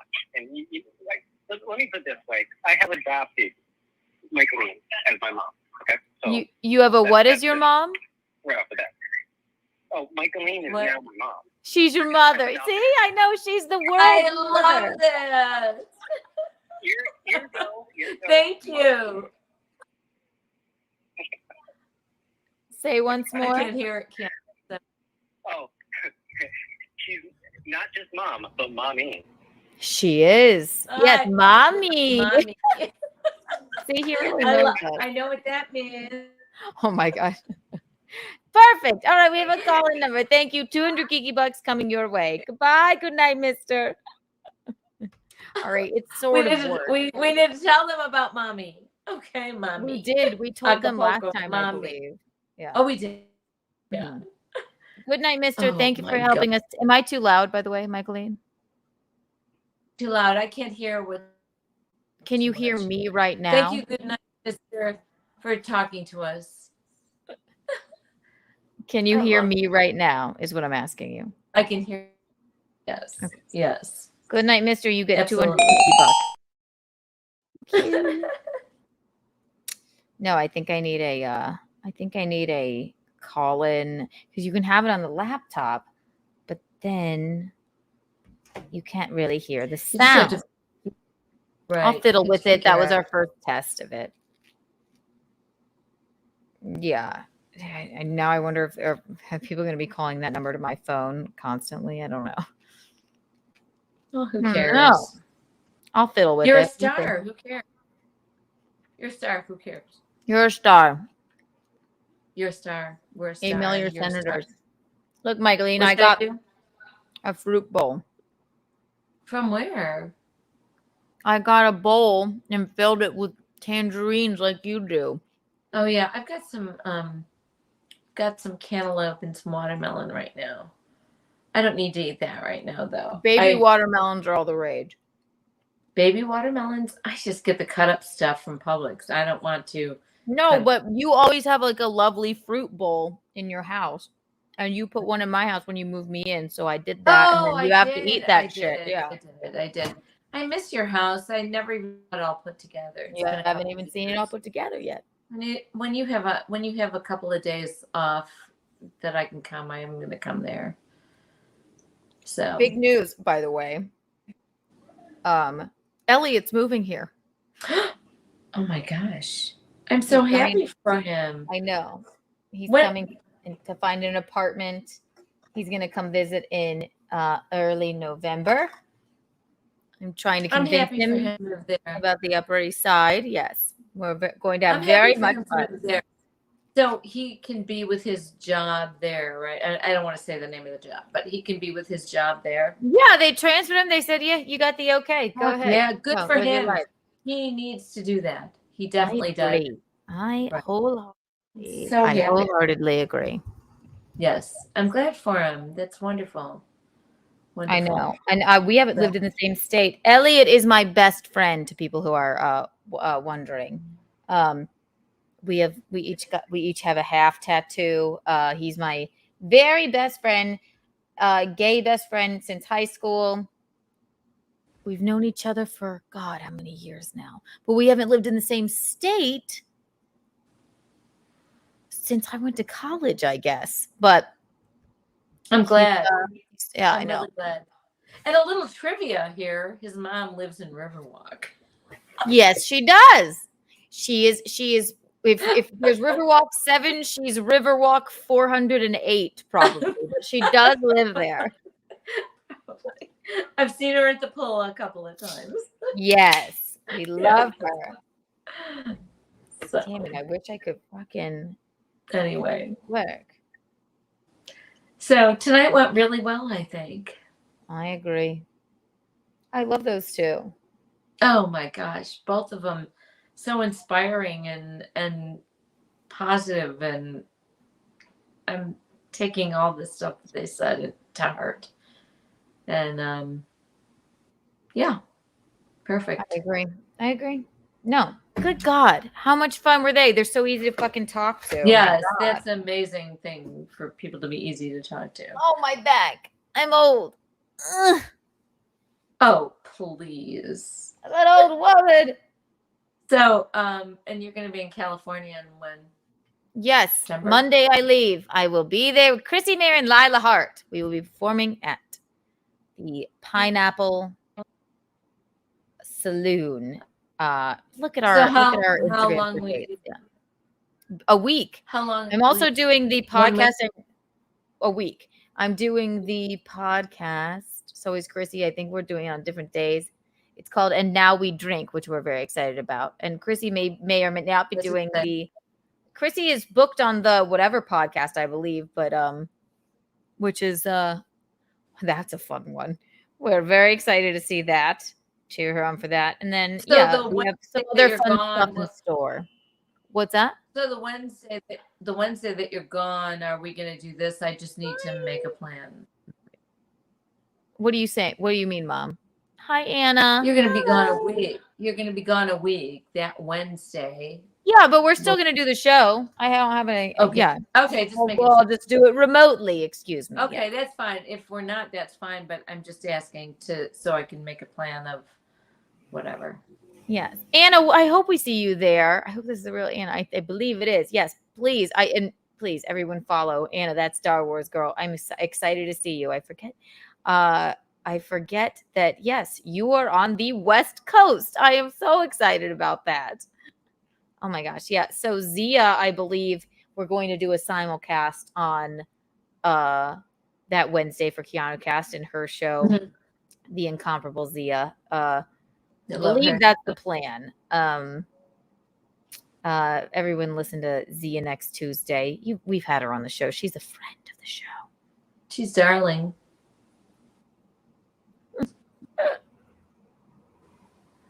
Are they?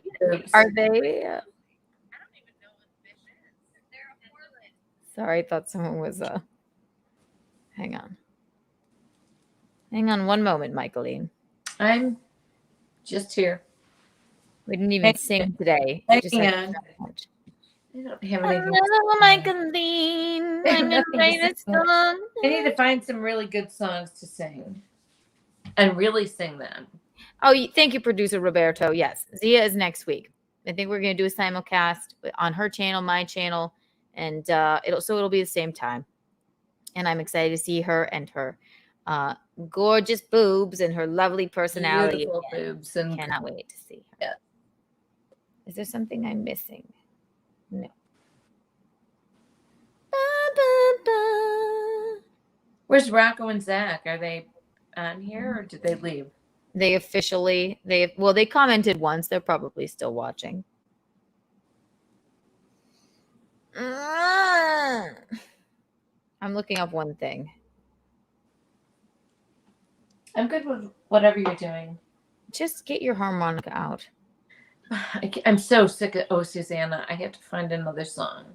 I need a harmonica again. If anybody wants, I'm gonna send you one. I'm sorry. I'll send you a harmonica. And if you want a t-shirt, I want to play "Love Me Do" on the harmonica. Oh, love me do. Love Me Do has a harmonica thing. I'm gonna find it out this week and perfect it. Yes, please. Suck, suck, blow, blow, blow, blow, suck, suck, suck. Suck, suck, suck, blow, blow. It's exactly that. That's How pretty did much you know? it. I already just taught you. You did. Oh, let me do. I wonder if. All right. Here we go. Here we go.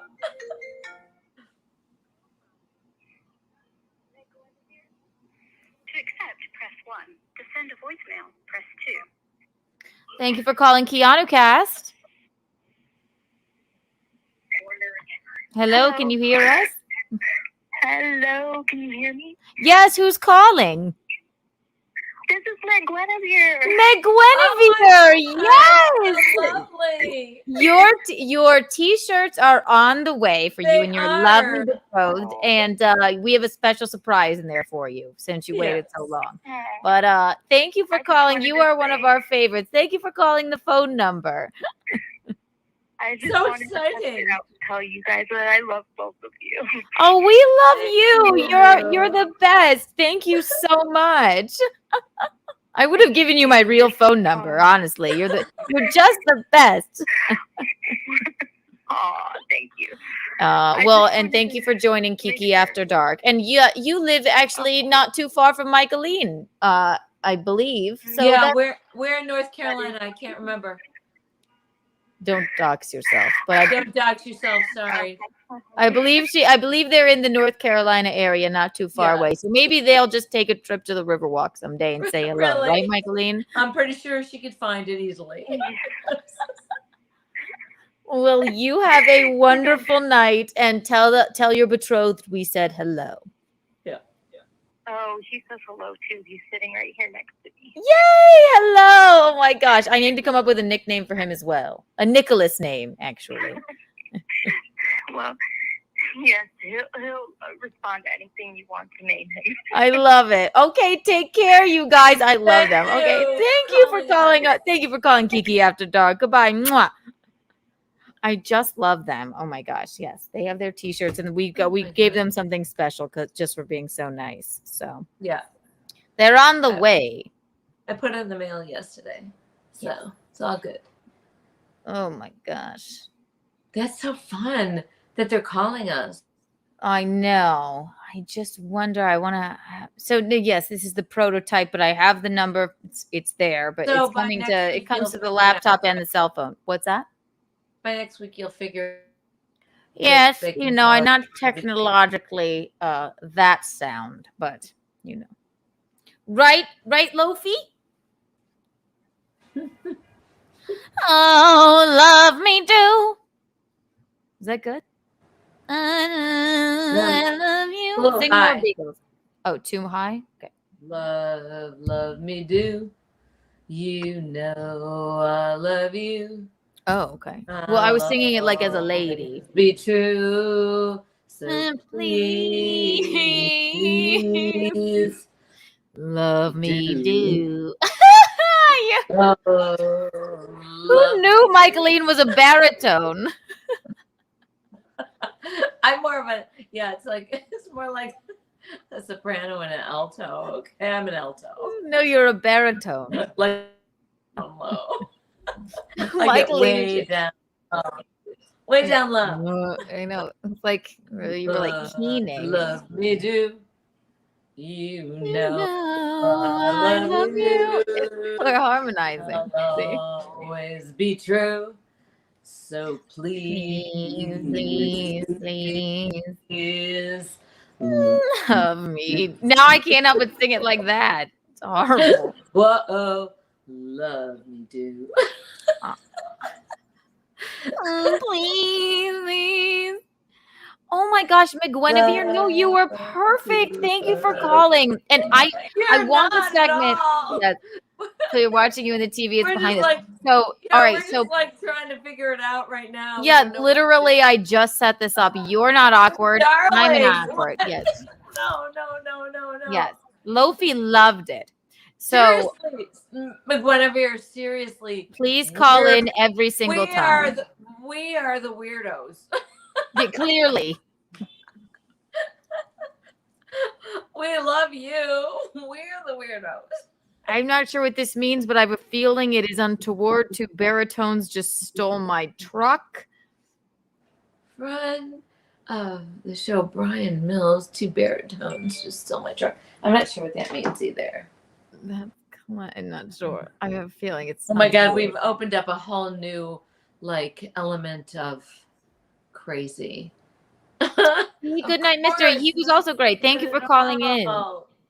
Yeah, and I'm still working on it. Okay, I don't exactly understand how Well, it can come to my laptop, but then you can't quite hear it. So I'm going to have to ring it some way. And I'm not. You know what? I'm not in information technology, though. Right. So yes, absolutely fine.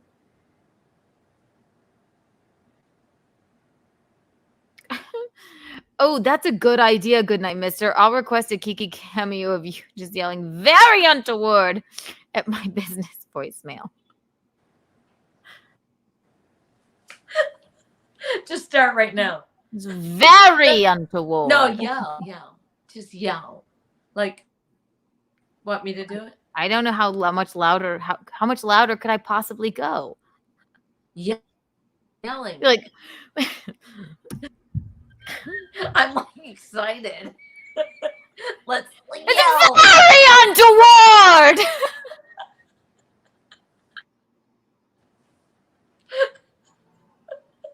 We'll take turns. Go ahead, you go first. This is just Visconti. How he called the number though. Okay. Thank you for calling Keanu Cast. This is Keanu. How can I help you? Who's calling you on this number? You are. Kill him. Wait, so it actually came up as your number, but then the message they have to announce themselves on the thing, so they have to say like Meg Guinevere or Good Night Mister, and then Visconti just went, "I'll kill him," and I knew who it was. So thank you for calling our hotline. That's all right. I'll let you girls get back. I just wanted to be included. Thank you for testing it. If you want to come Yay! back, We want to you have the include- link. If you want to come back, I miss you. Yes, come I'm on the back. couch enjoying. Yeah. Okay. Fine. I love you. Goodbye. I love you. Isn't he the sweetest? Okay, so do it again. Very untoward. Yell it. Just yelling. Yes. Okay. I don't know how much people are gonna be like, "What the fuck?" Okay. Ready.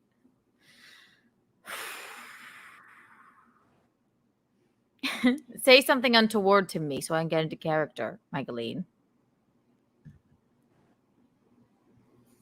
It could be anything. Skinniest arms ever. You have the skinniest arms ever. Michaeline, that was very untoward.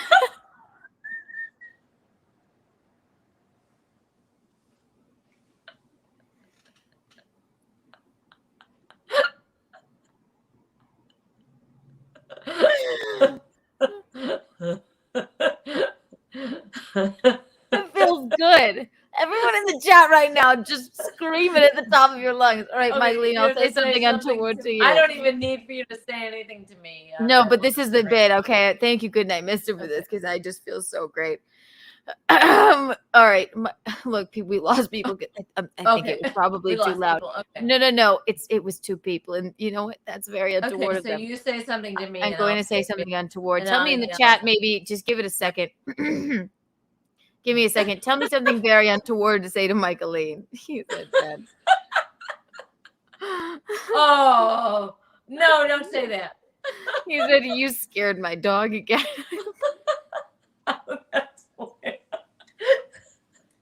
Well, I'm literally, crying. like- Your neighbors are going to call the police. All right, Michaeline, what can we say to you? Yeah, I just saw your really sweet arm there. Sorry. So Just I come up think with anything. I'm going to say something untoward to you again, and then you scream at the top of your lungs. It's very cathartic. Everybody join in if you want. Okay. Yes. I'm good. Michaeline, I think that you're a real whore for banging Wayne. Very untoward. It's harder than it seems. What? It's harder than it seems. You did an arm motion. I don't think that was even quite very loud. It was totally loud.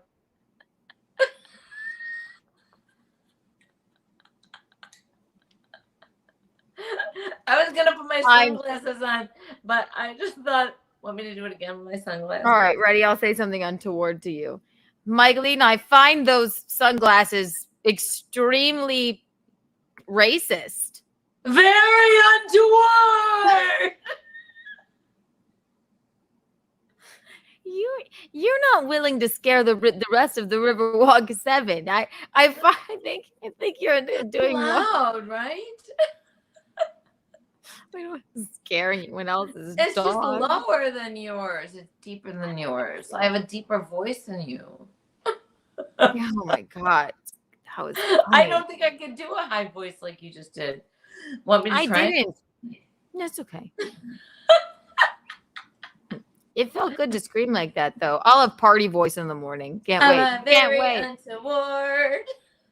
Very I'm a very kinky girl. I'm very untoward. Yes, let's write a song about it. Give me a note. I need a note. Can't take home to mama. Oh, Nick, what is that song? It's a ridiculous song. I'm What a is it? very kinky girl. I'm a very kinky girl. The kind you can't take home to Mickey. Mama. Give me a note. Oh, like on my harmonica? Okay, so who's seen Rick James in person? I don't know if they're. Yes, don't all shout out at once. Well, they might. They might. She's seen the Beatles in person. I saw Rick James in person too. We need to make an untoward song. Somebody's gonna have to. Okay. And no, what are you gonna sing about? Untowardness. Okay. You know, just give me any note.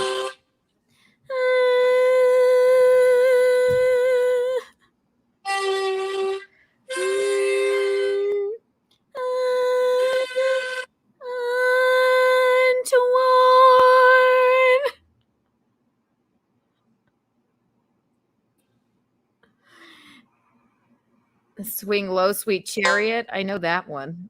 Is that fucked up to sing? Michaeline, did you freeze? I don't know if we can sing that. Is that fucked up to sing that song? Swing low.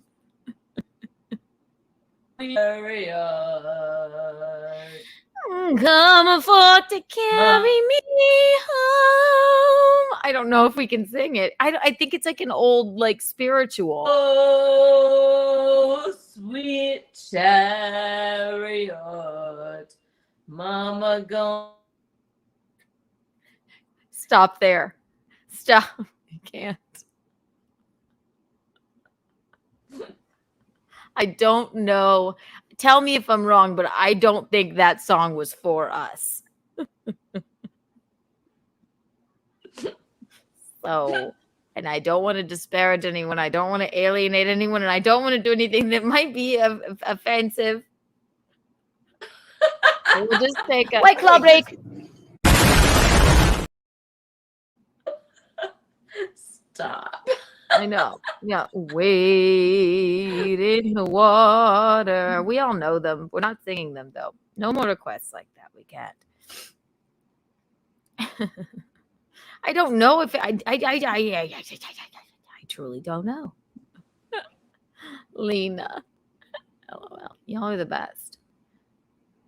Untoward. Let's put untoward into another song. Hopelessly helping that untoward women are killing their husbands. I don't know where that came from. Crosby, Stills, Nash and Young. A little of that. Tell me the song. Helplessly hoping that untoward women are killing their husbands if they're mean to them. Crosby, Stills, Nash and Young. Thank you, McGuinness. Thank you for recognizing Lena as a force to be reckoned with. Lena's a pillar of the community. Yes. Nobody even knows she's here. This is it's always it is very United States of Terror. What if Michaeline actually does have multiple personality disorder? How would you know? Well, maybe I wouldn't. I know. How would anybody know you know? I mean, you might know, but how would anybody else know? Well, I guess we wouldn't. Would we, Michaeline? No. Maybe. No, you're like honestly, like you've no idea. You know We've just been. That was a Crosby, Stills, Nash and Young song. That was beautiful. Crosby, Stills, and Nash. What is it? Maybe in Young. Me and Visconti had this. Maybe Young too. Young was in and out of Crosby, Stills. Visconti today asked me. He was like, "Can you tell that this is Crosby, Stills, Nash and Young or Crosby, Stills and Nash?" And I said, "You know what? I don't know. I'm not altogether How sure." would you know? You didn't grow up in it, but I could tell. Well, you maybe one less part, one less harmonization. Yeah, I mean, Young just came and went. He died young. He did not. He's still around. Oh, just a pun, Michaeline. He's still around. Neil Young was just on his own too, but Crosby, Stills, and Nash, they were the thing. But they were all in different bands also. Name them. Buffalo Springfield was Stephen Stills. He was, and I think Neil Young was part of Buffalo Springfield. There's something happening here. What it is exactly clear. There's a man over there. That's very untoward. Telling me I got to beware. Just saying, stop. Hey, what's that sound? Everybody think what's going around. Right. Yeah, Buffalo pretty good. Keanu, it was the 60s. It's amazing that it still stands the test of time, and you know it. I sure do. Just like, yes. That music stands the test of time. I love it. Yes. So does the song Slob on My Knob. It's a classic. You know what? I'm sorry. I do not know this. Well, you're missing out, darling. So, okay, so sing it to me, baby. Slob? I can't. And who is it? Okay. Her ears are yet. She's a little doughy in the ears. She's a young. Yeah. She's not. Yeah. She's not quite risen yet. Slob on my knob. I can't. The poor bun that you're holding. Yes. Sorry, bun. Pretzel. Bread. Whatever you are. Pretzel. Oh my God. More bread puns. Bread puns. Bread puns. I mean, I don't even know why you're holding that fucking thing. It's so crazy. It's so unnerving. She's our merch girl. It's unnerving that you're holding it's so unnerving that you're holding a Italian bread roll or like she's a loaf French. Of bread. She's a baguette. I don't even understand why you're holding that. Because she's selling our merch. Okay, so here's our merch right here, right here, and that's not on a bread roll. Well, okay. It's unnerving. It's unnerving for you to have that.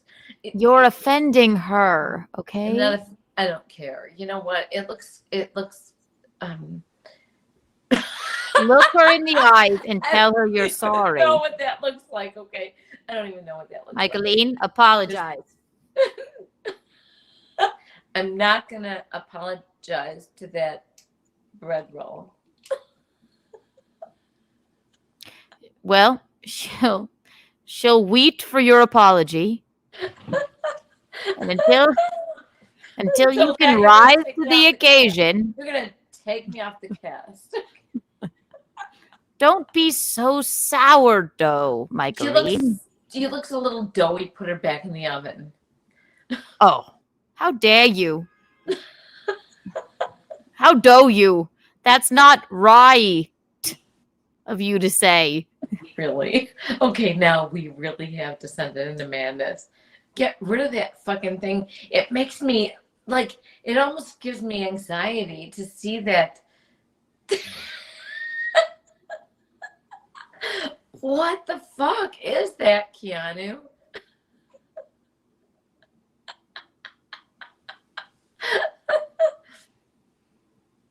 Yeah, well, listen. This is her voice. I'm not a glutton for punishment. Yeah. Right? But she's got Post-it eyes. What the fuck? Can you even hear me? Yes, I can hear you. You can't hear me. You don't even have me on there. She's got She Post-it can't. eyes. I have to sign. She doesn't have ears. She's got Post-it eyes. Stop it. It's weird and kind of ugly. Thank God she can't hear. Honestly, Michaeline. She's kind of ugly. Oh. Ew. She's our merch girl, and you're a bread cyst, okay? Oh.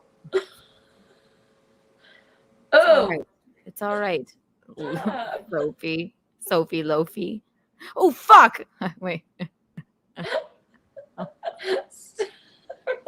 I knew this would be fun for Kiki After Dark. She's fine. She's our merch girl. And again, if you want one of the t-shirts dearest Sophie Lofi is wearing. And she'll send you those Post-it eyes. Yes, you can have a Post-it eye. Why not? Yeah, just keep offering them things, Magdalene. She's our biggest fan. How much do you think Post-its cost?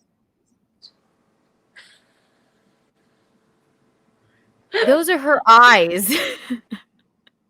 Why would anyone watch this?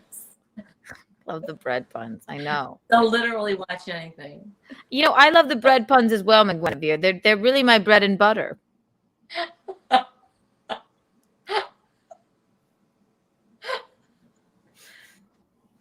got a ton of them. Tons. We got tons of them. I have bread slippers. I don't know why. I don't know why, you know. We would need to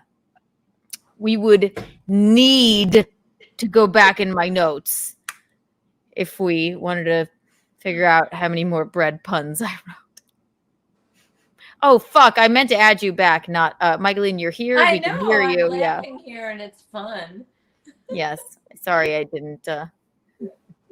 No need for alarm. Get it? Bread pun. They're fun. Do I look alarmed to you?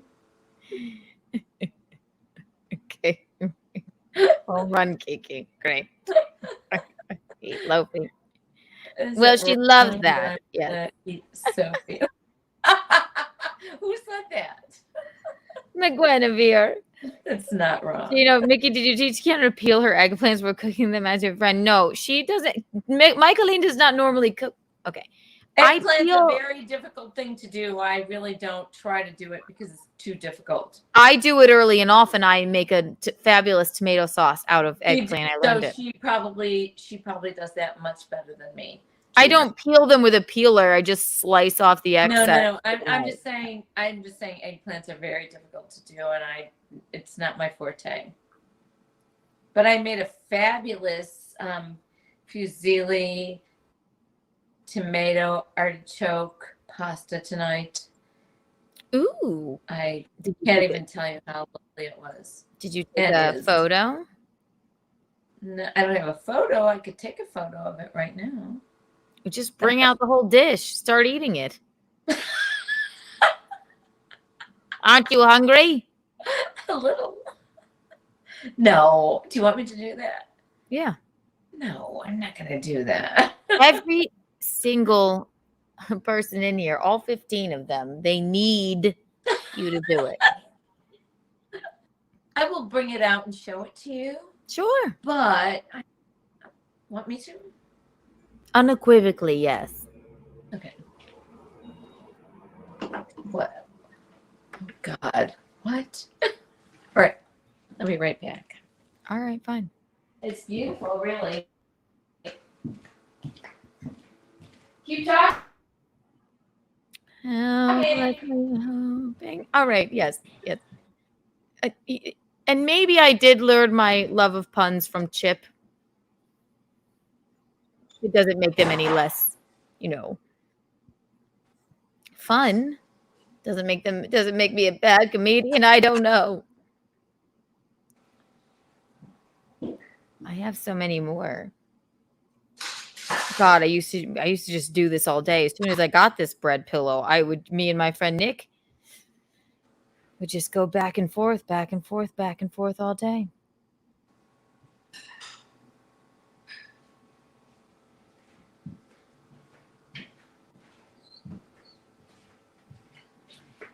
So I guess we're gonna turn Keanu Cast into a cooking stream. Don't do that. Might burn himself. Here she is, ladies and gentlemen.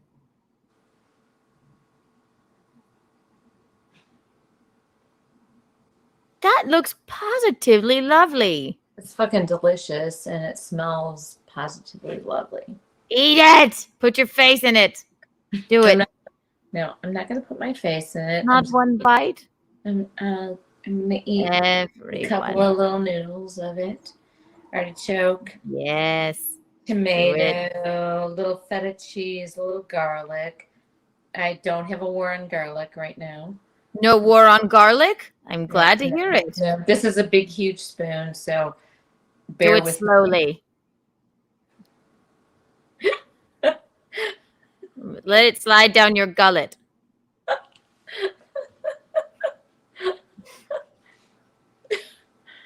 Wait. Sorry.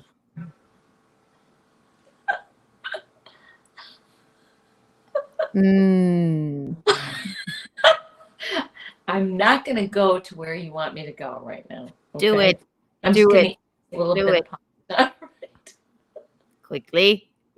Oh my God. See? Oh my God.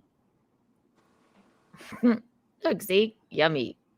It's like fucking fabulously wonderful. Oh, good night, Mr. Goodbye. Thank you for calling and testing our phone line. You made me so a good one. We can't keep this up much longer. Good night, Mr. Good night, Mr. Lofi says goodbye as well.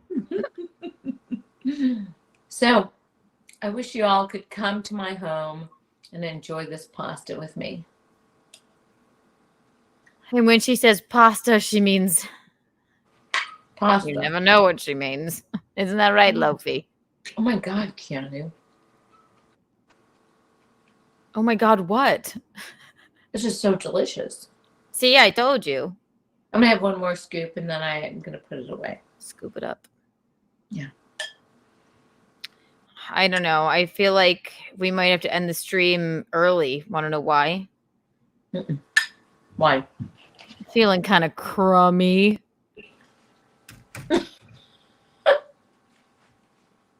Okay.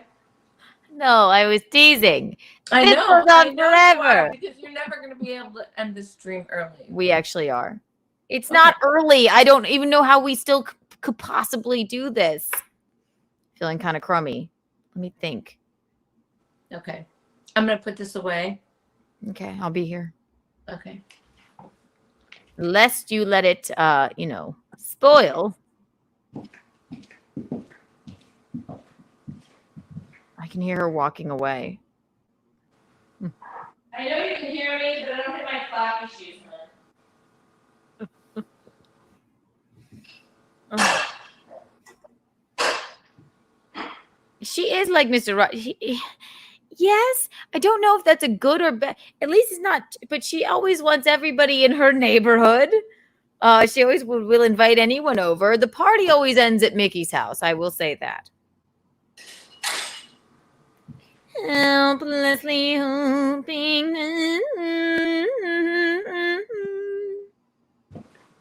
I have to say, honestly, so tonight was fantastic.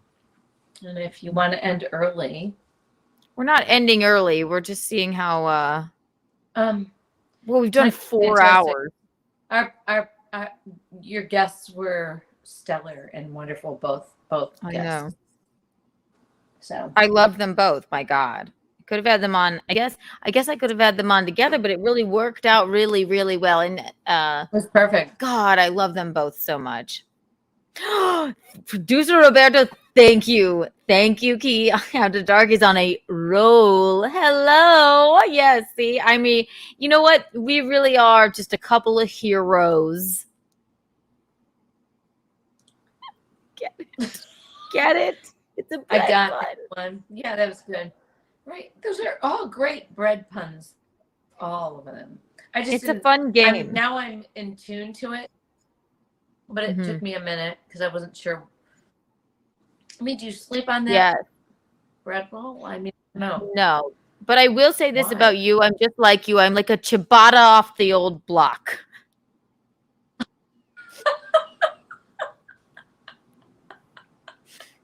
You're pretty good at that. You're pretty good at that. You really rise to You the must have been occasion. thinking about it for a while. I've You had must this have for been so thinking about long. it. It's all I Because you do have is this think about big bread fucking puns. bread thing in your house forever. Yes, it's my bread and butter, as they say. That's funny. Mom. What is it when Cake.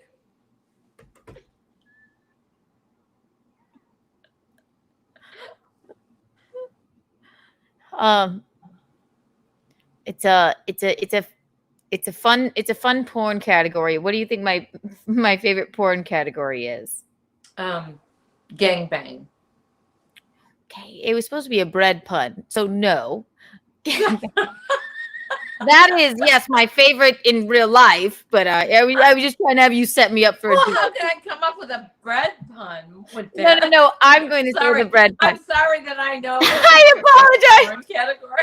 I just go gangbang. And you would be correct. You are correct. Of We're gonna course. try it.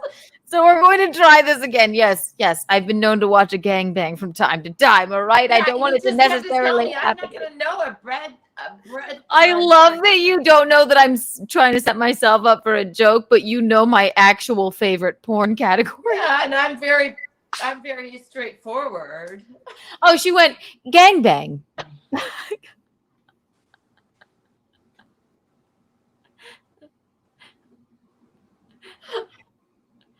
Okay. I can't even remember my fucking. Sorry. Oh no, here it is. So wait. Sorry, I'm such a good mother. Yes, you are. You are. It means you listen to my shows, so that's good. But here, this is what we're going to do. I'm going to ask It wasn't even a show. I think you just told me that. Probably story checks out. Okay, What's so my what I'm favorite going, one? what I'm going to say. Wait. What's my favorite one? You're going to.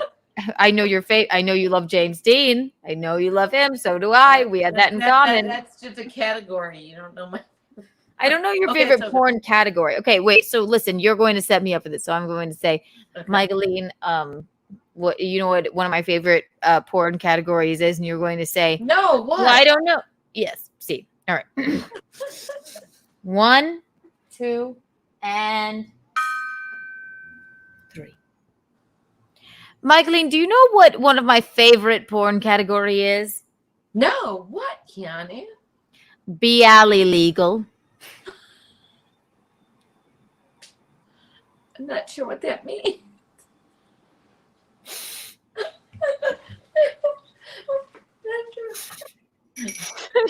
Shame. Shame. Shame. Shame.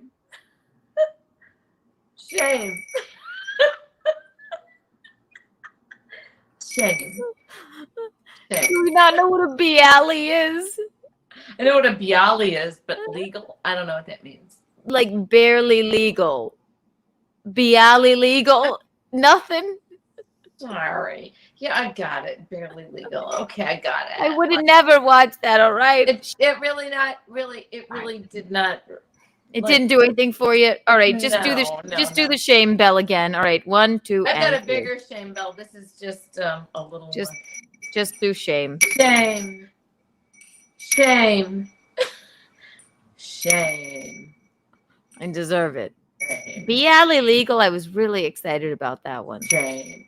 A bialy is a bagel without a hole in the middle. I know what a bialy is. I just don't get that it was barely legal, okay? Yeah, Biscotti, bialy legal? Bialy legal? No? Bialy. I'm trying. That's very obscure. Bialy legal. Obviously, you know every type of bread or dough that there is in life. I don't fuck You around when it comes to bread. I'm a carbasseur of bread. Jesus Christ, it just goes on and on. That was Visconti. That was a Bialia joke. That was Bialia joke. I got that. Now that I brought Bialy into the equation. True, Gino. True, Gino. Okay, yes. See, thank you, Gino. All right, fine. That would have been the, hacky way to go. How about watching pregnant porn because of the bun in the oven? Yes, we get it. We love it. Now make some sort of other oven joke. Obviously, I'm not that good at puns. Not that many, anyway. You've had them coming all night long, puns. It's because every time I look at dear Lofi, I think of bread puns. What's that? She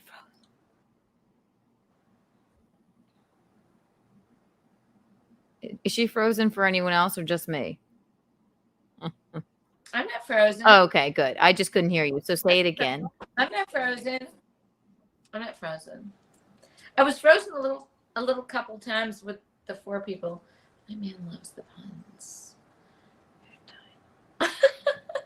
We're glad you're laughing at us. There you go, Roberto. We're want to pump her nickel.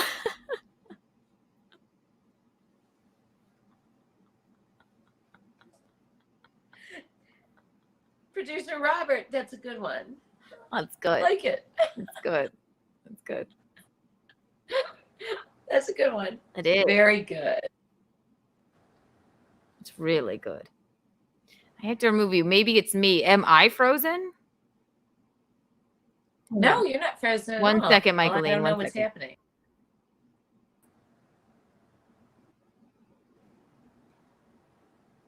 Can you see? Okay, there you are. Thank God. Missed you. I got scared. Don't encourage me. Visconti says, don't encourage them, McGuinevere. And we love it. We love a good pun. Yes, encourage us. Absolutely. Who doesn't love a good pun? A bread pun? Please. The thing is, it's the most. Michael, it's the most unattractive pillow I've ever seen, and you're holding it in your arms the entire time. This is our merch girl. No. There she is. I mean, literally, why don't you have like those Post-its down below? Because she's non-binary. She's non-binary. She is non. I would think it would be pubes and a dick down there, man. Lofi is non-binary. I'm sorry. I just said pubes and a dick. That was awful. Michaeline, we're gonna do the same thing again. Ready? Michaeline, you know how I was so hungover this morning. Do you want to know why I felt like so bad? Please tell me. I think I was just carbo dehydrated. I mean, it's so ridiculous. And I just don't think it's funny.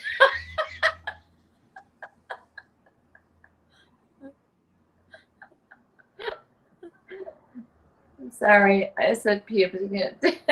I think it should be pubic hairs and a penis. That would be correct.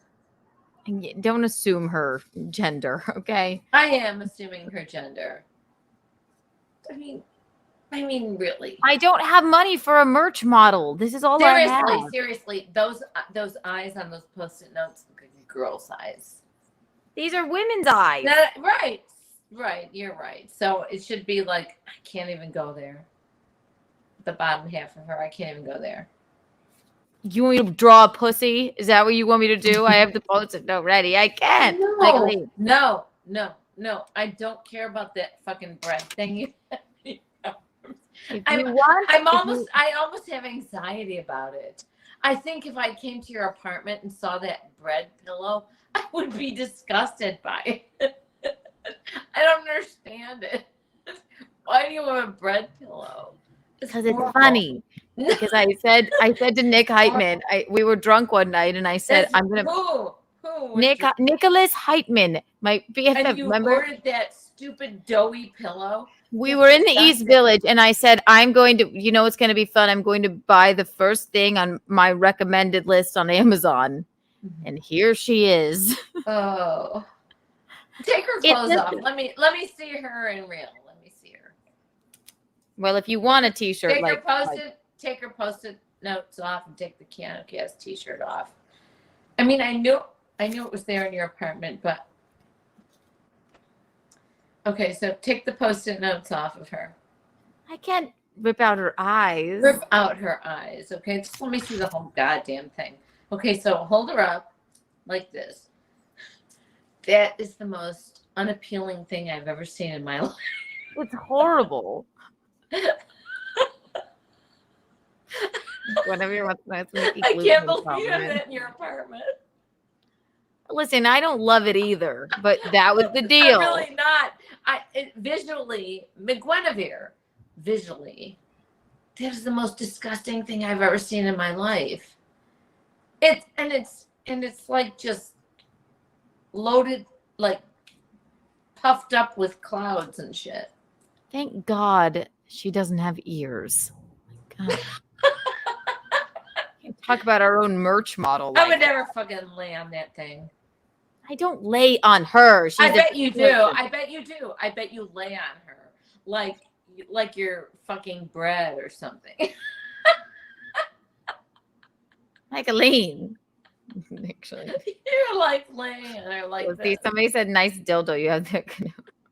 It's a dildo. No. It's a dildo. It's a bread dildo. It's a dildo, and I needed it. I need it every once in a while. All right. You know, you're very talented at that, Keanu. I'll give you that. Yeah. See, I'm just sick of looking at it. I'm just sick of looking. It's not bad, actually, Sam Adams. Is that a baguette or a? It's not bad. That's pretty good. I liked it. Baguette. Oh my God. Oh my gosh. Yeah, see, the merch model is such a hoagie. Yeah, see? Really, everybody's just joined in. Has anybody ever just gone to their Amazon and being like, and said the first suggested thing and then just bought it no matter what it was, drunk with your best friend? And then every time you're drunk, we each. Should I do it right now? Yeah, mate, but yours would probably be like, I don't know. Why was mine this? Don't be disrespectful. Who knows? And then every time we would go out, he would buy whatever. And then I sent him one of these. And then the next thing was the bread slippers. Visconti's seen those, and they look just like loafy, but they're slippers. So Nick has one of those too. Oh yes. Does that make you feel crummy? Only you, Kiki. All right. Yes, I get it. All right. All right. I just have anxiety about that ugly thing.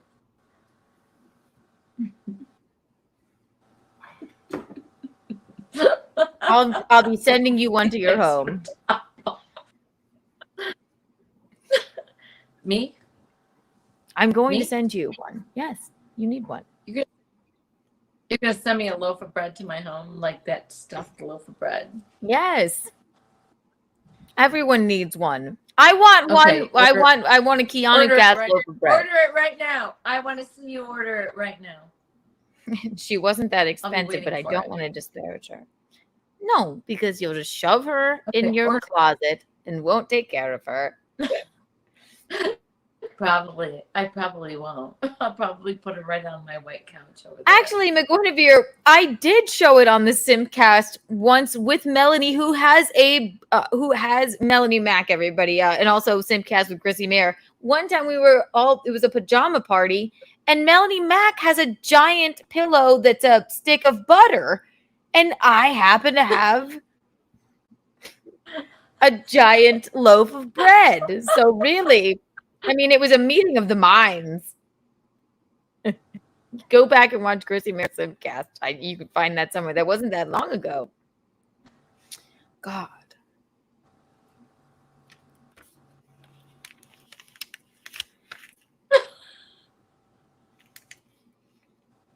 So anyway, does it look like me?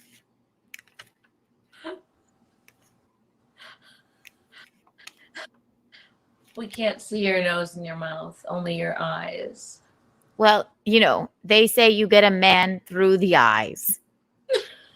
You have to push the eyes just slightly up so they look like where they're supposed to be on your head. Slightly up. There you go. There you go. Where was I? Where was I? Where was I? Well, I don't know. You know what? It's past, but I'm really feeling the Ides of March this year.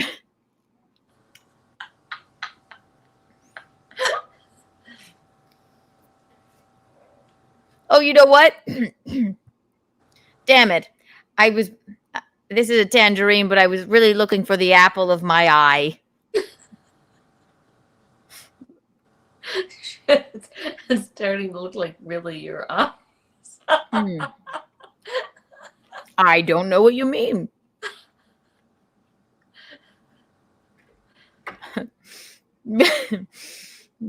You know what my favorite television program was growing up as a child when I would watch it with you and Tom? Michaeline, do you know what it was? Yeah, I'm just astounded. Okay, yeah, tell me. You want to know what it was? I do. We would sit down as a family and we would watch American Idol. I loved Ruben Stunnard. What? I want you to stand up, Keanu. Okay. For what? No, stand up, please, and put your hands in a steeple shape like this. I know you can't see me out of your eyes right now, but could you stand up and put your hands together? I don't think you'll be able to see my face. Well, just try to do it. Put your hands together and kind of stand up. Make a steeple out of yourself.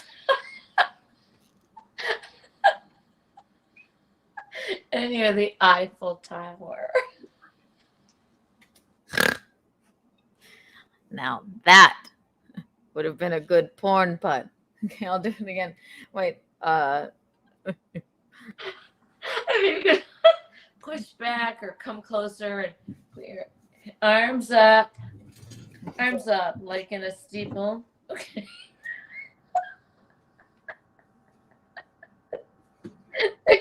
Ta-dam. Like the Eiffel Tower. Speak French. Oh, Je ne regrette rien. That was good. That means I regret nothing. Edith Piaf didn't either.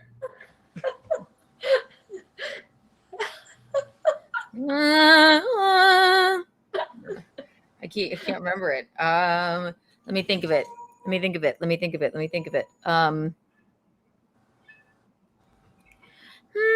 Give me a note. Give you a note. What are you gonna say?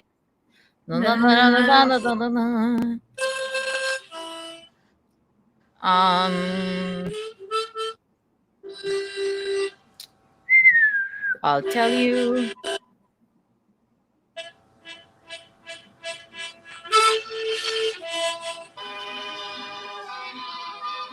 Hold me close and hold me tight. Na, na, na, na, na, na. This is La Vie en Rose. I'm the Eiffel Tower, everyone. See? Get It's it? very good. It's very good. Do I look like the Eiffel Tower? This is La Vie en Rose. When you kiss me. Da, da, da. Okay, why would 14 people even still be watching such a thing? Because I'll watch just anything. Thank you. Je ne regrette rien. Badam, badam, badam. Chanel. What did Visconti have to say to me? What? Oh my gosh. Chanel sent us a nice message. We love her. We absolutely love her. You have 2 notes on your face. I wonder what it means. You have 2 notes on your face. I can't tell. You know, you had Lofi on Simcast when Melanie had butter yet. Yes, see, I did. Slippers and loafers. That was good. The Eiffel Tower was fun, Michaeline.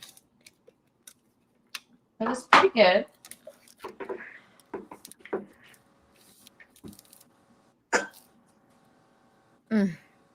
I mean, I don't do puns well, but you'll get the every once in a while I get a good one.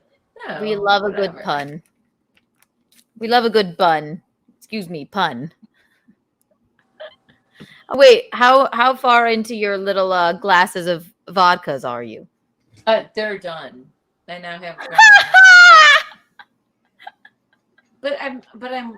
They were little, and yes, wasn't a lot of vodka, but I see, think, they're I think done. it's worked out better than a bottle of wine. Yes, wine drunk makes you a little more aggressive. Aggressive. Like Jaeger makes me angry. Yeah, I agree. Yeah, I think wine makes me a little more drunk and a little more aggressive. And I don't want to do that. I don't vodka gives you a little pep. A little pep. So it wasn't a lot of vodka. I was just thinking of the phone. We're going to try this on the. We're going to try it on the laptop. Okay.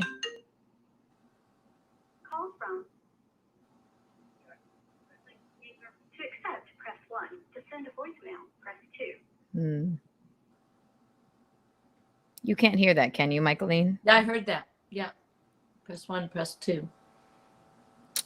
I'm going to have to. So whoever just called, call again because I'll just answer it on my cell phone. But I was just trying to test it out. So please call us again. I apologize. We're just still trying to figure it out. But we can't wait till we can hear all of you on the podcast. And yeah, it comes to my phone. I just want to find a way to. And you can be part of it. It will be great. Whoever that was, please call again. Thank you. And I'll answer. All. I have a way to answer. Just I wanted to test. I feel like we're all friends here, for sure. Yes. I wonder where Azul is tonight. Yes, we didn't hear from Zool. That hurts my no. Maybe he's on a low carb diet. We Maybe don't know. He can't eat any bread or be near it. All right, there we go.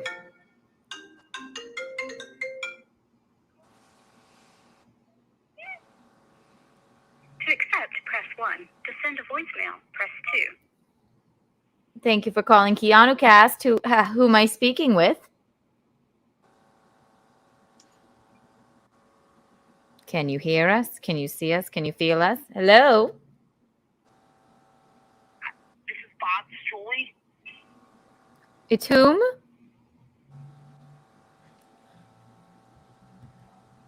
Darling, I think you have the bad connection this time. I have you on speaker. Darling, I think you have the bad connection. Nope, yeah, he hung up. I think he got nervous. I'm not sure. I heard maybe a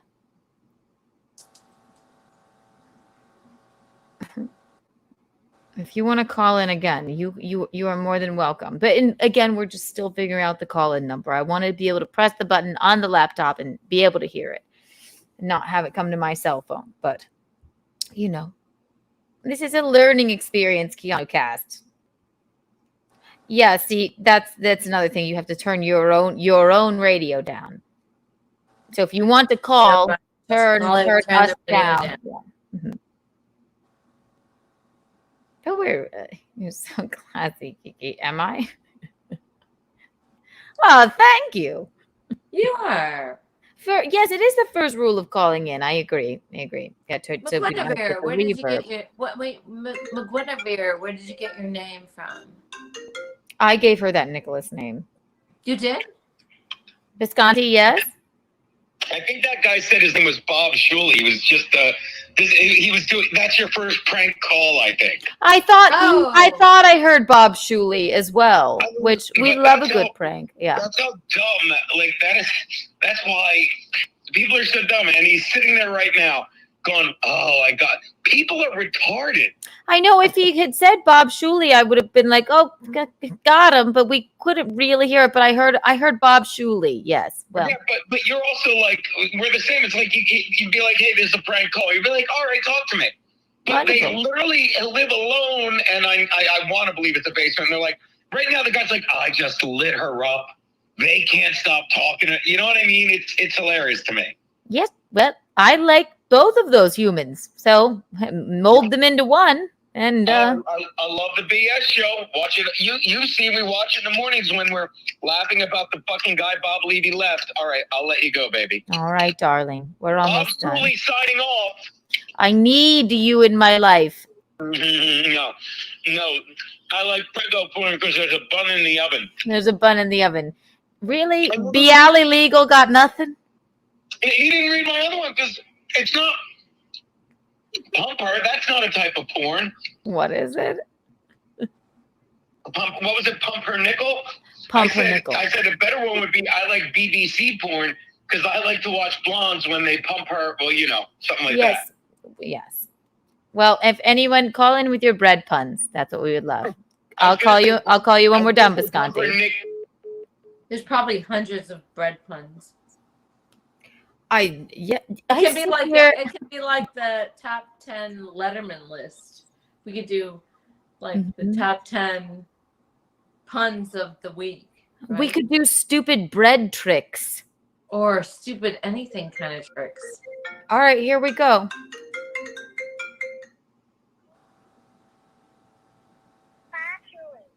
To accept, press 1. Yes, it says Bob Shuley. Welcome to Keanu Cast. Make us love this. Hi, it's Bob Shuley. Mm-hmm. How can I help you, Bob Shuley? Hi, no, I'm just calling in. What is Gino? You have to speak up, darling. You have to speak up because we're yes. Say it again. You gotta really, really speak into the microphone of your phone.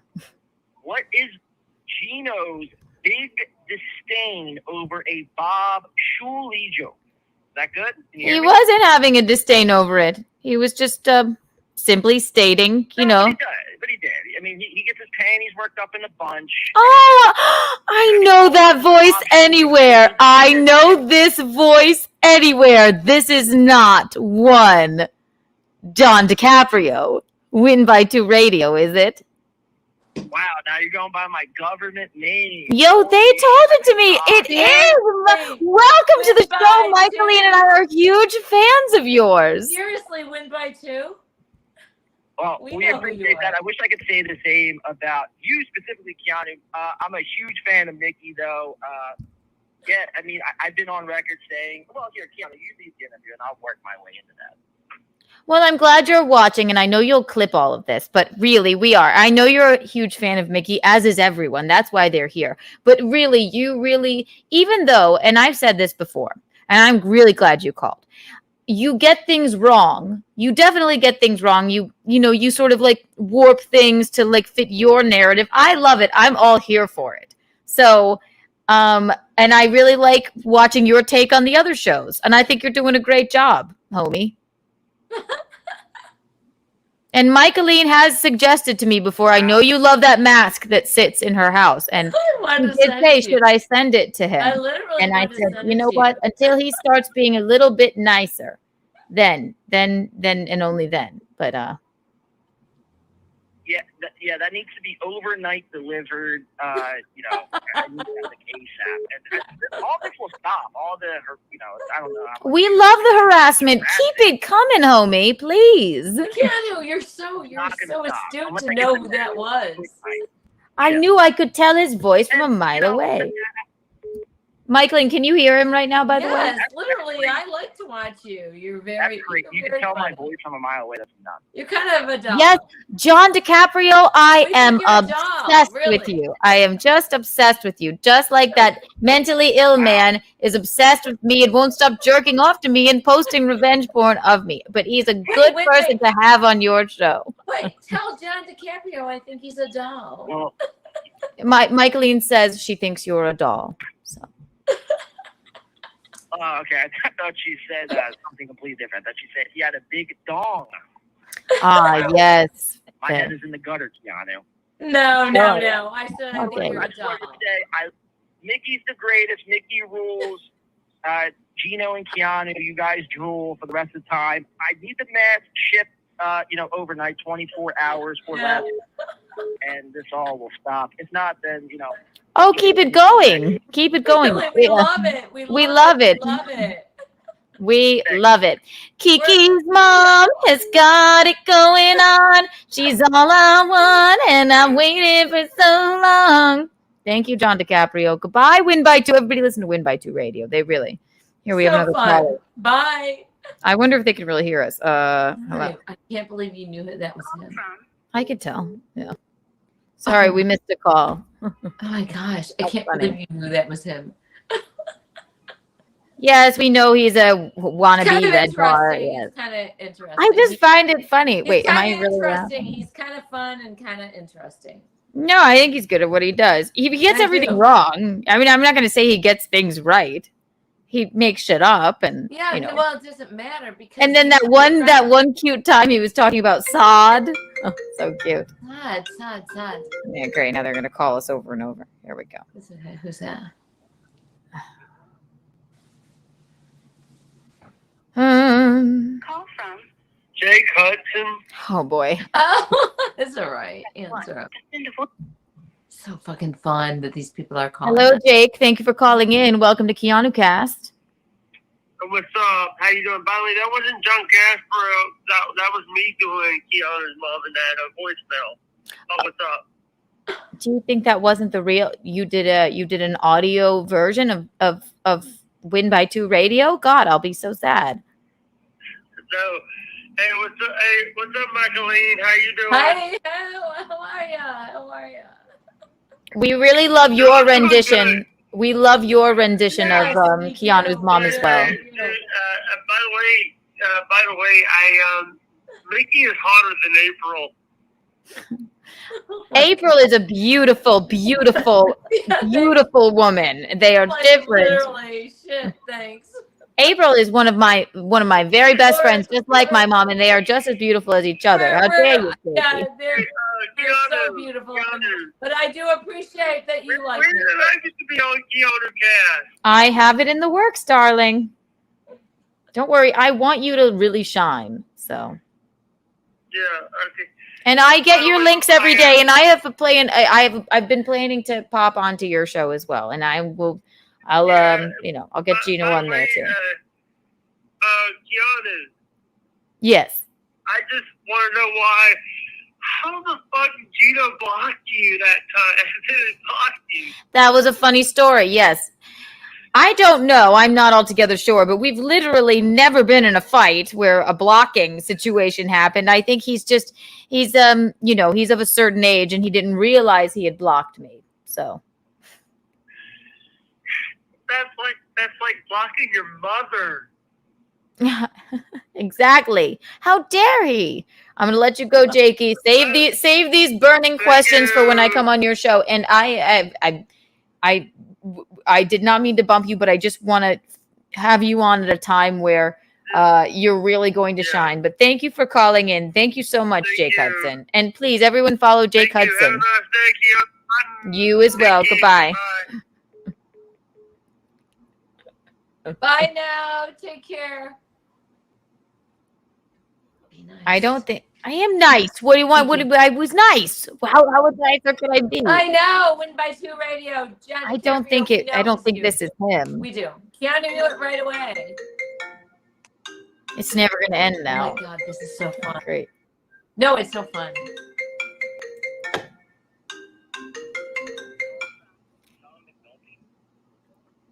Oh no. To accept, press 1. To send a voicemail, press 2. I don't know if I should answer this. You put the number out there, Keanu, like crazy. No, it's not my phone number. I don't know if I should answer this one. Do it. Just do it. No, it's a person because they have to say who they have to announce themselves. Just hang up. I mean, no, I know who it is. Who is it? It's not worth anyone's time. I just don't think. I don't know. Do I know who it is?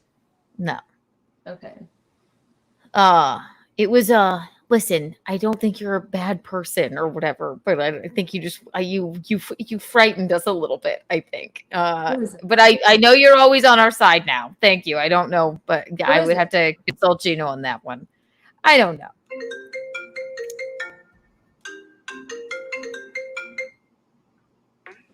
Friend of the show, Brian Mills.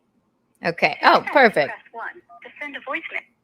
Hello, friend of the show, Brian Mills. Thank you for calling Keanu Cast. How can we help you? I just wanted to say, somebody whose name is Win by 2 Radio should know to turn the radio down before they call. Don't you think one would think, and then they used a voice changer, and then it was sort of like a got him situation, but yes, he has this whole setup and we're big fans. He gets everything wrong, but you'd think that he would turn down his goddamn radio, right? Exactly. So just straighten up.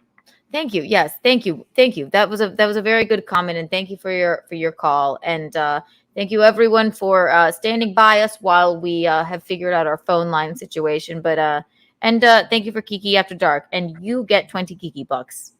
Thank you, Brian Mills. Goodbye. Producer Roberto, I know you're probably not here anymore because you had to go to bed. But we're going to mark friend of the show, Brian Mills, down.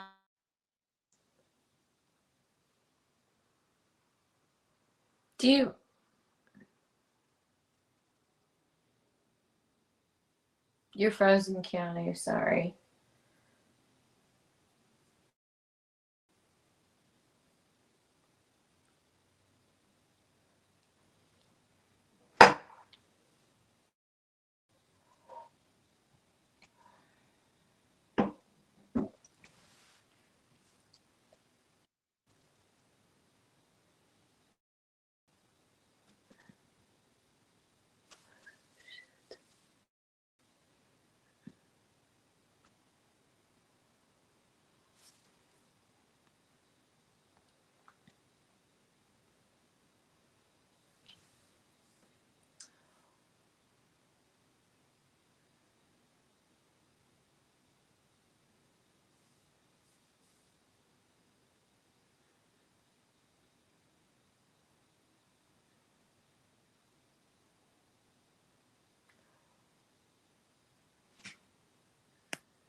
Guys, oh my God, I'm so sorry. I don't know what happened. Michaeline, come back. Can you guys see me, hear me, feel me? Remain calm, everyone. Michaeline, if you can see me, hear me, feel me, please come back. We apologize. See, this is what Kiki After Dark is all about. Things go off the rails. I'm not altogether sure that wasn't Yeah, there she is. Thank God, I was worried sick. Michaeline, it wasn't. Go back. Michaeline, it wasn't your fault. We both froze at the same time. I was scared sick. I just kind of backtracked and went all the way back through. Look at Gino. Remain calm, everyone. Remain calm. We're calm. We're just sitting in our houses. We're good. And Gino, you can weigh in on this. Absolutely. This person in the chat. Two things up. I just don't think. I think he may be a little. I don't think he's a bad person, but I believe he's a little unhinged, and I got to go with your. Who's that? Who's that person?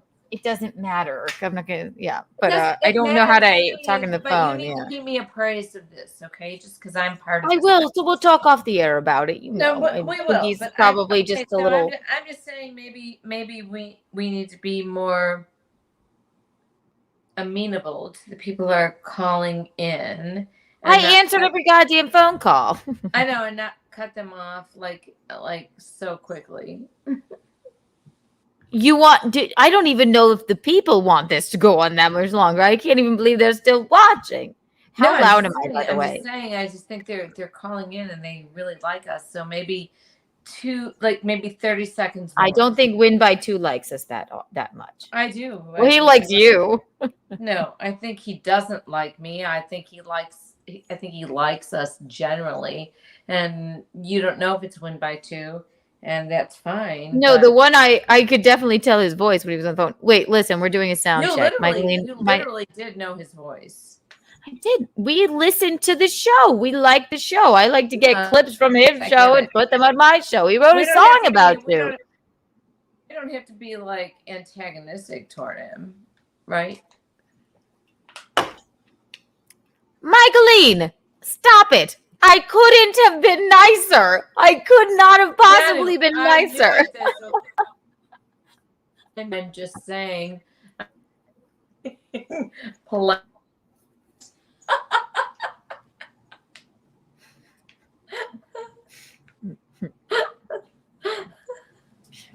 We're doing also tell me if I'm too loud. Am I too loud? No, you're not too loud at all. Yeah, that's what I'm saying. I mean, I get it, but the people calling you or calling us, that's nice of them. We can't give our energy to every single person, okay? But we spoke to everyone. We spoke to everyone. Call in, people. Call in. We'll make it a fucking 24-hour telethon for Christ's sake. Michaeline wants to talk to the entire room. All 15 of you. Each one of you gets an hour with us. All of you, an hour. You hear that, Upper East Side? Call in. Okay. So I'm just. Was that enough? Was that what you wanted? No, I'm just saying. Okay. I asked you if it was loud. You're the professional at this. I'm not, but I just think. We'll talk about that last caller that I didn't answer off the air. Just don't want to, I think he might be a little. I'm a people pleaser. I think. It's a respectful question. I'm not here for attention. To accept, press 1. To send a voicemail, press 2. Can't do that. Yeah, just type it in the chat if you have a question. I have to ask Gino if I can answer your phone call. I don't think I can't. I'm sorry. I'm just a people pleaser, and I'm just I'm not telling you what to do.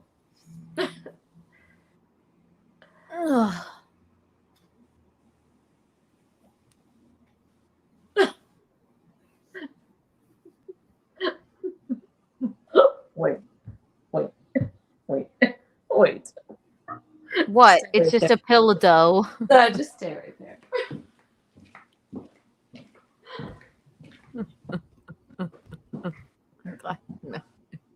Everyone call in. It's a 24-hour telethon because Michaeline wants to talk to every single person. And Guinevere, you are more than welcome into the show to call in.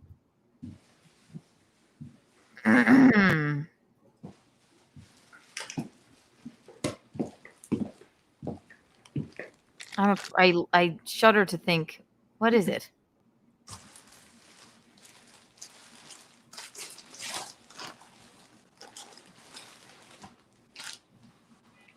Oh, great. Yes. There she goes. Always. Sends into madness every time. There you are. Yes. Work it. Low feet. Nice and slow.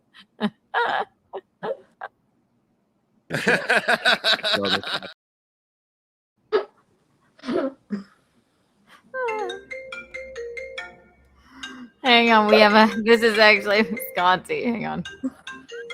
It's great. Yes, Visconti.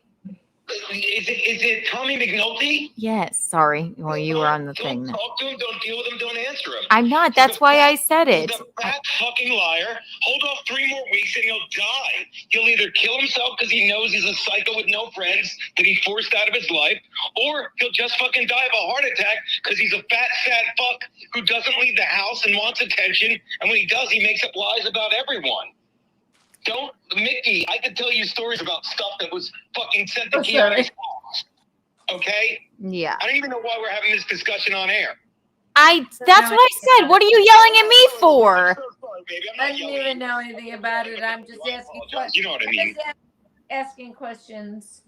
It's thin sliced good seed bread. It's just amazing that people like me and you that are just nice and friendly with everyone have psychos that just act psycho and like, no, I just want to, we don't. I know. I think he's mentally ill. I don't know what the fuck you would be yelling at us for. I'm not yelling at you. Did I answer? No, I didn't. I didn't answer. Did I? I said I have to defer to Gino on this one. So yes, you did answer, and I'm like, why are you even, like, you said it 3 times, and that's why I called in. I'm like, I know you knew not to bother with him, but finally I thought you wanted me to call and say, I don't know, but I'm not. I apologize. I'm just yelling that he's such a psycho. You know what I mean? I apologize, ladies. That's all. Make a bread bud. We're happy. I like BBC porn because I pump her for 5 cents, which is the nickel. I love you. I didn't answer the phone, did I? What's that? Didn't answer the phone, did I? No, No, and I didn't mean to sound like I was yelling at you like I thought you were going to. I just couldn't believe you kept saying, let me check with Gino. You were just being nice. He's not worth being nice to. You know what I mean? Right, and he kept calling, and I kept not answering. He said he had a question about relationships, and I said, "Well, listen, I don't know. We're not doing that. We're not doctors, so we're not equipped to handle the mentally ill. That mentally ill, I don't think. Also, weirdos. Secondly, I was going to tell you something that I can't remember. What was your? The guy's Bialy worth mentioning. Thank you. Oh, he's Bialy worth mentioning. That was very good, Visconti. I'm just trying to kiss ass, baby. Also, wait, and Win by 2 called in. I could recognize his voice. I realized it was 2 as you did. I'm like, that's John. That's John DiCaprio. Oh my God, we love John DiCaprio. All right, we're going to wrap this up momentarily, and I'll call you. Yeah, wrap is a carb, okay? Listen, I love you. Goodbye. Yeah, not person. We're not going to. Mike Lean. Yep. I'm back. How's the bread? Did you at least put some butter on it or something?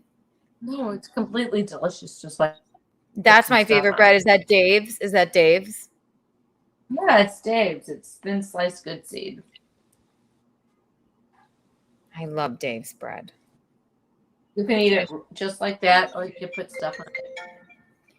It's gonna be a 20. This was the worst thing I ever did. Because we'll never stop.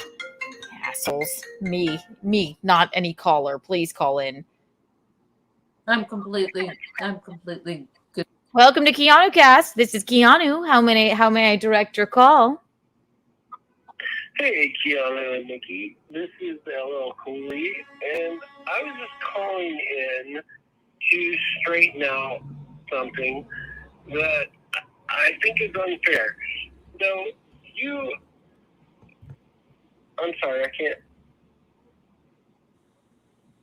Can you hear me? Yes, I can hear you. Can you hear me? Okay. Yes, I can now. Okay. So, yeah, You got to turn down your you got to turn down what you're watching on, darling. oh, I'm not watching anything. I have everything muted. It's just Okay. me and you on the phone. Got it. Yes, I can hear you. Can you hear me? Who is that, Keanu? Well, he's watching it on something. You got to get it figured out, darling. It's off. It's off. Okay, there you go. I don't mean All right. Go ahead with your question, caller. Well, it's not so much as a question as a comment. So, John, you accused John, and so did Gino, of doing revenge porn upon you. I didn't accuse John of that. No. Lest you misunderstand me. His mentally ill sidekick posted up. Yeah, that's revenge porn. That's Soft weekly. Mm-hmm. Is who you're referring. Is this you? No, I'm not soft. You Okay. can probably tell from my voice. All right, go ahead. I'll abide by this for another moment. But I'll hit the highlights here, and I'll. But go ahead. Sure. No, I'm not soft. I'm just saying that I said that soft did post that stuff. Yeah. And not John.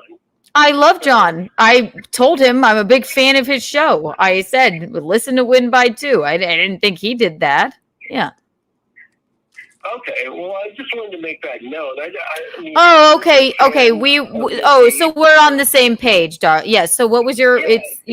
We're on the same page. That's why I always say about John. I'm like, he didn't do that. He can't, control that strange man that sits at a Wendy's that sometimes he has on his podcast, but I respect. I don't think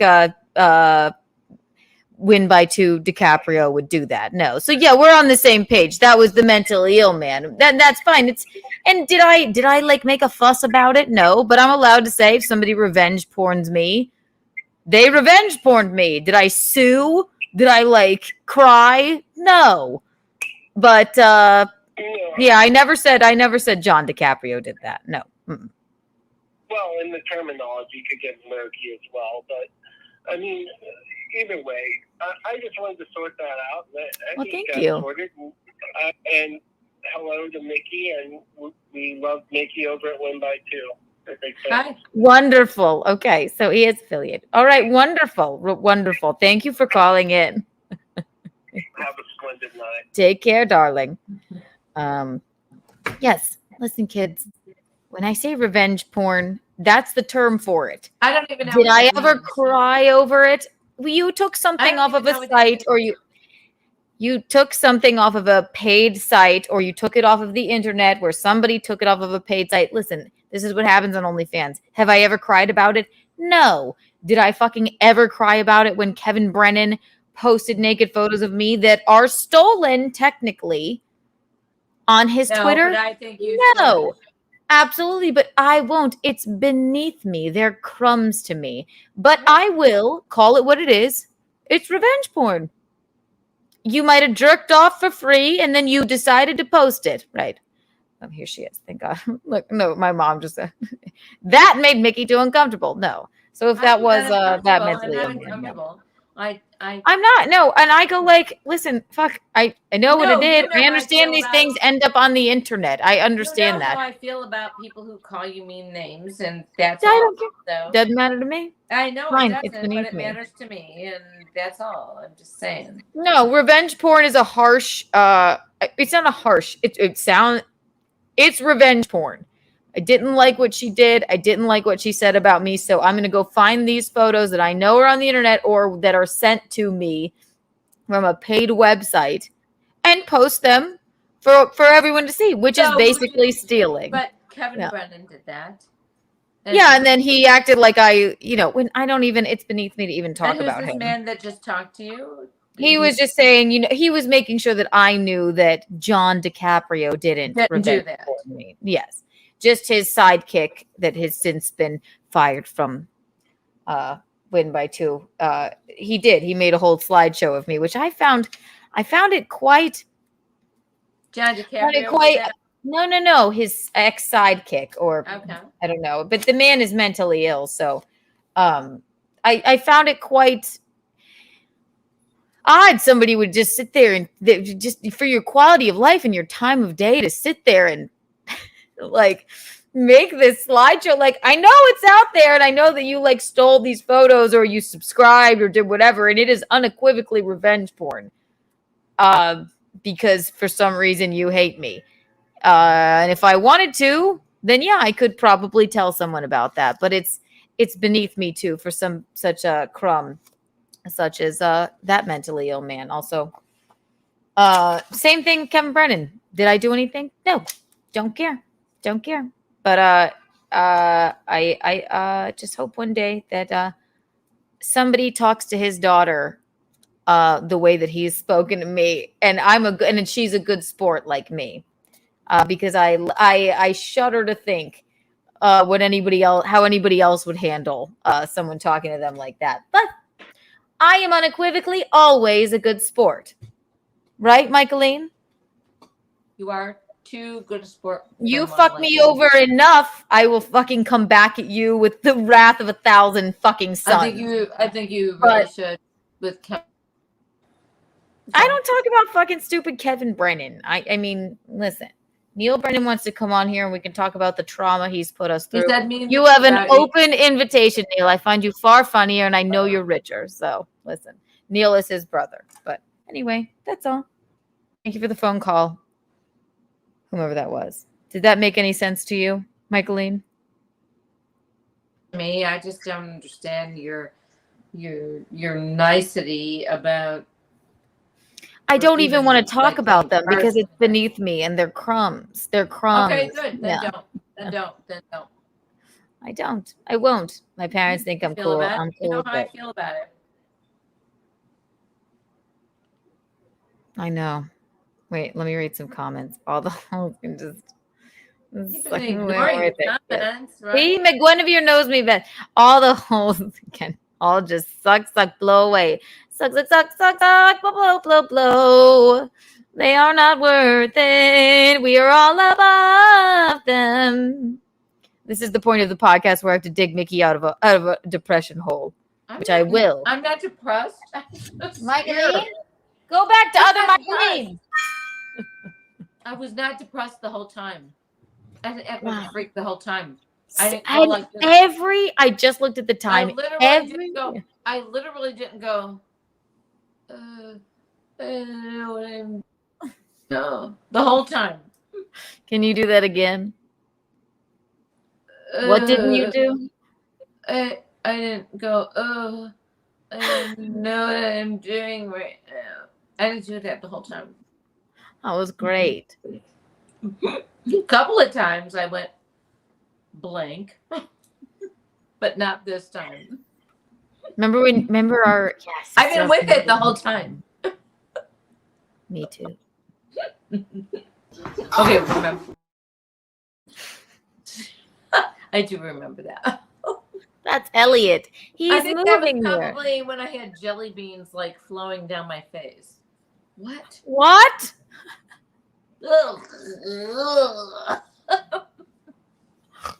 It's probably an Easter Sunday. That's horrifying. Oh no, yeah, you had enough that Easter Sunday. Easter Sunday always descends into madness for us. Every fucking thing descends into madness. Stop. What does that mean? I literally have a piece of bread and a loaf on my desk in the morning room. It's just like here, a piece of bread. Like I might put jelly on it. Oh, Mickey, you make it the best piece of bread. A piece of bread. I did a fruit only because I've been inundated with a big, huge stuffed roll like the whole night. I didn't understand the whole thing. He's my merch girl. The whole time. I'm like looking at this piece of ugly, horrible thing you're holding in your arms the whole time. I didn't know that was going to be part of the podcast tonight. It really made That's me the fun of it, Michaeline. I know, but it really made me feel verklempt. Were you going to say verklempt? No, I was going to say unsettled. That piece of bread pillow made me feel a little unsettled the whole night. Well, Jesus is risen. Where's Rocco and Zach? I miss them. They're probably, no, this is the part of the podcast that the live stream, Rocco. This is the part that they love. It just descends into madness. Where are they? They came on early, then they stopped talking to us. Can I pee once and then we are really going to wrap this up? Should I just eat my bread or should I put my sunglasses on and talk like What are you going to do to entertain them while I'm gone? Tell me what I should do. Okay, so name every type of bread that you can. No, I only have 1, 2, and 3. I only have one type of bread here. Name every type of bread that you can. 1, 2, and 3. Hello, everyone. I'm Lena. I didn't know how I turned into Lena, but now I'm going to eat this Davis bread. So lovely. Waiting for Keanu to come back. I wonder where's Rocco and Keanu? No, where's Rocco and Zach? I know where Keanu is. Okay, I can't talk anymore because I'm eating this stupid Dave's bread. I don't know why I have these sunglasses on. It's not even sunny here. And this has been a total fun thing. But Keanu will say this has descended into madness. And I don't even know what my accent was before. Or what it's going to be after. So. What?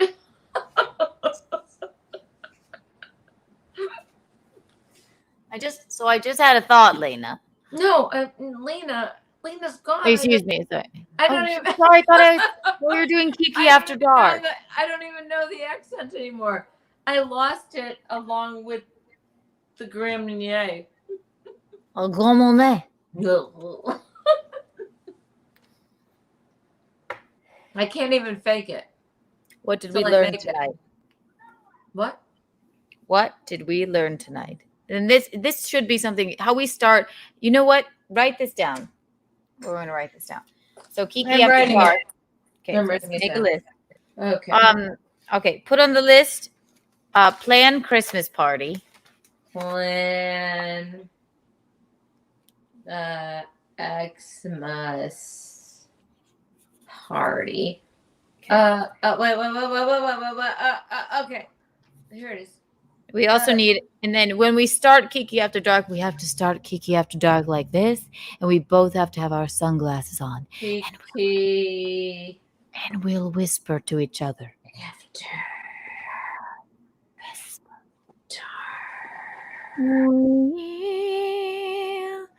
We'll whisper to each other. Welcome to Kiki After Dark, where Michaeline shuffles around and whispers to herself. And then Wait! Shuffled or whispered. Yes. What? What did you say? I have not shuffled or whispered the entire night. Oh, excuse me. Okay, I take that back. So we'll start the show. We'll be like, "This is Kiki After Dark," and then we'll lean on into it. Right? That's a good note.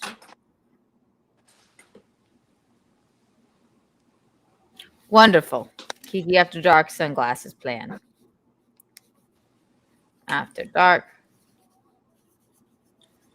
sunglasses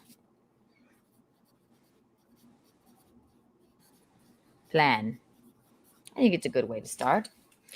Other things to go. What are you doing? Is she?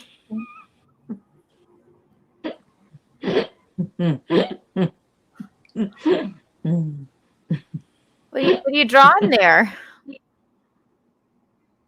What is it? I think all.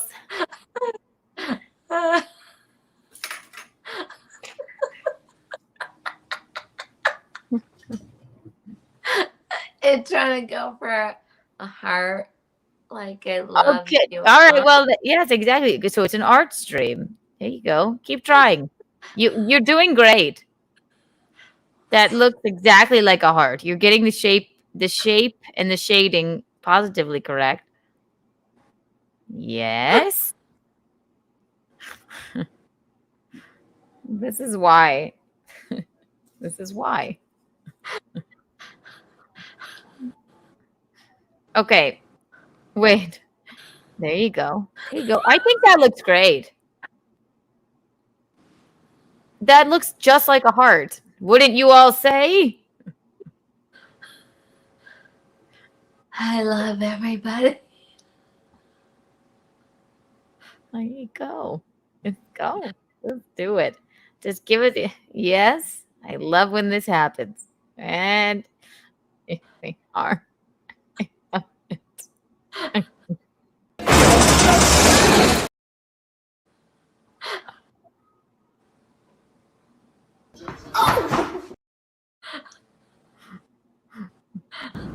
Golf for free for the rest of your life. More? White Claw break!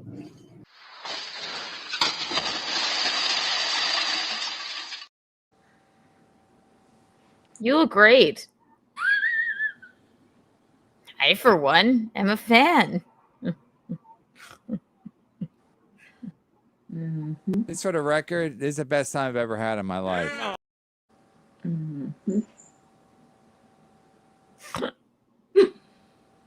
I love it. Na na na na na na na na na na na.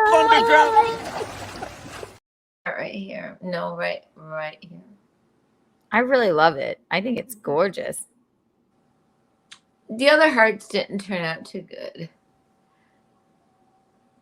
Yeah, the one on your forehead looks like a dick. And why not? Which, yes, exactly, would be it would be very typical for you, right? What do you want to tell the people before we wrap this up? Someone call me a dog. So we like the phone call situation. I guess we like that. We're going to have to fix it. What did we learn today? We learned how to love one another. What did you learn? Oh, we are is give wheat a chance. But Michael, it's wheat. All we are saying is give wheat a chance. Wait. So all you can see is.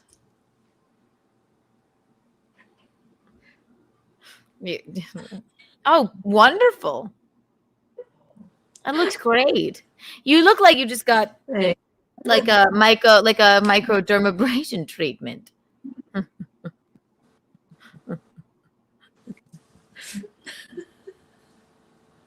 Art lessons with Mickey. Yes. Well, you guys asked for it. It's very exciting. You guys are lucky. No, I have the hiccups. Good God. You guys are lucky because Kiki After Dark. Listen. Oh, Listen. I was gonna do it with this Sharpie. Don't do anything dark on your face. I didn't. I'm not as crazy as you think I am. I just did it with that lipstick thing. Okay. Thank God. They don't want to have a racial blackface situation. We would never do such a thing. I'm gonna rub this in. So this is watch. I'm gonna rub this in. Oh, so yes. Okay. All we are saying is give wheat a chance. Look, I look good in this color. Yeah, I love you in pink. Here it is. And the finishing product. Wait. Where's my lipstick? Perfect.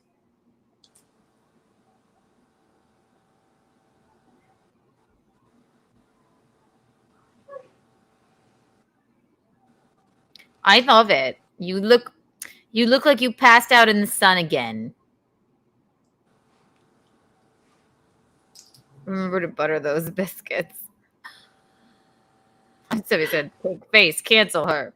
Yeah, well, I don't think there's any. Yes, I don't think there's any way we could. Why would 18 people be watching this now? You look great. I love it. It's very avant-garde. Makes your eyes pop. Truly does. What did we learn? What did we learn? We learned how to put red makeup on your face. Or how not to. Just, I love it. I love it. I truly do. We learned that maybe we're a little carbo dehydrated. But and you made my merch girl Lofi ashamed, but you can buy Keanu Cast t-shirts and paddles. Show them your fucking paddles, Michaeline, if you want one of those too. They're in, ladies and gentlemen.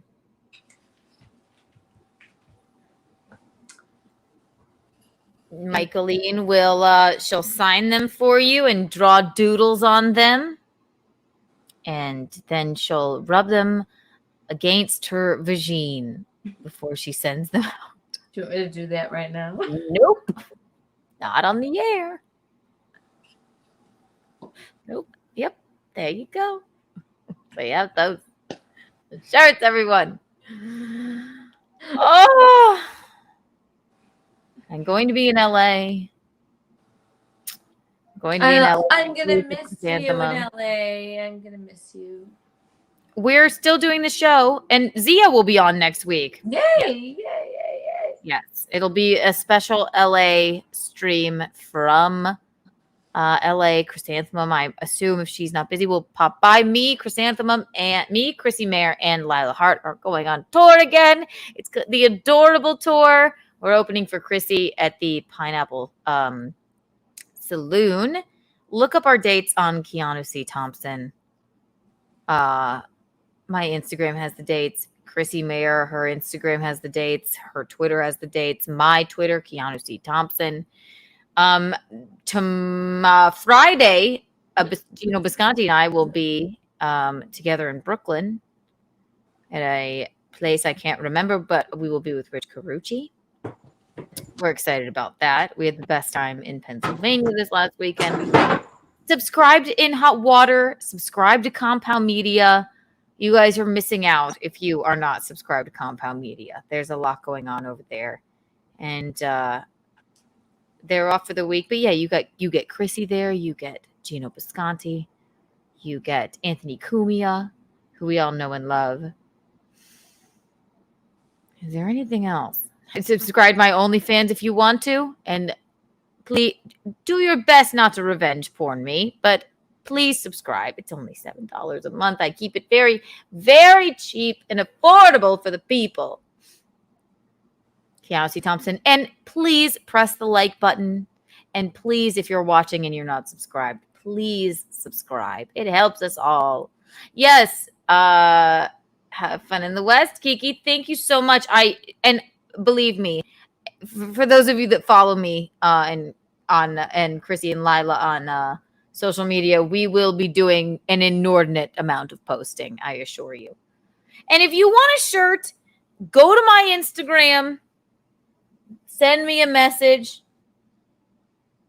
They come in all sizes. We can make it into a tent if you want. It's the official Keanu Cast t-shirt, and we have more coming, more being designed, and I will send one to you. And Michaeline has paddles as well. So if you would like one of those, Keanu C. Thompson, I will personally answer you, and we will work it out from there. And again, 1,723 Kiki bucks gets you 20% off on a t-shirt. I believe that's it. Producer Roberto has that number written down, so Thank you. Thank you for everyone for tuning in. Michaeline, what do we sing to end the stream? How's your and also, you know what? Michaeline's going to start her very own makeup stream. We call this look. Yes. She's starting her very own makeup stream. Yes. If you want this really red look. Yes. Just it's called Lena's. Yes. Yes. We'll call it, maybe she's born with it. Maybe it's Maybellina. I pulled that out of, you have to give me credit for that. It was very good. Pulled that out. It was very Maybe good. she's born with it. Maybe it's idea. Maybellina. I don't even know what possessed me to draw on my face, but the devil. The devil. It just came to me. Like, you really rose to the occasion. I don't think I look weird. Not never. You can draw. Look, you can just get this thing, draw figures on your face, just for the fun of it. You can get them Why here. not? Yes. We'll say that we'll do definitely a special flowers, maybe hearts, maybe flowers, or whatever you think you might want to draw on your face, and then all you have to do is rub it, and there it is. Good, and that's just a taste of what you'll find on Michaeline's makeup stream. Maybe she's born with it. Maybe she's Michaeline. They'll be all. That's not bad. Maybe she's born with it. Maybe it's Michaeline. Maybelline, Michaeline. I mean, it could be any color at all that you use to draw shit on your face, and then you can rub it all in. And you listen. We're going to get into the logistics on your. Maybe she's born with it. Maybe it's Michaeline's stream. But right now, I need you to help us sing us out. What do we sing? It's so nice to spend this time together. Just to have a laugh and sing a song. We just get started. And before you know it, 5 hours and 30 minutes have gone on. It's the time we have to say so long. So long, everyone. Good night. All right, I'll say good night to you, Michaeline. Love y'all. I'll call you after. Goodbye. Once again,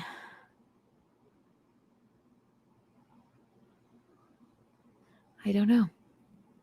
Once again, I don't know how we do this. I don't know. I think cap it at 2 hours. I have no idea. Thank you to our esteemed guests tonight. God, I love them both. Madison Malloy. God. And Chanel, we love you both. Please follow them everywhere. Let me plug their social media. I know you guys are probably exhausted, but I'll say it again. Chanel Omari, her podcast, her reality show. She's a friend of the show. Madison Malloy. Find her book on Amazon. Follow them on social media. Eat your fruits and vegetables and your Skittles and drink White Claw. And then, yes, we're working on this phone call situation. And we like it. We like it, especially for Kiki After Dark. We like it. I just would like it to go right to it goes to my laptop, but I would like to be able to hear it on my laptop so we're not doing the phone into the microphone situation. Secondly,